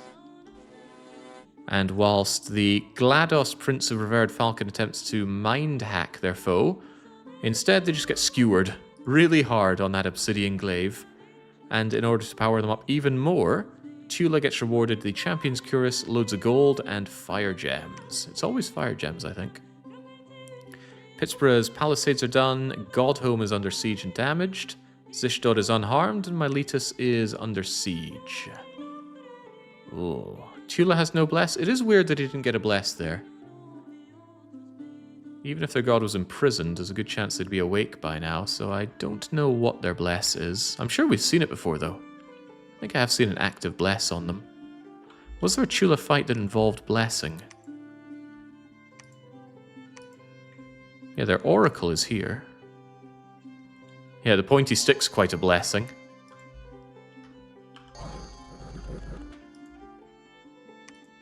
Still just showing morale, so maybe their god somehow died? Don't have an answer for that. Not that they don't need a bless, evidently. Alright, tax collector, get site searching for me. Botan the smuggler, we've already got a temple, just get preaching for me. Let's maybe make this a slightly better for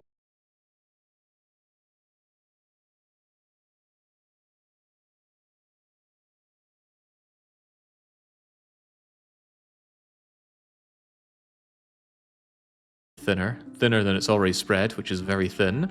We did secure this land though. What in the world are those? Oh, lavaborns. Interesting. Give me some lavaborns and move into the hole. I'm trying to isolate the yellow caves, but I will need Grunty Industries back, which will prove harder because they've broken out of here. However, now Zishdod is in a large way surrounded by Tula. Oof, I want those guys. Those are my translucent exemplars. But if I send Solid Snake there and these guys attack into Omega, they die for nothing. I'm still going to keep this pinned down, but I might regret it. Quick check if Jake spawned 100 Wraith Lords when the stream was down. The stream was down? doesn't show anything being down on my side for what it's worth. But it does show me disconnected from IRC, so I guess there was a hiccup there. Alright, GLaDOS, you go and equip yourself that hammer.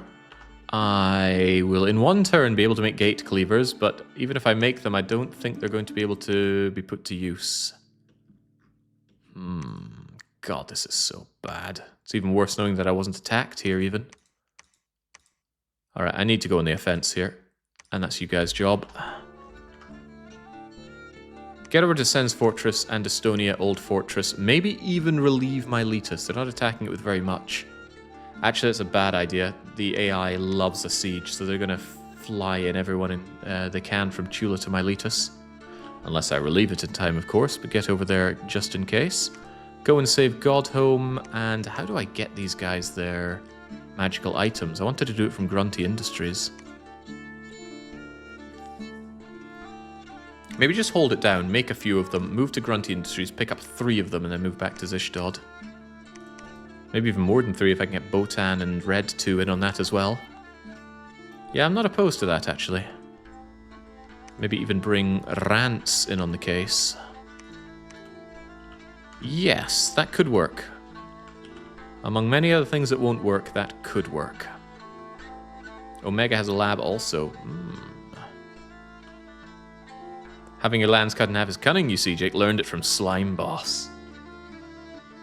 Alright, Construction 7 is finally mine. We'll probably find out that this was one of the decisions that sealed our fate early on. Dark Young the General has claimed the Throne of War in his name. Maybe in the name of Bandada Wildy, but probably for himself. And also we did get to try and liberate Godhome.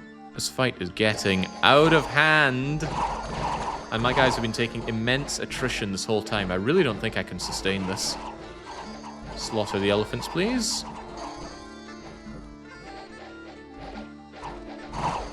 Alright, we are trying to sustain this, but our troops are stretched to the maximum. Yeah, just 12 of the translucent things left. They are doing their utmost, but they are horrifically wounded. Right, send them out of Godhome, and while we're in Godhome, please continue to maintain the patrol and get some reinforcements for that.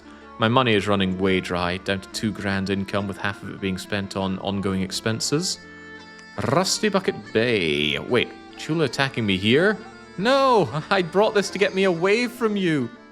And he's bringing in his monstrous army of these demon champions. Oh god, there's no escape from Tula. Okay, speaking of my situation, let's look at our advancement into the hole. Shouldn't be a problem, just crummy little indies that you have there, right? Yeah, Bakemono, Province Defense can't stand up to me. Whilst you're there in the hole, please advance on the yellow caves, and maybe, just maybe they won't get out of the below to stop this. Rentaro's in Gold Crags to tell me what I need to know, but I actually want to know beyond the below, please. Sen's Fortress, my counterattack via Melsi. Nice to see the blessings going. Interesting to see how we fare up against these great bears. Their defense skills strangely low there, so meteoric glaives are probably not much to be concerned about. If Melsi were my main opponent, I don't think I'd be having such a bad time. That fire might be armor piercing, but we do have a lot of armor to pierce. So we walk up to these fire snakes and fire drakes, and we give them the fiery shake. Down they go. I could have used my name there. Alright. It's like 3 steps forward and 5 steps back every turn for the past 20 turns.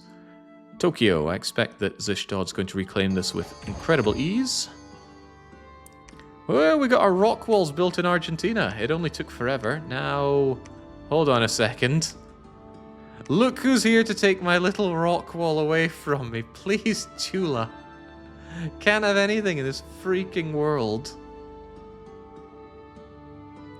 Just unreasonably powerful, those units. Oh, since I've lost all my spies as well, we have no information about this region either.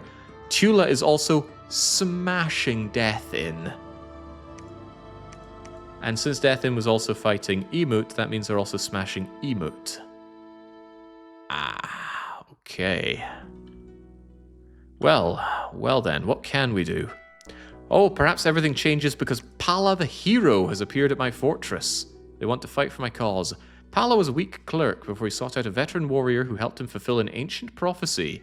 He's skilled in blacksmithing. He's resistant to ordinary weapons and empowered with the powers of flight. He's a skilled shapeshifter. He can take the form of an immense toad. He has a pact with the tainted earth. An elemental will fight by his side. Oh my god, we went through all the effort to get 3 earth, and it just gives me a 3 earth guy. He gives me a resource bonus, but he's also old, so capable of dying quite soon, I'm sure. Tell me, if you shapeshift into a toad... No, you're still apparently old. Doesn't make you live as long as a toad. Not a bad mage, all things considered. Protection 20, invulnerable... The invulnerable's wasted, because if your invulnerable isn't as good as your natural protection, it doesn't do anything. But you are here, and that actually doubles my output of the gate cleavers, but I'd rather gate cleave monthly. I believe it's a 2-handed. Here we go. This is the weapon it's all been about. And this would be a fantastic moment for me if I were not entirely bisected by Tula. I no longer have a path over to any of this. Whatever this is now scattered to the winds. Here's my counterattack attempt, and if it does not succeed, I think we're just dead. Unfortunately, Melcy still wanted to have a freaking go with me, and everybody still considers themselves at war with me.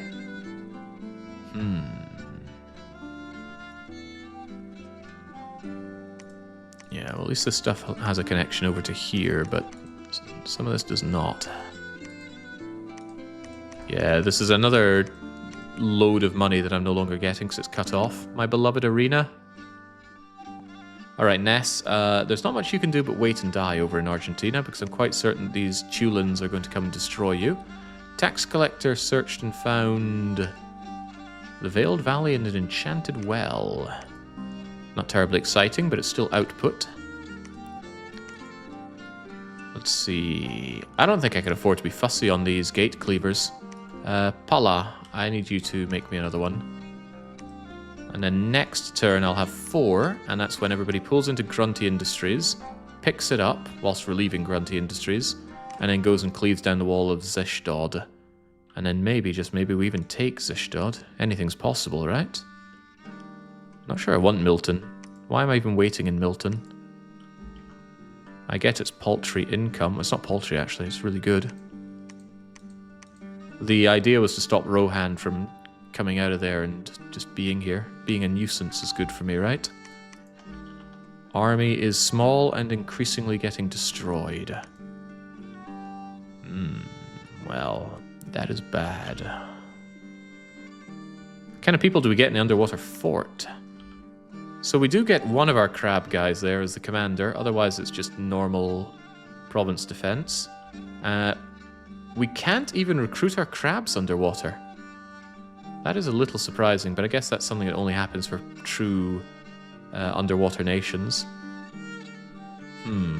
Well, it's still strategically important, or it would be strategically important if I hadn't just lost all of this. It was meant to get me the income from these provinces, but now Tula has decided that they want that, and nobody can stop them. Right, let's push on. Wait, no research. What could I even use? Living Earth? Bring out elementals to fight? That doesn't seem useful.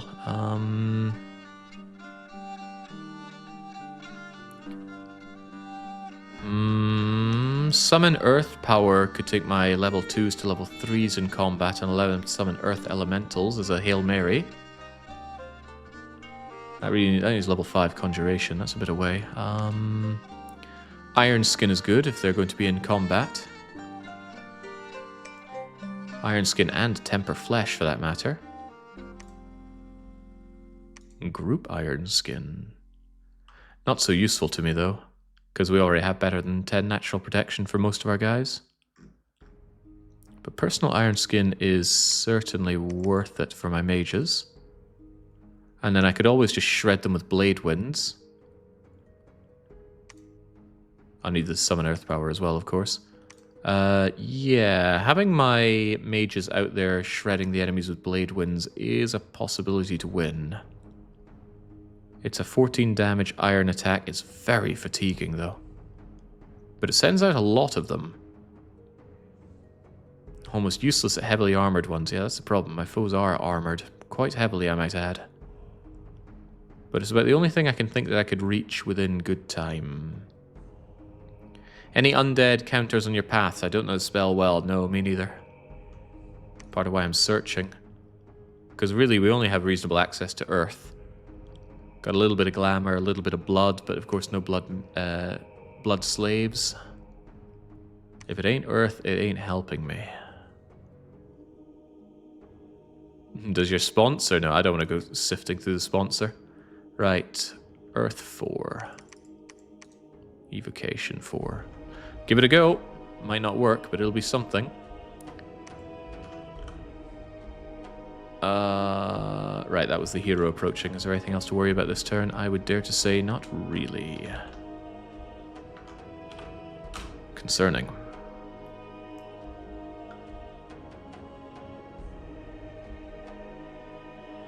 Okay, we blast through that research. Research is on very accelerated because I don't like research taking as agonizingly long as it does in these games. Even so, though, our research ability is pathetic. Right, the White Sea. So that province that I just took with Kamari is being destroyed by these things. I don't get it. They're so strong. They're so freakishly strong. Okay, how about the Yellow Caves? This is us trying to place Zishdod under pressure. I have had runs where I had to crawl underground for safety before, but the difference was I excelled at being underground. Whilst I do have dark vision, my enemy in Tula actually has dark power, which is so much better. Wait, Tula are here as well! No! Okay, this part of my strategy is toasted once again because of the existence of the Demon Champions of Tula. There's that dark power right there.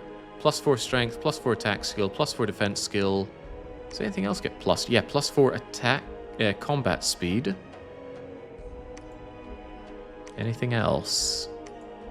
Thank goodness it doesn't give magic resistance or natural protection. That would be horrifying. Oh god, no. Right, we attack into Estonia. Tula is there. And we can handle Tula's crappy little province defense. That's not the problem. Battle in Brazil is once again Vampire Lord destroying you. What about Godhome? Yeah, no caves for me with them around. Wow, they really do not want me having this. It's so relentless. I could win against one, maybe two of these AIs, as long as one of them isn't Tula. Although if one of them was Tula, I might be able to focus a bit harder on them. But 4 super boosted AIs is more than I can handle by a good long way. I need to think how I can change that in future games of Dominion. Well, for one, don't put them on master mode. Because I'm already thinking about the future. I'm feeling pretty toast right now. But there's a circus in Sen's Fortress helping me out. Destroying gates, under siege. Ooh, we're actually repairing Miletus faster than they're destroying it. Could there be a chance? Reprieve in Miletus. Get these lands back. Oh god, he's building a fortress in the RCPD. Get this back for the love of God. Continue to try and hold this. I want those units back, by the way, even if I can barely afford them. Yeah, you've got to go and join them. On an attack rear option, I'm not so sure. Oh, but you're mass blessed, so it'll be okay. That said, these guys are getting attacked a little too invasively. So how about we add 1, 2, 3, 4, 5, 6, 7, 8, 9, 10 of you. Under Shiznit, of course. And you are hold and attack closest here. Also, I can't count to 10.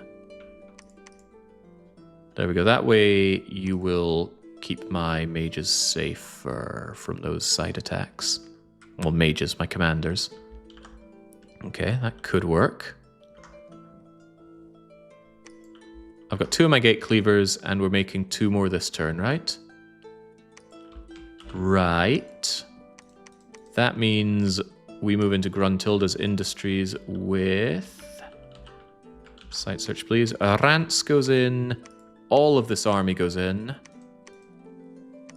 You go and keep Zishtod under siege. I don't want them feeling like they have any freedom at all here. Although, if you move in there, I don't think Idagras could hold. But he could try.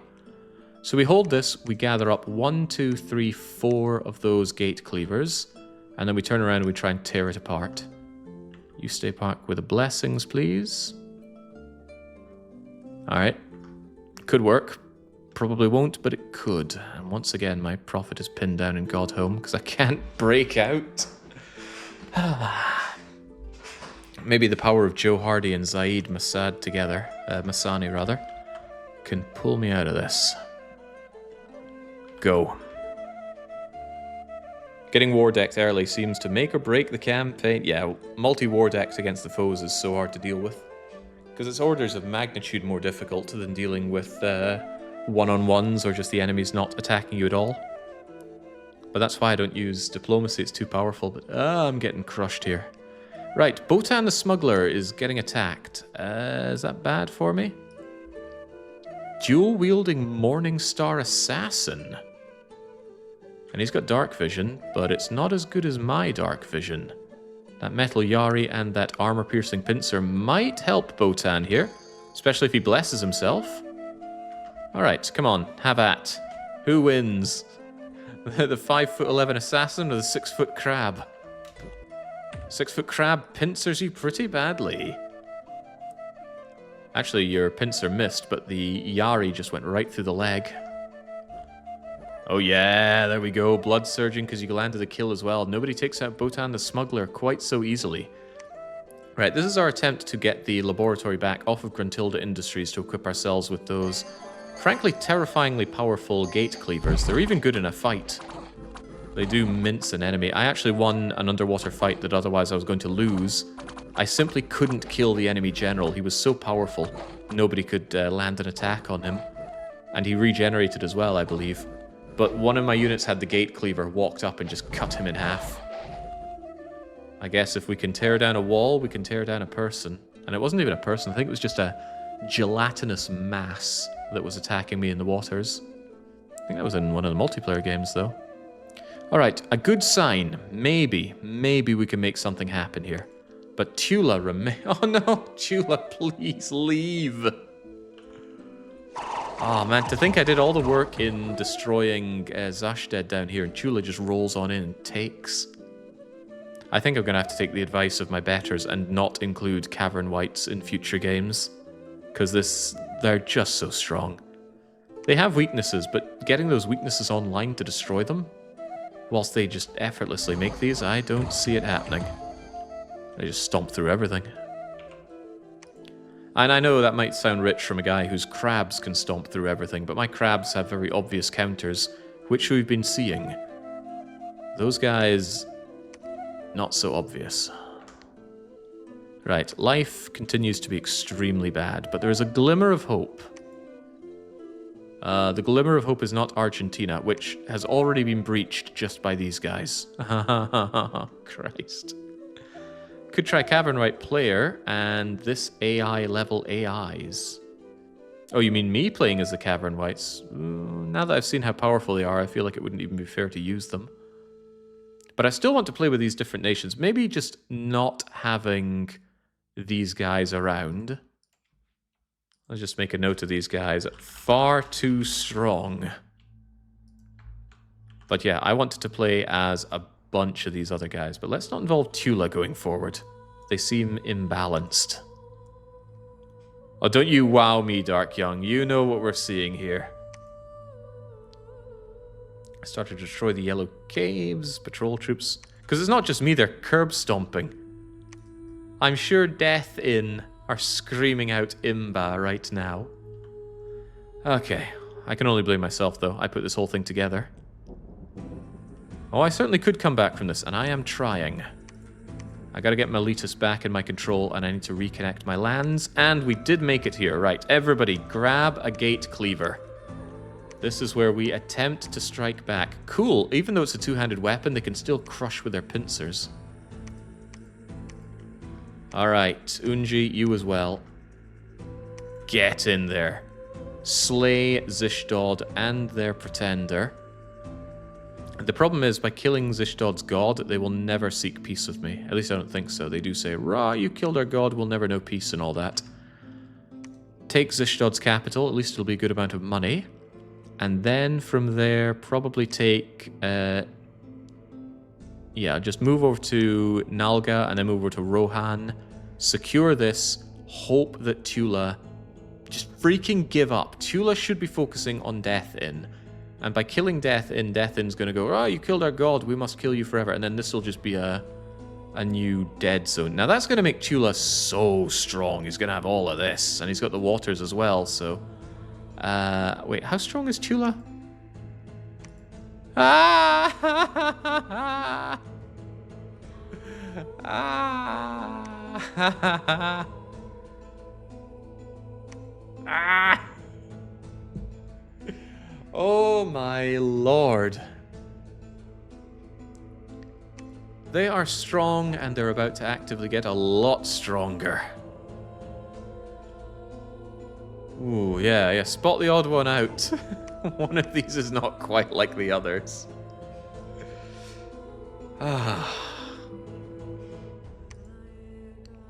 But hey, I'm tied best on ascension points, so if we cut it off and say who wins, I draw with Emut. All because I'd never let go of Godhome. Spot the human player. Okay, still want more of those gate cleavers going on, but from now on we'll make them at discount. I do not mind melting down my my astral pearls into more of that. Because even this only boosts my attack on the walls by 400, which is not enough. Wait a second, we didn't manage Zishdod. Uh-oh, that's bad. That is yet another in a long line of bad things here. So I attacked into Zishdod, but it didn't work. Why didn't it work? It's because Algirdas either dies or retreats. And the answer is retreats. Unequaled obesity, but they still roll their way out, which is a shame. This battle was won, but retreating is a different matter. That's why it's nice to have multiple commanders, but among other things, I can't spare that. Fortunately, only one person failed to retreat, but where did you retreat to? Ah, you retreated down to Hell's Keep. You know, not bad. It's not good, but it's not bad. Tax Collector, I'm going to send you over to Grunty Industries, together with Igrass. Igirdas is going to grab another gate cleaver and join the fray. You're going to search and then grab a gate cleaver, and you're also going to join the fray because I'm so desperate for progress around here. I'm going to make my very old collector, who should be finding me sites, join the fighting. God, I miss Lubeck. It's right there and I can't have it. Actually, Red 2, you're also going to do that. Yes. Yes, you will. Botan, you're also going to do that. Everybody's going to grab an axe from Gruntilda's Industries, because that's what the industry is. It's just axes all the way down. Alright. Yeah, scraping the barrel is absolutely what we're about right now. At least our Dominion is still here and holding. It's not an amazing Dominion, so it doesn't matter all that much, but I'd rather have it. I'd also like to have Sardinia back. But I might have the units to do that, if only I had someone that could command them. But I've already sent out all my priests and such. At this point I can't afford to bring in more... cannot afford to bring in more apprentices. Ooh, that's holy points -1. That is sad. Oh, that is really sad. Alright, don't repeat recruitment for now. Let's have this set up. So hopefully I don't forget this next time. But yeah, I need to move those units around, sort out my recruitment, take back Sardinia and Lochel, and hopefully relieve Miletus. A huge Lord of the Temples was seen towering over the army, and it appears to be commanded by Jackal Lord of the Temples, who radiates power. I must retake this, though. If I lose my Letus as well, I'm just completely exposed here. It's bad enough I lost Warsong Gali, and I need to do this before Death in falls. Otherwise, he's going to send all of his army over there, which he might already be doing, but we don't know that. That's a lot of sacreds to send in there, and the priests are going to be casting spells to hopefully deal with that. Okay, wish me luck, because it's one thing I certainly need more of today. Yada yada. Who's in the lead? It looks quite close. Alright, Miletus, what's the story? In go the crabs. He doesn't have a lot laying siege to us, and he's only got a couple of his immensely, sickeningly powerful demon champions. They are experienced from being on the warpath. But so are we. Go, my crabs. Go, my blessed soldiers of fortune. What was that? Single Mother just cast Curse of the Stones. That's Jackal. That's Single Mother. You just used your death gems to increase my fatigue. Yeah, here we go. This unit is burdened and will tire very quickly when moving or fighting. I believe that also affects your units. However, the undead don't fatigue, so they won't care. Or maybe it does only affect enemies. I can't check that because you don't have any living units on your side. Oh, well. Why? Why did you zap me? How did you zap me? Oh, look who's got their bless back. Attack skill, air shield, shock resistance, charged bodies. So not only are they hard to kill, if I dare touch them, I take armor nullifying electric damage. Oh well. You gotta get through days like this. It also stunned me. Please kill that thing. There we go. A lot of banishment attempting to be done on these soulless, and it should be easy, but you're making it look hard. Boom, boom, boom. Alright, slay every loser there is here. So much banishment to take out one guy over there. Anyway, point is, we made it. Only one translucent died. One of my priests died somehow. That's going to make it harder to keep the blessings going, but we'll have to just make do with that. We saved it, though. We saved Miletus. Could this be the staging point for our glorious comeback? They've got dark power, lads. They absolutely have dark power. They're so hard to kill. And it's so easy for them to kill us. Come on, take them out before they get mobbed by their own units. Oh no, we ain't making this.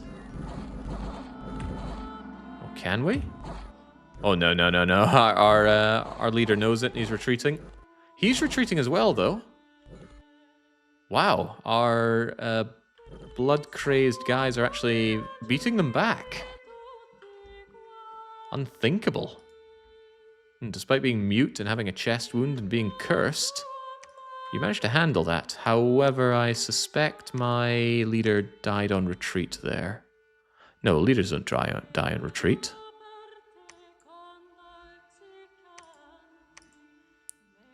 Of course, they went up the ways to Gruntilda Industries. You want to go back down? Gather your troops? I bet you really don't, but I don't want to leave those units there. Even 3 of those guys are very useful to me. Who was that, by the way? It must have been VF Mikey. Take your bodyguard.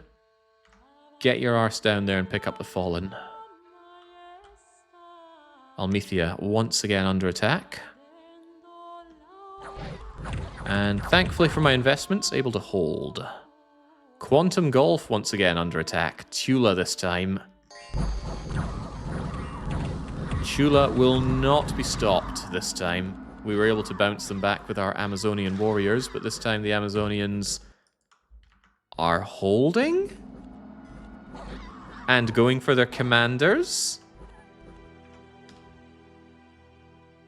You need to kill Crash MSO and Waka. That seems unlikely, though, because Waka is here. next to a demon champion as well.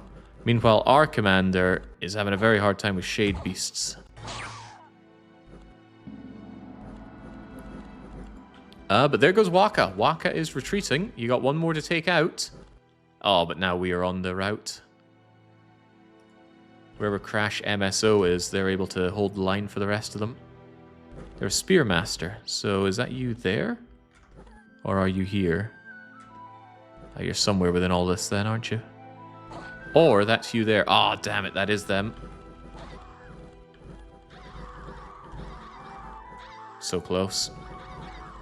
So close, but not there. Yet another province falls to the Tulan menace. Wait, what? Oh, different place. That was Quantum Golf. I guess that's not all bad. Quantum Golf was never going to be working out for us. Just sandwiched between Milsei, Athrone, and Tula. But I am pushed back ever so... Remember when all this was my land? And I was like, aha, I've got so many resources with all these farmlands and things. And now, I don't feel quite so certain. At least not certain of victory. And they are coming for me. They saw what happened at Miletus, and they don't want to see me having a happy time. I think the correct order of course is to double back into the old forest and then swoop down Estonia lookout. My hope is that they just stop attacking me. Just stop. Leave me be. Everyone else wants a piece of me. Alright, Liara to Sony. Why have you retreated from Zishdod? There was a battle in Zishdod. Oh, of course, because I didn't keep it under siege. They got the opportunity to have this happen. Oh, and look who's back. High Praetor the Draco Lich. And he goes in. He's going to use his Fear Aura. Fear Aura 15 to try and force a rout here. But we should be able to rip him apart. If I can just kill the sucker, things will go a lot better. He can even be banished because he's undead, but with 21 magical resistance, that doesn't happen. Oh, no. Oh, no. Plague Breath. Tell me that doesn't spread disease without telling me it spreads disease.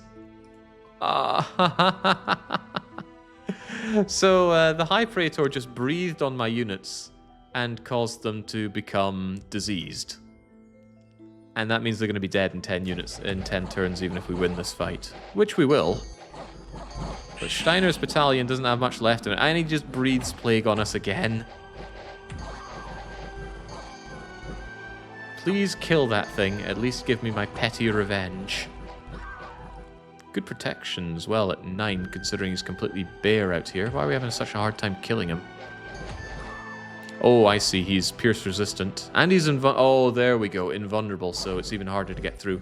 We did kill the god, though. If nothing else, we're not the first god to die. But God has abandoned us long ago here. Alright, so kind of made that work. Also, the old forest is gone, but that was a given. You're going to try and retake it. The only person still on Zishdod is Unji Kim, and they don't even have a gate cleaver. Wait, are you telling me you killed my commanders? You didn't, but tell me about the retreat. Successfully to Hellkeep. Successfully to Milton. I don't care how horribly diseased you are. I need that fort broken down. And they are horribly diseased, it's sad to say. VF Mikey's going back underground. Tax collector must search and find nothing. The ID Watsits is going to grab the other gate cleaver and join the attack on Zishdod. Unharmed, we need more men, so, well, that stands to reason. Nobody there, nobody there. Here you go, Solid Snake. You get one guy. Still someone in Omega who's wishing that someone would come and pick them up. Oh boy. Tax collector. You just hide for now. And I believe at why is Sen's Fortress fallen again? Why can't I hold anything? Okay, right. I'm going to take my guys. I'm going to split them like so.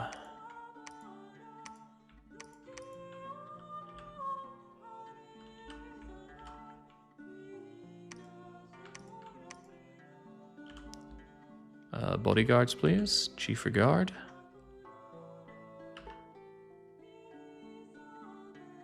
Actually, maybe just cast spells rather than stay behind. I don't want you moving at all. Go and take back Rio Grande do Sul. I kind of need the connections here. Off to the side with the... With you a bit ahead of them, together with them. Yeah, get those blesses down. And then the other one, Dr. Nitram. Take him as well. Grab these, have some guarding you. You always want at least 5 in a group that isn't a guard commander, or else they suffer morale penalties for not having enough of them, or they break easy, or something like that. Send our tiny little crustacean nation over to Sardinia. I want it back, and then maybe you can even go north into Lochel. This is the last of the units I have to spare, though. I got nothing after this. GLaDOS, I need you to forge yet more gate cleavers. They are my strategy, even if it doesn't seem to be working. Are you going to move on Atlaro from here? Atlaro? You probably are, aren't you? Oh, that is going to be grim. Absolutely grim.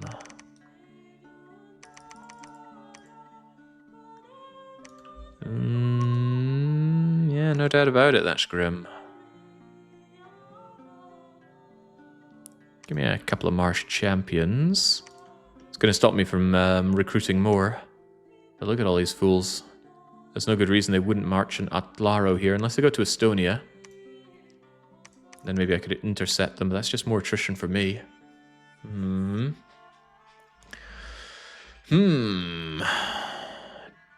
Old Forest is a nice province. I don't not want it, but the sustained fighting with Tula is beyond what I can manage right now. Well, if they place Atlaro under siege, at least I can de-siege it, but that comes with too many problems of its own. I can't afford to let these guys put Miletus under siege and have him think that he wants to put more onto it. According to our information, though, Death Inn was able to repel the siege of Tula. This could be good or bad. It's good that Tula get denied that province, but it's bad to know that they're not going to further invest in fighting Death Inn, as far as we know. I need more information, but it's hard to park spies around here. Hard, but not impossible. Wait, who can even make me spies? There we go. Get a couple of spies out of Almethea. Maybe one at a time so I don't lose the investment. Although Red 2 is there... Kind of want Red 2 to shift over some more of my gate cleavers, but maybe I want information more. It's good to know what's going on over there. They'll just get found out though. That's the problem. Hide. Tell you what, hide and wait. Troublesome. We got the research done though. Not sure it can help much, but it's there. Gift of Giant Strength. Point buff my crabs. Earth Shatter Hammer.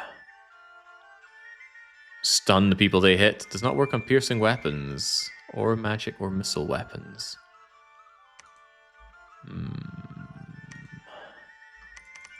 Go on then. Rust Mist. Corroding and weakening the armor off of those nasty things is one thing, but I'm not sure that's exactly what I'm looking for. Also, Water Earth. Do I even have that? I got Glamour Earth. I do have Water Earth, but I'm not sure I can make much use of that. Rough times. God saw the cave whites and fled in terror, as he rightfully should. Alright, at least I have started to destroy the fort in Zishdod. Moderate damage. It's a start. Right, we actually found something. We found an oasis. Is this a metaphorical oasis? Because I could do with one of those. No, it's a real oasis with supply points and water. Supply is actually good in the wastes. But for some reason I don't hold Grunty Industries. I'm going to need that one explained to me. But after we see the battle in the Old Forest, that's us going in. We see Indies, we kill Indies. Don't like hearing that zap, though. That zap could easily cost me a translucent exemplar, and it certainly does, because of these damned sacreds. Armor nullifying, don't you know? Also, another thing is that the AI get extra points for making their bless. Now that's actually good, because the AI is really bad at making blesses. However, combined with their immense strength, it might not be a great idea. It'd be nice if I could alter what bonuses they get a bit better. So, as somewhat expected, Estonia further falls. Maybe Sen's fortress's Mailsay guys attacked into there. That would explain why there were so few. But they might have also ran away from me. I'm still chasing them down, though. Rio Grande do Sul. This is me hopefully just taking out a few errant, useless folk down here. Yeah, Shamblers. Shamblers are deed. And then trying to retake Sardinia. Yeah, even with that, their blesses mostly suck. It's just accidental if they make something good. And yeah, Gruntilda Industries, this is my problem of leaving their northern fort unsieged. They just walk on in here. Unfortunately, I left the tax collector here, so the tax collector dies. Damn. What did I lose in all that? Ugh, you were there to pick up some goods, but of course I didn't anticipate the attack from Nalga. I should have, but I didn't. But there's not even good province defense to put on Grunty Industries, so what was a man to do? Well, I gotta make do with what I have. If I take Zishdod, there will be a laboratory in Zishdod, so I can use that to grab an axe. But what I could also do is grab Rance, make Rance give his one to Yunji Kim, and have Rance... Wait, what? What? Yunji Kim lost an arm and cannot hold the axe. Huh. Did they have an axe earlier? Maybe they had it and they couldn't keep it because they lost their arm. I thought I'd given out 5 axes by now, and I only see 4 around, so that's probably what happened. Well, that's tragic. Add that to our long list of tragedies. Okay, Red 2 can't make use of the laboratory here, but they might be able to go and grab one from Omega and then join the siege. Not a great place for a spy to be, but they gotta be somewhere. It is a mess down here. You shouldn't even be here, VF Mikey. Grab those troops and get the hell out of there. But wait, your only way out is going back into Grunty Industries. That's also bad. Oh well, needs must. We've got to fight our way through. We've fought through worse odds and died, so maybe these odds will be okay. I could raid the underwater here, get some actual income coming in, but that's going to make Tula mad. But Tula is already mad, so why don't we just keep on fighting on. Take Panama, take Chibi. Do not fight Imut, we don't need even more war. And then maybe circle back and reinforce. Also, we did successfully take Sardinia, meaning we take Lubeck. Actually, I could take Lochel. In the chance that these go to Lochel, I can chase them, kill them, move here, kill them, just generally kill this army. And if they stay in Sen's fortress, you're also going to kill them in Sen's. This is my attempt to take back what is rightfully mine. And it is an attempt. I need you to alchemize more earth gems, please. 13 is needed to forge another gate cleaver. Recruitment efforts look bad. Please continue to make as many of the translucent exemplars as possible. Augment them with the champions, and since I still need more of them, I'm going to need you to make me some senior hierophants over here. I do actually get an army here though, right? One thing that is working to my advantage is I am building up Shiznid's army. It's not great, but it's an army. Constantly patrolling, constantly feeding experience fed to them by the Canadians, but also constantly taking wounds. I mean, look at this poor sucker. They've got a never-healing wound. They've lost an eye. They lost the other eye as well.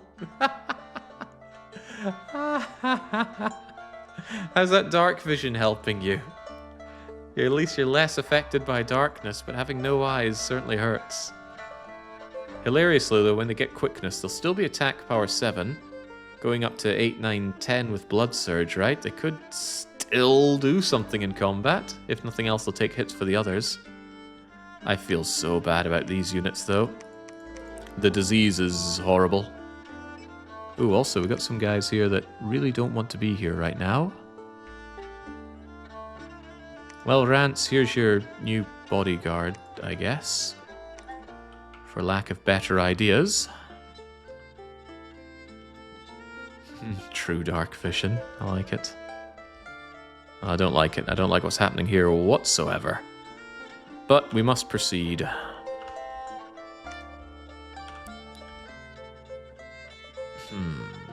Troll King's Court is expensive in terms of money, so that's not a great idea either. Pretty good at sieging, though. Yeah, if I hadn't gone Gate Cleavers, I could have gone Conjuration, summoned the Troll King, and had them tear things down. And once upon a time, I had loads of money, and that would have worked. As it stands right now, I do not have loads of money, and it won't work. King of Elemental Earth might not be bad to have around, but Conjuration 8 is a lot to ask for me. Riches from beneath? I wish. I mean, Earth 5 is totally achievable. Resources are useful. Province income. Income from mines. I don't have those. Weapons of sharpness is very good, though. Yeah, armor piercing on our tridents with the quickness seems really good, but the area of effect is tiny. You need a big version of that, and that costs gems. Yeah, here it is. Steel Slice Warriors would be an excellent addition to our Sacreds. Well, gotta go somewhere. Not going nature is always a mistake. Yeah, I love Gift of Health. It's so good. It's also just so brainless. You just cast it and you know that if your units are inside your dominion, it's very unlikely they're going to die from that, and they are eventually going to heal all afflictions. But nature is not the way we've gone here. Tucker the Banana High Chieftain, known as the Prophet of Freihitz's Camphor for Death in. So they did lose their prophet in battle. And Zishdod have Karma in effect, profit for their dead god. Grunty Industries, I'm trying to take this back. I don't think we're going to succeed at it. But we will damn well try. I need my gate cleavers, goddammit. Crush, kill, destroy. Translucence, even 3 of them held up against this might. Alright, Almethea is once again under attack by Zishdod. And it shall once again hold. At least I have one province that can hold on to itself. Tiny Huge Island. Oh, no, no, no, no, no. Death Inn should not be killing themselves on indies. Then again, though, it looks like they have managed to outbid the War Shamblers, so it's good to know they're not on the side of... Oh, you've just gone and killed half the War Shamblers, but whatever. They're not on the side of Tula anymore. I fight the Panama Canal. Any ritual Mr. Fontaine could do to help? Ritual suicide. Alright, Panama Canal. Yeah, the overcharged stuff that they're doing is killing my exemplars.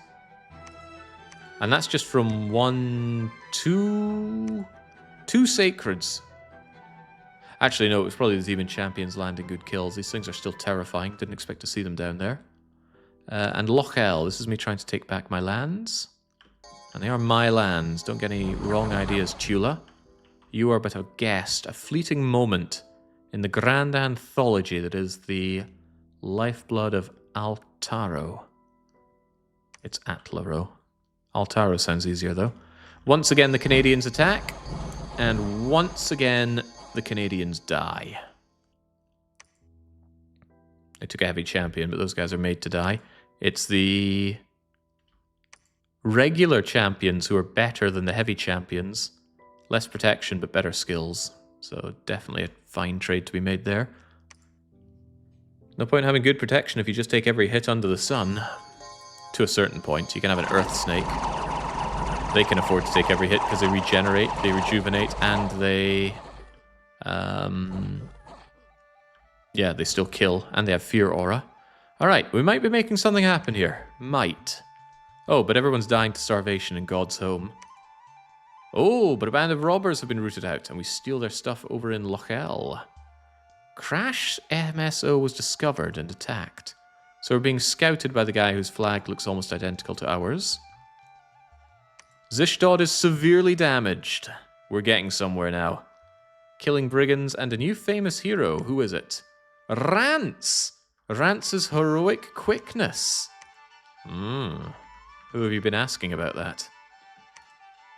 Right, Red 2. I believe the goal was to give you one of these axes and bring it over to Sashdod and lay this under siege. But whenever you are in battle, I really don't want you fighting at all. So could you please just stay behind other troops? And please bring... you can't lead those units. You can't bring them with you. Mikey can, however. Does Mikey have 2 arms? Great, then you're picking up one of these axes as well. You're going to go to Omega and collect those translucents. Gruntilda Industries is going to get a lot of province defense? I think so. I'm sick of losing this province. Nitram, take Lubeck. Andarius and Co. secure Sen's fortress. Bolverk, tell me what's going on between Death Inn and Tula. It's somewhat refreshing to see that Emut hold these lands despite Tula's rampage, but that just means Tula went into the waters and stole my stuff.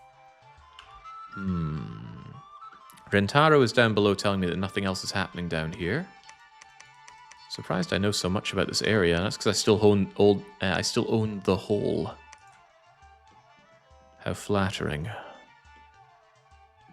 Ugh, they're pretty close to the Mines of Misfortune that bring them out to Cerulean City, which is where I do not want it to pop out. Maybe make your way around there. Tell me what goes on. Tonacer, you've been securing the waters. Hey, you get an underground cliff, the Black Reef Coral, and some calm waters. This is really good. What an amazing province. I'll never be able to hold it in the face of Tula's ambitions. But what I can do is take Chibi and double back and hold Panama Canal with a human shield. Yes, human shield sounds good. I might even raid into Tula. They'll hate that, but they hate everything. Especially me.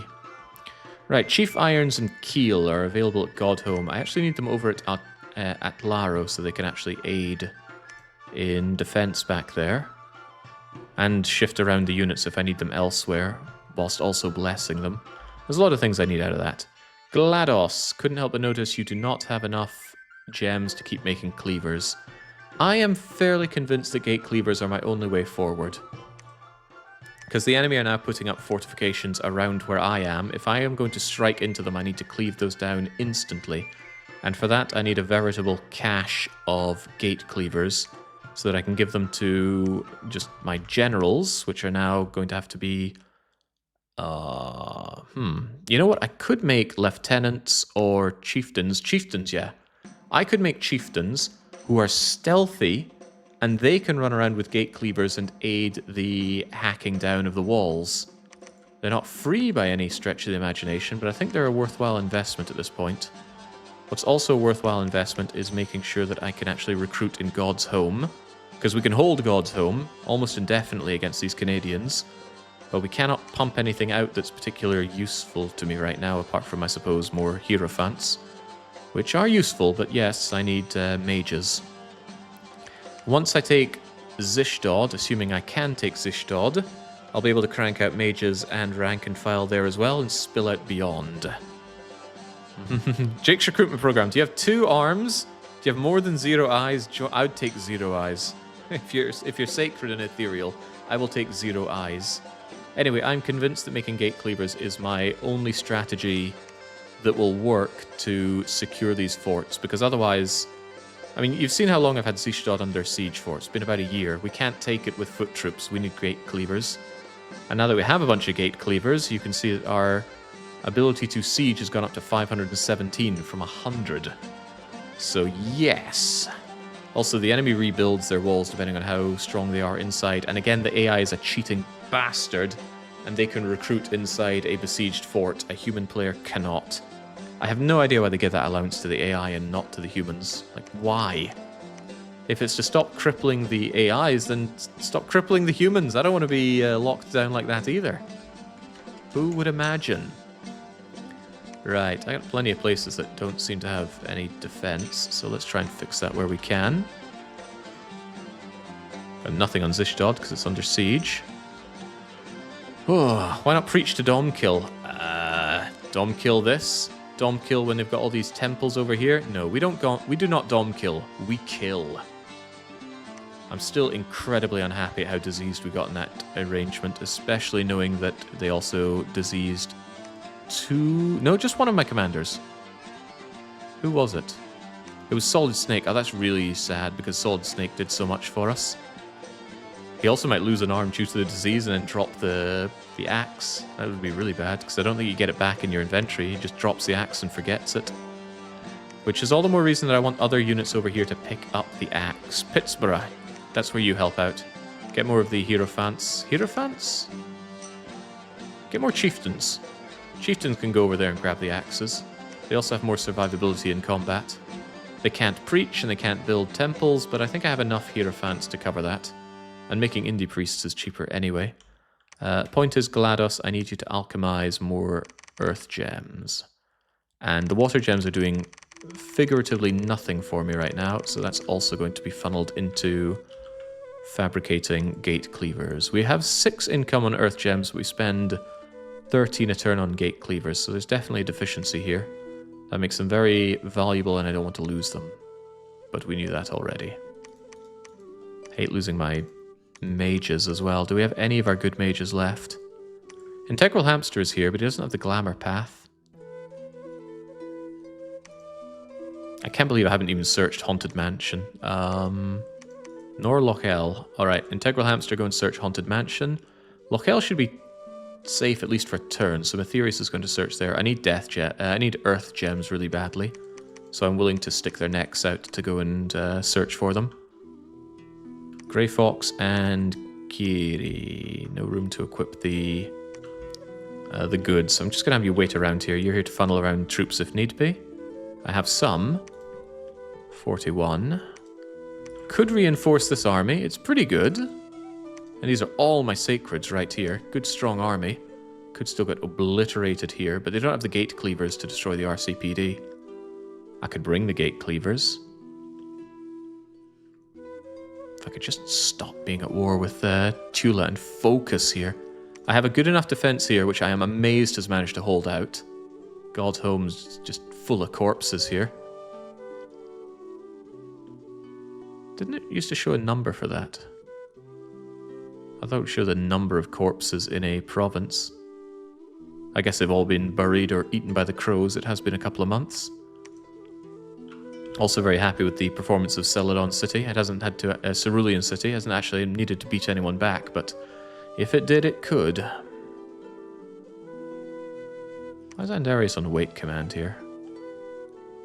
Andy could go out there and tell me what's going on, but I'm actually quite curious to see if there's any fighting going on, but I think I'd rather have you wait around. You might be needed to move axes around. Also, Decision is, why in the world are you wearing that Shambler skin Hurek thing? It actually reduces your defense. Give it over to Keel, get your regular armor back, and that actually boosts Keel's defense a little bit from 16 to 19. Not bad. You guys get moving back to the capital. Alright, there we go.